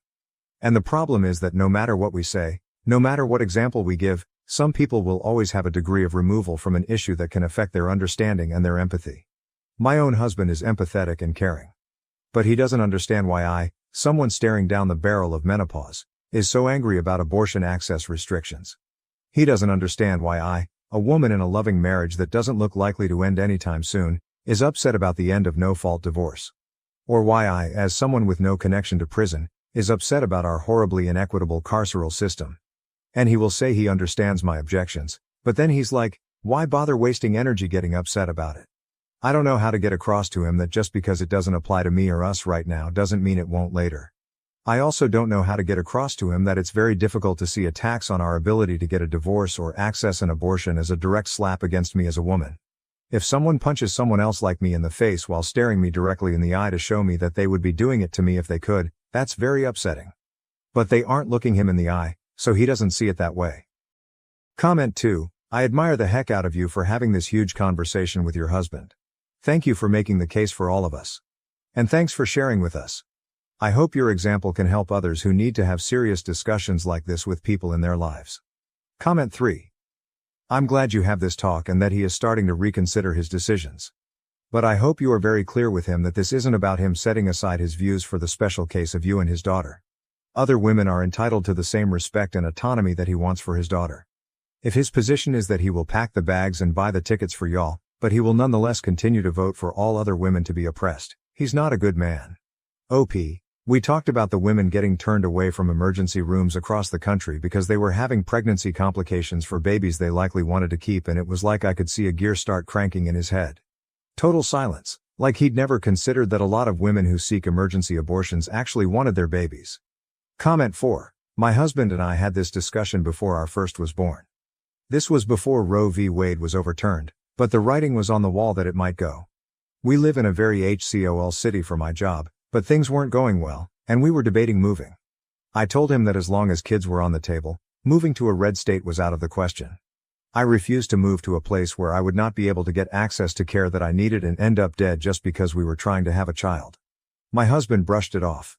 One of his close family members is one of the most prominent OBGYNs in the country. He said that, when the worst came to worst, she would help us out. But I said, how exactly? Imagine I'm suffering from sepsis and about to die, and the hospital I'm in literally will not perform an abortion. What exactly will she do? And he stopped in his tracks. That ended the discussion right there. My husband had simply never had to consider it before.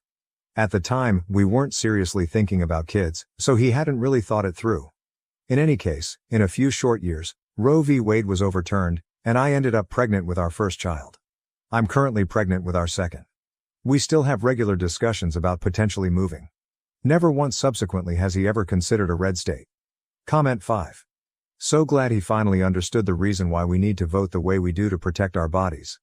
But is he going to back up what he says he now understands by voting the opposite of what he's done before? Comment 6. I hate that many men only recognize women's bodily autonomy when they become fathers.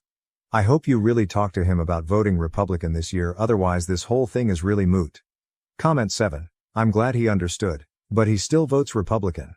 The Democratic Party is still right-wing. No, they are not leftist unless you're talking about the progressives, but your husband deliberately chose to vote for the more racist, ableist, sexist, bigoted in every way party. The only reason you had this discussion is because it affects you and your daughter on the basis of gender and sex. I'm not going to tell you to get a divorce, but you should probably take a good look at your own morals and principles if you still think it's okay for him to vote the way he does. Especially given everything that has happened since 2016. Editor's note: OP seems satisfied with her discussion with her husband, whether you disagree or not, so is unlikely to update. Therefore, I have marked this conclusion.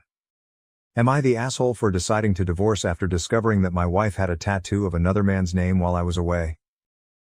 My wife of 4 years got a tattoo recently with her best friend who has a very aggressive type of bone cancer. She didn't discuss it with me at all. I just did it while I was on a training mission. Came home Monday morning to her with his name tatted on her neck with a Pokemon. I have not returned home since I saw it. I have been sleeping in the barracks. I am honestly thinking about just filing for divorce. Am I wrong? Edit. I have heard from a few of my neighbors that she basically moved him in for the 6 weeks I was away on a training mission. And left a few days before I returned. She is refusing to even discuss it. All she keeps saying is it has nothing to do with me and her. Update 1, she was served divorce papers yesterday at our previous home together. She thought it would be a good idea to involve both our families without giving them a reason or context. I filed for divorce after I got home from my last training mission. So as the parents called, I told them about the tattoo and her moving him in while I was gone. And let them deal with her. Relevant comments. OP added in the comments. Spoke with my CO about it. He said I should just let Jag handle the paperwork. And he will have me in a new duty station by Monday. He said a man can't live with that level of disrespect, and I agree with him. Comment 1. What did you say to her when you first saw it? And how did she react to you? OP, I asked her what she did. And she said I got a Pokemon tattoo and showed me. I saw his name on her neck, and I just went quiet and picked up my bags and walked back on base. Went and saw my CO and had a drink with him. Comment 2. If my partner puts any other name on his body than my kids, his family or me, it's a problem. They could have done a tattoo without a name and on a place that isn't so out of the open. The tattoo on itself isn't an issue, but the name and place is. OP, exactly. It hurts that she turned me down last year about getting matching tattoos to just get one with her Pokemon Go buddy. But it's not the tattoo that is the complete disrespect and disregard that it's a constant symbol of. Update 2. Got all my ducks in a row, as they say. Sat down and spoke with my future ex-wife. She honestly expects me to just step aside and let her play house with her friend. Pause our marriage, wait till they are done, then continue our life together like nothing happened. I can't live with her plan, so I'm getting divorced. Wasted nearly 6 years on her already, not wasting any more of my life on her. Will be in my new duty station by the end of June. A fresh start, I hope, and put all this behind me. Relevant comments. How has his wife tried to reconcile? She has been endlessly trying to just communicate with me. After she failed to contact me personally, she went to our parents and siblings, and when that failed, she started contacting friends and people in my unit, spouses of people in my unit. She is absolutely relentless, and it's always the same bullshit about how this is just temporary because he is not long for this earth. And I would do the same thing for a terminally sick friend. What does her family say about everything? No, they are not at all pleased. At first, her parents came at me because all she told them was I left her out of the blue after returning from a training mission. I told the truth about how she got a neck tattoo with her friend's name and had him living in our house while I was on my training mission. Update 3. This morning, my commanding officer pulled me from a training flight to inform me of my wife's death and got me on a flight back to North Carolina. Should arrive at my parents' house in about 8 hours. A month ago, I filed for divorce and changed duty stations and cut her completely out of my life. I didn't want to hear how this thing with her friend James was temporary and how our marriage would go back to normal after he passed. I am not suicidal or anything like that, but I am profoundly saddened. I keep thinking how 6 months ago we were happy and in love. And now she took her own life when I just didn't accept what she was doing for a friend who was dying from cancer. I am riddled with self-doubt and blaming myself for her actions. Thinking about everything and our parents having been friends for decades, she is now dead in the water, another victim of her delusion. I know these were all her choices but still feel guilty for her death. I don't know if hell is real or not, but I hope James ends up there for what he has caused. Update 4. Had a meeting with the funeral home today. She already set most everything up and paid for it a little over a week ago. We are having a memorial service at my in-laws' house on Wednesday. Her ashes will need to be picked up in a few days. I have a grief counseling session on Friday morning. Relevant comments. Comment 1. I'm sorry for your loss. Did she ever admit to cheating? I might have missed it. OP. A week or so ago my mother called me and confirmed she was almost 3 months pregnant, so that confirmed she was sleeping with him when I was away for 6 weeks. Comment 2. Wait a sec. She was taking care of a friend with cancer and you lost your shit over it, causing a divorce, and that plunged her probably into a depression and she took her life. Sounds like you were the problem here, not so much her. OP. Not exactly. She hit the pause button on our marriage so she could play house with him while I was on a training mission in California. Without informing me. Was pregnant with his child when I came back and wasn't going to tell me. If it wasn't for the stupid tattoo she got with his name, I might have fallen for it. And slept with her, and she would have had me raise his child as my own. Comment 3. Oh, what a jerk. I'm so sorry. Now I think your wife committed suicide to join him in the other life. Probably both went to hell for their selfishness. OP. I'm not sure if he has passed or not. Pretty much left and crawled under a rock for the last few weeks. Comment 4. I was wondering if James was still alive. Did you say how your wife? How do I ask without sounding rude? Killed herself. OP. Found out she wrote 10 letters to different people, including me. Then she emptied the medicine cabinet while her family was out. They came home, and she was in her bed and had passed away. Comment 5. What was the nature of her relationship with him? Was she giving him palliative care or having an affair with him? OP, he was still active as in up and around hell as of last week. He was still working at the card shop, I was told. So we'll say an affair.